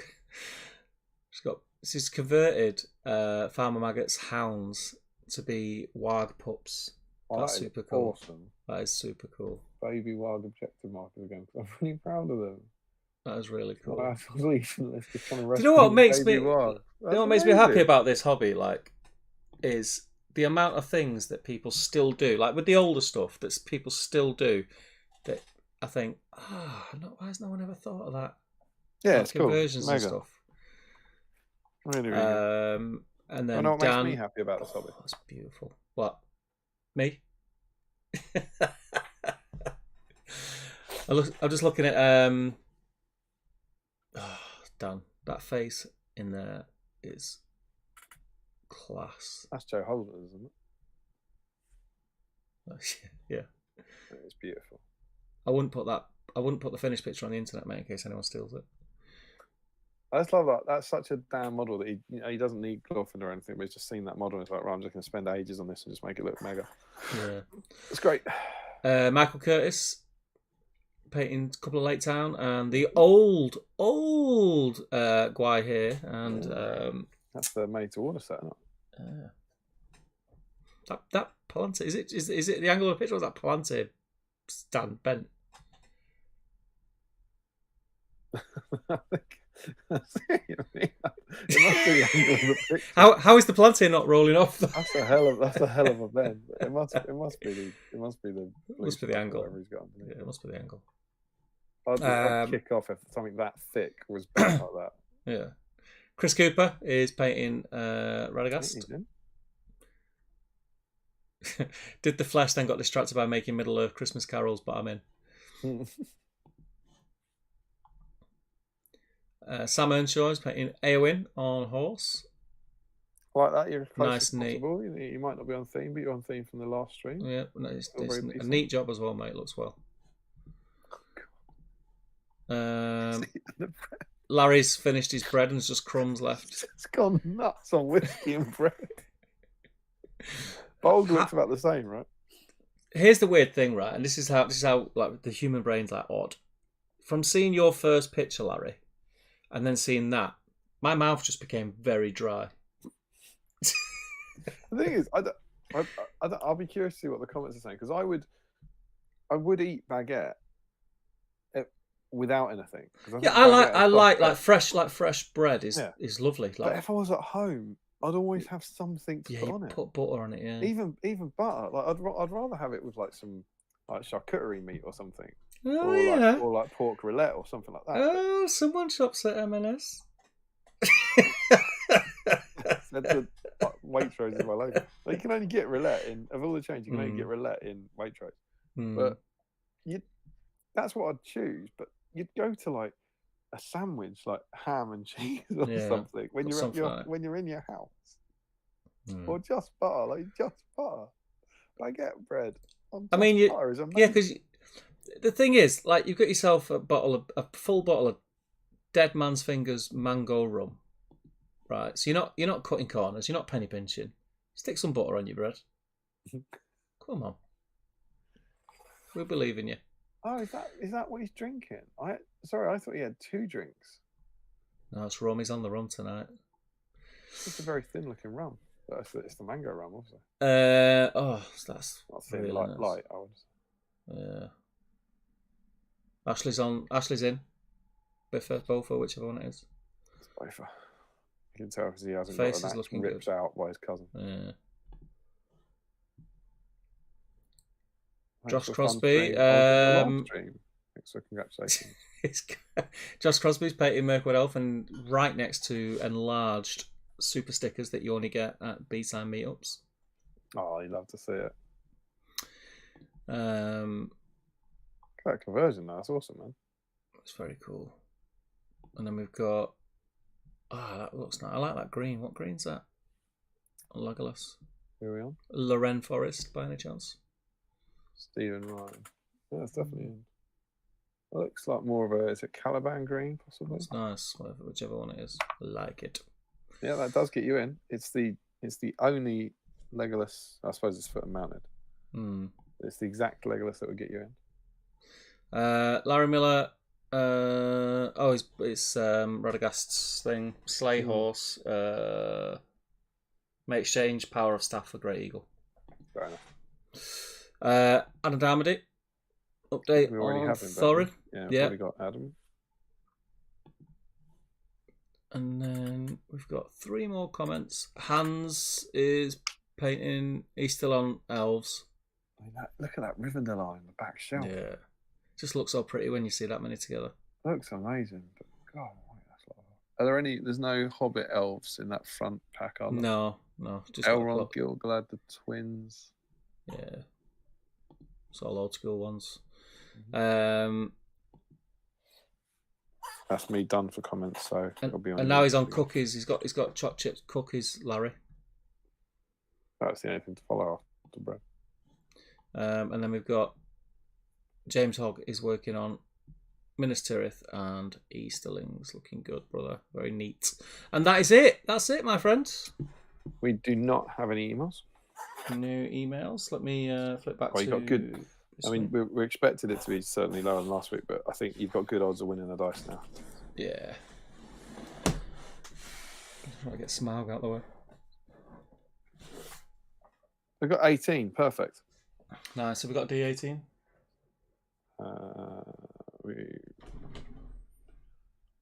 I believe we have a D6. Okay. Or D20?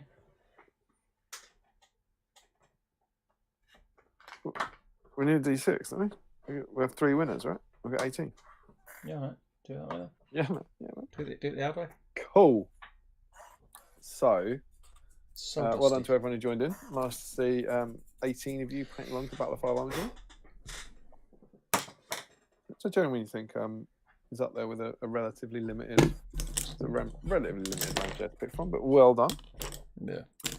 Thank you as ever to the 34 of you who are still watching along with us. Wonderful things. So we can use that. We'll use the prize dice to get us our finalists. Yes. Because it's a D6 that we need. All right. Over we go.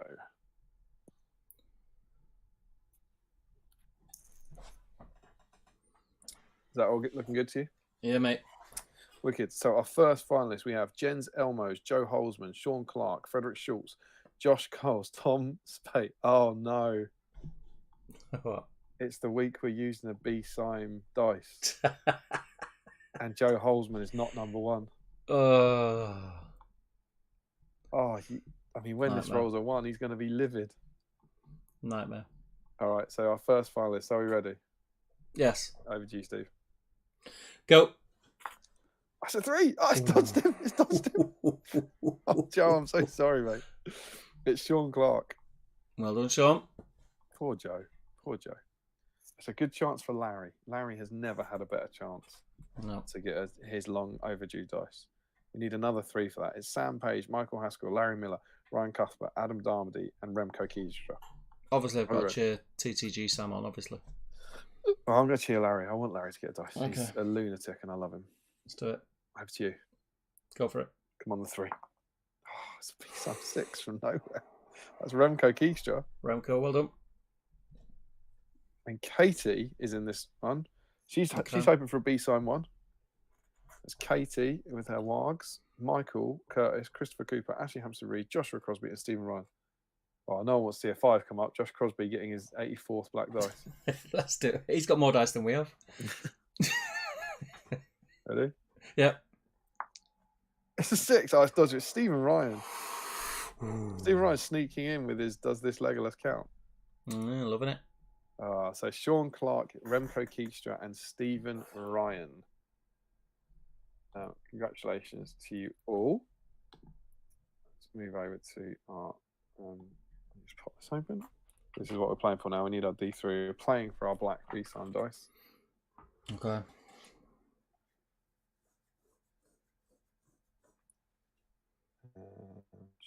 That's the wrong program, sorry.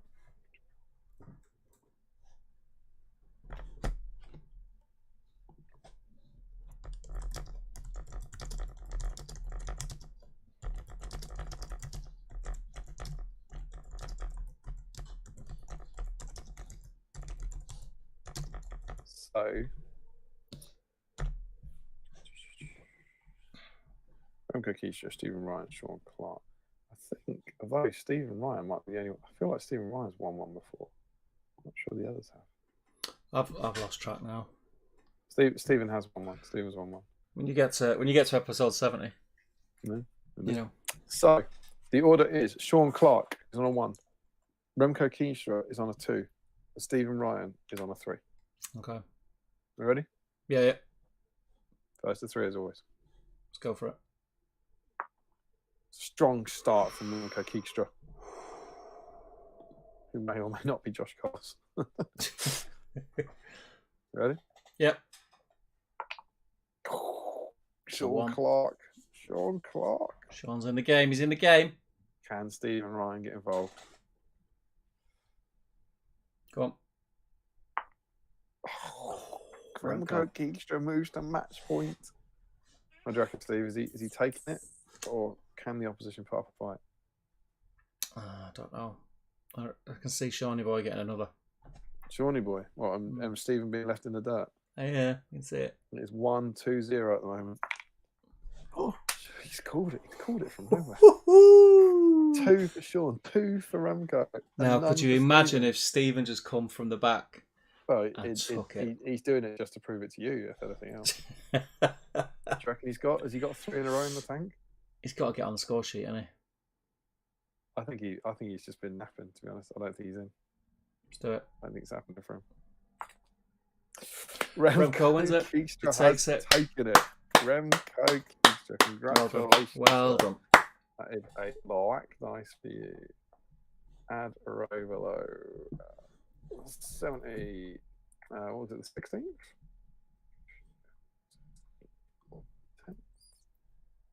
22.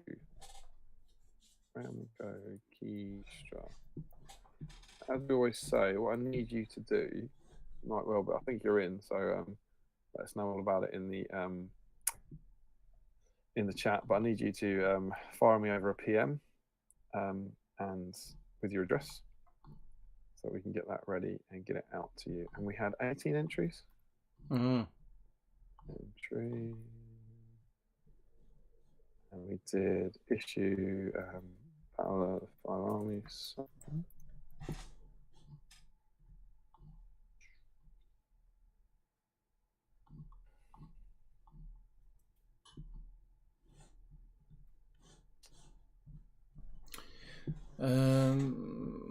We go.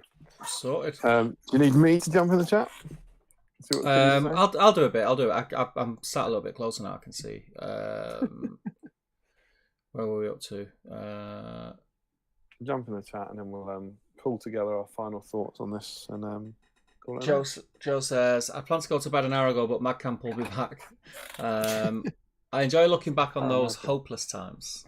It is nice to look back on them now that we're in such positive times. Now that you know how it ends. Yeah. It's always good when things work. Stephen Crow, technology experts. That's Frederick. Dave says, hitting the hay. Night, everyone. Take care, Dave. Joe says, someone's not been reading the Patreon chat today. No, I haven't today. Adam Carpenter says, I'm still watching because I was out of the hobby when all this was going down, and it's both fascinating and unbelievable to hear what was happening in the game from the people who were there. It was terrible times, man. Joe says, it's episode 70, Steve. I think Damien has Facebook figured out by now. Well, you say that. 70 episodes. Those brushes are in the pics every week. And then Joe Hosman says, chapstick is for lubing up sculpting tools. Oh. Mr. Wiz94 says, yeah. Mr. Wiz94 says, good night. Cheers, guys. Take care, Mr. Wiz. Thanks for joining us. And Larry says, I use spit, Joe. And then he says, no. And then he says, It was also very stale bread. For God's sake. Why do you have stale baguette? You can't. And Joe says, should have you lubed eat it all your up. days. Joe says, should have lubed it up with some spit, Larry. Oh, by the way, you still on Dice Cup. Oh, sorry. I'm paying away. Joe says, a third Steve goes to fetch something segment of the stream. Golden age of content here. That was the old days. That was the old days. I bought 3 reduced baguettes on Monday. I should have ate them sooner. Monday? It's a week, that, Larry. Larry, that's mad, mate. Because it's Monday now, Larry. It's Monday now. You can't keep baguette for a week, dude. You can eat. I reckon you can just about sometimes get away with baguette the day after. Baguette's got to be fresh. It's got to be fresh baguette. Otherwise, it just goes really hard as well on the outside, like really hard. Where do you even keep them? Don't ask. Joe says, so they were going out of date on Monday. You're lucky you've not broken teeth on it tonight. Christmas stream confirmed, says Stephen Ryan. And Frederick says, if anyone has got a spare spine, hit me up, Stephen Crow, Frankenstein hobbyist. Should speak to Dan, says Joe. Speak to Dan. About the spine. Why does it say Mirkwood Armoured Elf Cavalry twice?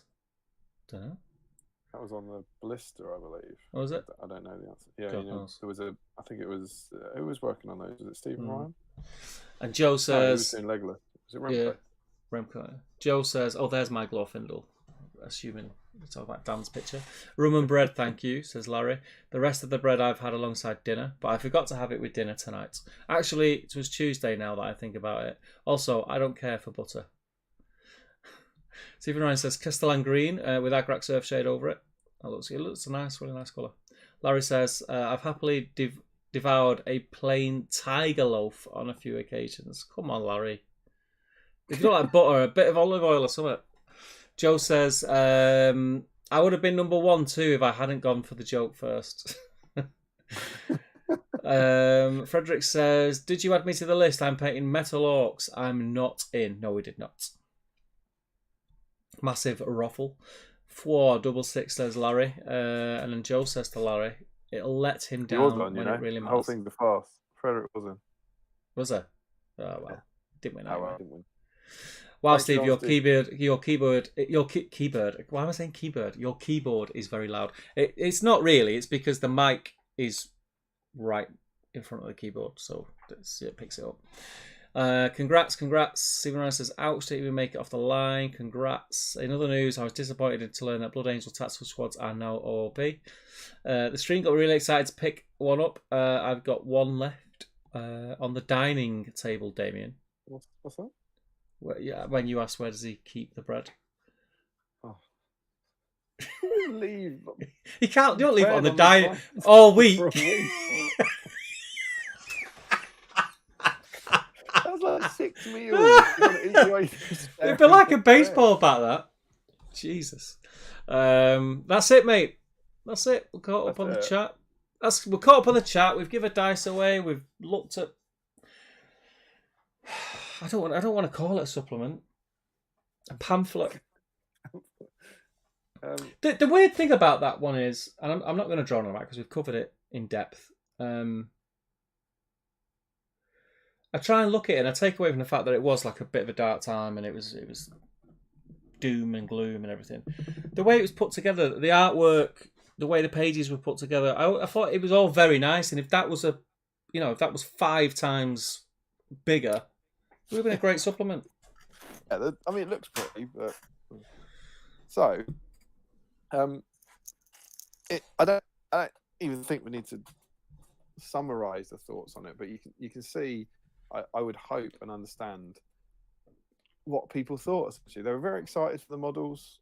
They were real excited for the elves, for the dwarves, for the lake towns, and then staggered, genuine horror and surprise that there were no evil models and there were no Iron Hills dwarfs. There's genuine chatter in Speak Friendly questions that follow, where there was legitimately like, when do you think we're getting the second one? Yeah. There was real kind of, when are they doing the next supplement with the orcs and the dwarfs in it? And it never arrived. And on the 27th of February, there's a Palantir. And the other horror show that I'd totally forgotten or blocked out. Do you remember the other thing that made us feel like the game was really dying? Right. This was, for anyone who wasn't there then, this was the era of these books. Mm. So we had the Hobbit rulebook and we had these supplements. Some of these were out of print. Yeah. I remember the Free People's one and the Moria and Angmar ones. Well, you couldn't buy them, which meant these were the rules. These are like your armies of Lord of the Rings. And so if you wanted to play any of the good factions that weren't men, or any of the either Moria or Angmar, you couldn't get the rules. And there were no PDFs. And the only way you could get them was waiting until one came up on eBay for extortionate prices. So not only was the support for the Hobbit really bad, but they weren't reprinting, the rules weren't available for your armies. And so again, like, you know, I was trawling through like the kind of, I didn't listen to the Speak Friend and Questions, but they had kind of Speak Friend and Question FAQs. Do you remember them? Yeah. Where they do like the most frequently asked one. And one of them was, will GW release a day model? And James and Jamie, this is in April 2015. And James and Jamie said, probably not. It's starting to feel like the end of GW support. And that they were then the ones that they just announced the events calendar and there was no event schedule for that year. So basically over February, March, we'd got to the point where it was like, this is it. In the Palantir 21 at the end of February, I say I think we've seen the last releases for SBG. And that was like the white counts going around. And I was like, I mean, not for this, I mean ever. I think that's it. I think the game is finished. So then in April they say it feels like the end. And in July 2015, me and Tom, I think we talk about, I'm not sure what our topic was, but Tom describes it as a cloud of doubt hanging over the game. Those source books are still out of production. And here's a great quote. This really made me smile. We were talking about the independent community. It was starting to move towards the ideas of the independent community. And he said, there are 20 tournaments this year. How good is that? And what's amazing is we've come out, I don't even know what there are. 50? And tournaments? Yeah. A year now, you mean? Yeah. Oh, on the calendar, isn't it? One on the calendar, but you got all the ones that are not legal. More. Yeah, there's so loads. This was all of them. This was total. I mean, it was 2 today. Yeah, that's a good point. So maybe there's like 100 now or something, but this was 20 in total. And we were saying that's amazing. It's incredible. It's so much more than last year. And here's the phrase, right? We said the way the game was going, there's 20 tournaments this year. It's not going to be like that in 5 years' time. That's what we say on the Palantir, which would be 2020. And it was like, how amazing is it to now go, oh, we were right, but for all the wrong reasons. Yeah. But it's like, it wasn't like that in 5 years' time. It was much better. But then we're talking about how do we get new players in when the rules aren't available, when GW drop it. And there's this, me and Tom have this kind of quite nice heart to heart. And I end up saying, I hope I'm still playing with these models when I'm 50, one way or the other. And the tragic thing is it's 8 years later and I'm not there yet. I'm on the way. You know, like my chance to get into 50 with these models have improved dramatically, essentially. And so that's where we were in that first half of the year, right? You know, this is all happening in April, July, that kind of time. And it's like, I think, you know, this isn't people being miserable. It's just like all the signs where the game was dead. And famously, in November 2015, James and Jamie host the Palantir for 1 week. And their topic is, the game is dead. How can we keep it alive? And that was their topic for the week. And they talk about it for an hour. You can go watch it. It's the Palantir number 46. And if you genuinely want to get, and that's the game at its absolute lowest. November 2015, like everything's out of stock. No new games, no new releases. How are we going to keep this game alive? And they talk about it for an hour on the 7th of November 2015. And then, with us at our absolute lowest, I can't quite remember the date, but I think that week, against all possible hope, 2 job adverts go up on Games Workshop's website for the Middle-earth rules writer Yep. and the Middle-earth product manager. Mm-hmm. And the world goes nuts. Like, what are you talking about? It's November 2015. About a week after James and Jamie have recorded this long thing. And that is what leads to this. Yep. There and back again. Which I can only presume we'll read about in about a year's time. Yeah. And at the end of our next binder. End of the next binder, we'll cover that. But And look it's at a that! book! It's a book! It's a hardback. And so, in joyous news, we have dragged you down. We have brought you down to the very lowest SBG was ever at. In kind of, I would say, from the end of 2013 to the end of 2015. That was the lowest 2 years. So 2014 and 2015, I think, were the lowest 2 years. And then against the entire run of play, right at the end of 2015, things look optimistic. And then, by God, did they get better. Yeah. And this book. From that point, strength to strength. And I know it's going to be a year. I can't wait for this because this book is the forgotten book.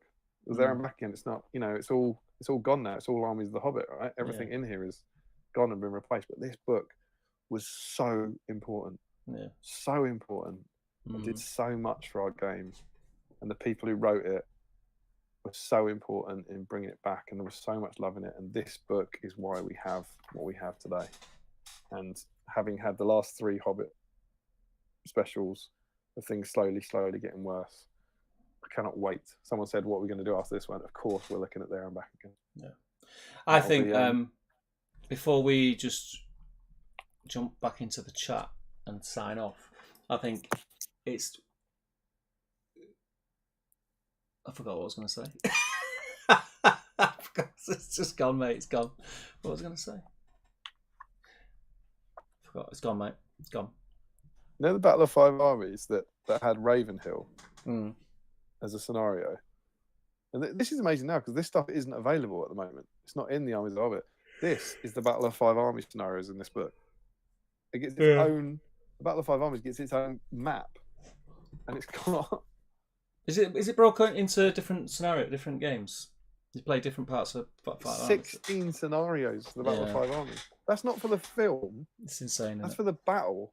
Yeah, insane. You've also got the Dol Guldur and you've also got Lake Town stuff. Oh, it's so good. It's such that's what I was going to say. That's what I was going to say. I think what we've discussed for the past, whatever it is, 3-4 hours, kind of explains, because I've been the butt of it. Damien's definitely been the butt of it. Like a lot of us who were in the hobby then, when we get like new releases or GW announce something or they don't announce something, or like the stuff that we've mentioned before about the Mahud Warriors, and you always get people who go, oh, if you listen to certain other channels or there's in certain other groups, you get people going, oh, you get them guys who just whatever GW do, they're behind them, they're just their noses are up GW's arse, blah blah blah.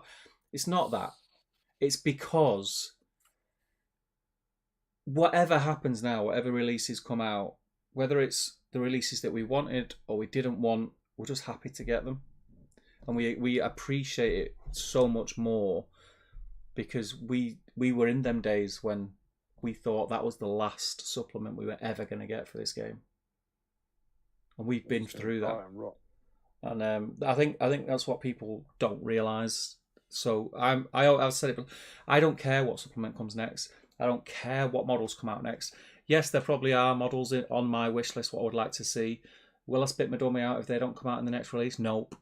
Like whatever comes out, I'm just happy that stuff is still coming out and being released and being sculpted and rules are being written. That makes me happy. Yeah, because for me the thing is, I know at some point in the life we're going to have that again. It might be, who knows what this licensee buyout thing could be. It might be next year. They might now do Rings of Power and do that for the next 10 years. So it might be in 10 years' time, it might be 50. But at some point, that will happen again. At some point, GW will give up on this game. And that will happen again, and I'll be sad.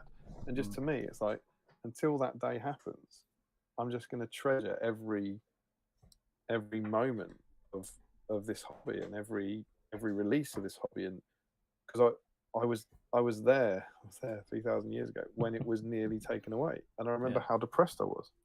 Like for me, it's not just the models. It's like Warhammer World. Warhammer World, it used to go to 2 events. It went out to 4, but they used to do 2 events. They used to do a Throne of Skulls and a doubles in that Hobbit era.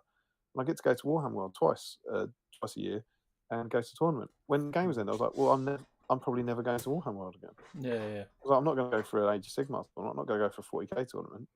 I'm not going to go and hang out with my mates. It's the friends that you've made as well. It's the friends that you see at these tournaments when you go that if you stopped in this hobby now and stop going to events, not just Warhammer World, any event, you stop going to events, there are people who you are close with that when you do see currently you've got a lot of time for and you spend a lot of time with and you've got a lot of affection for, who you may not ever see them again or even speak to them again in your life. And that's the sad bit about it. And I think we've always said like the best thing about this game is the community. The community is amazing. That was it. I haven't been able to listen to everything, so I definitely didn't go back and listen to all the speak friendly questions because you don't know what the questions are. But anytime there was a Palantir where the topic title was relevant, I listened to it, and so there's only about like 3 or 4 or something. But a lot of what we're chatting about is the fact that how are you going to gradually the people will stop going for whatever reason when the game's not supported. Gradually, people will go, okay, well, I'm not into that anymore, and the community will get smaller, and everyone will just drift apart, and you'll be just. That's where that comment with me and Tom saying, I hope I'm still playing with these models when I'm 50. It's like, it might just be that we haven't seen, me and Tom are talking about this 8 years ago, but we're saying we might not have seen each other for like a year, but then someone's like, do you want to just come round and have a few games this afternoon? Because we've still got the stuff. Yeah. There's no tournaments going on or anything like that, but at least we would still know that, God, we still like this game. We still like these models.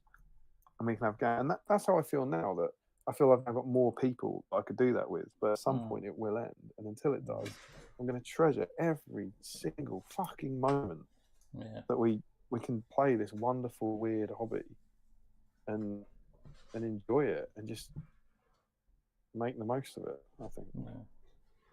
100%, man. 100%. I'm going to jump back in the chat and then I'm going to sign off because it's 1:05 and I'm shattered. There's Larry and Joe going backwards forwards about bread and where to keep it. Joe Kelly says, I idly enjoy listening to the talk of those dark days. The reason is so many times in life it is bad news that comes out of nowhere, but this is the opposite. Amazing news came out of nowhere. Even better than... It's a eucatastrophe. What Tolkien called eucatastrophe, the sudden turn towards good. Yeah. It's unexpected. It's the Eagles. It's the Deus Ex Machina. It's the unexpected Adam Troke from saving the world. Makes no sense. Even better than Harry's Vanquishers video, says Larry. Joe Keeley says, this hobby and game that we all enjoy so much look dead and gone, and instead it is 100 times stronger than we could have even hoped for. This is very true. Joe says to Joe Keeley, don't lie, Joe, the game's dead. Don't lie, Joe, the game's dead. We all know it. And then Joe Keeley says, amazing. Here's to another 10 years and continued success.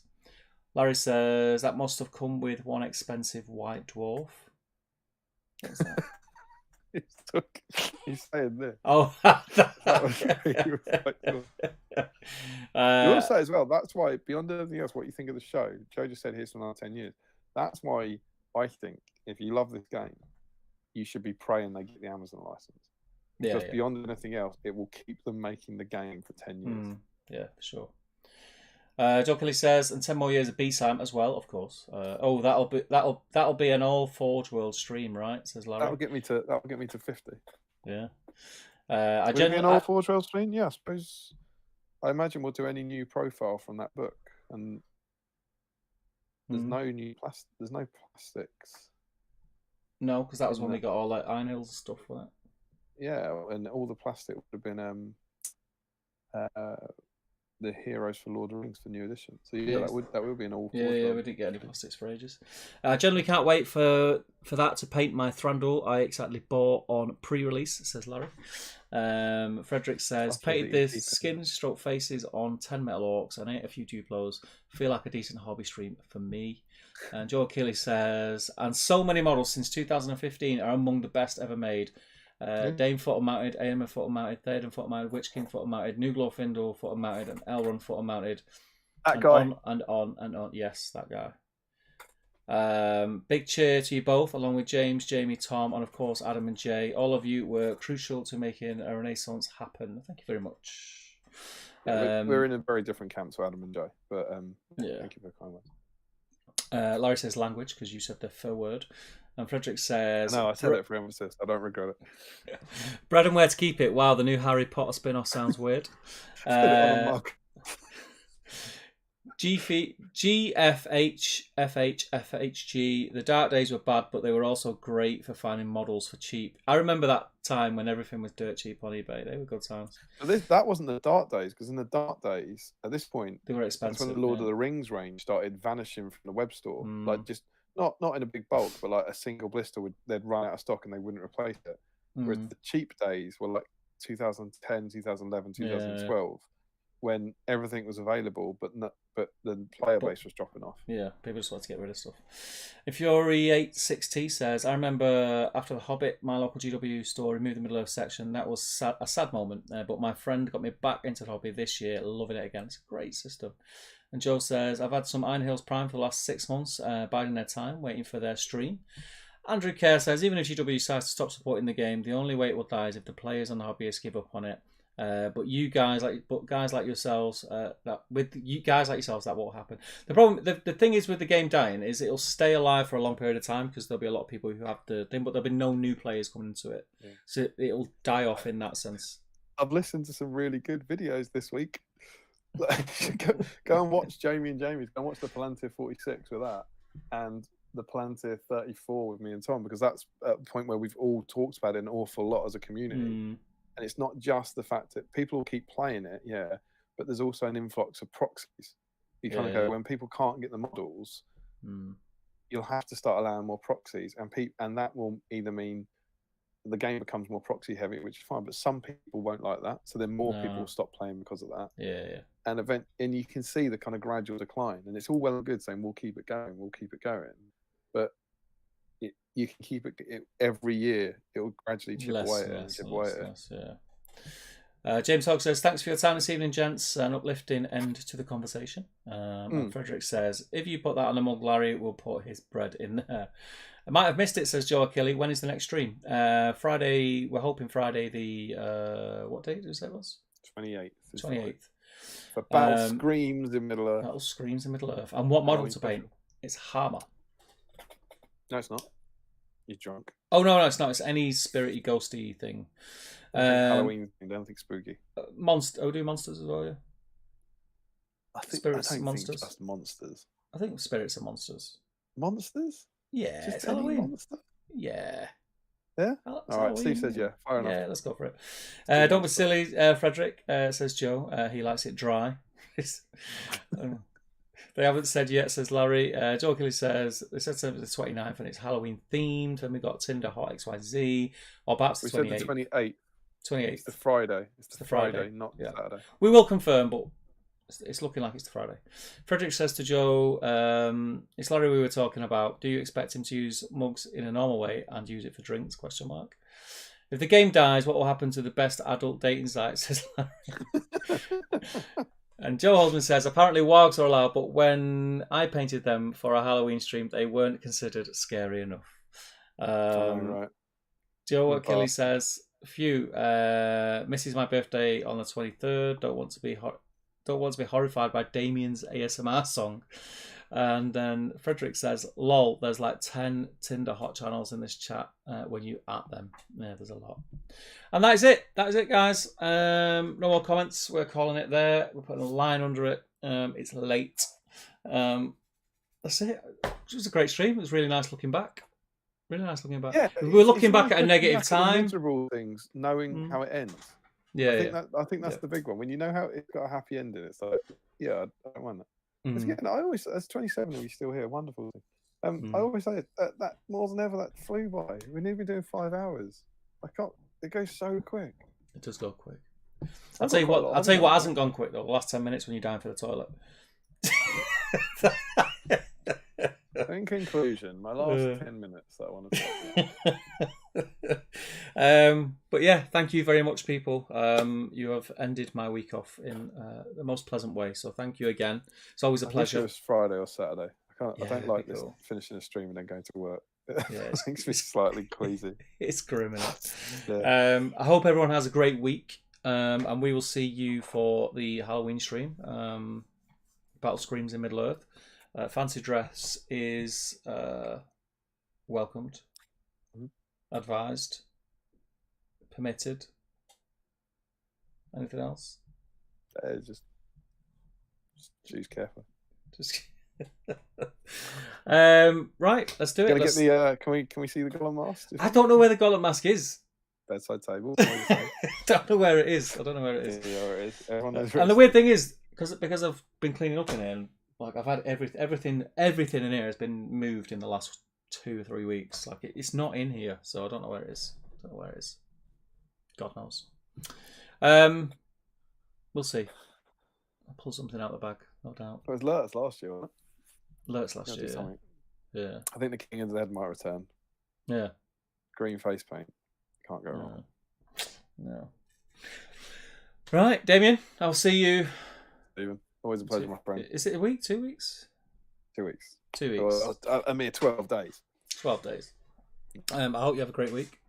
And you too. And we'll see you all later. Take care, guys. Take care.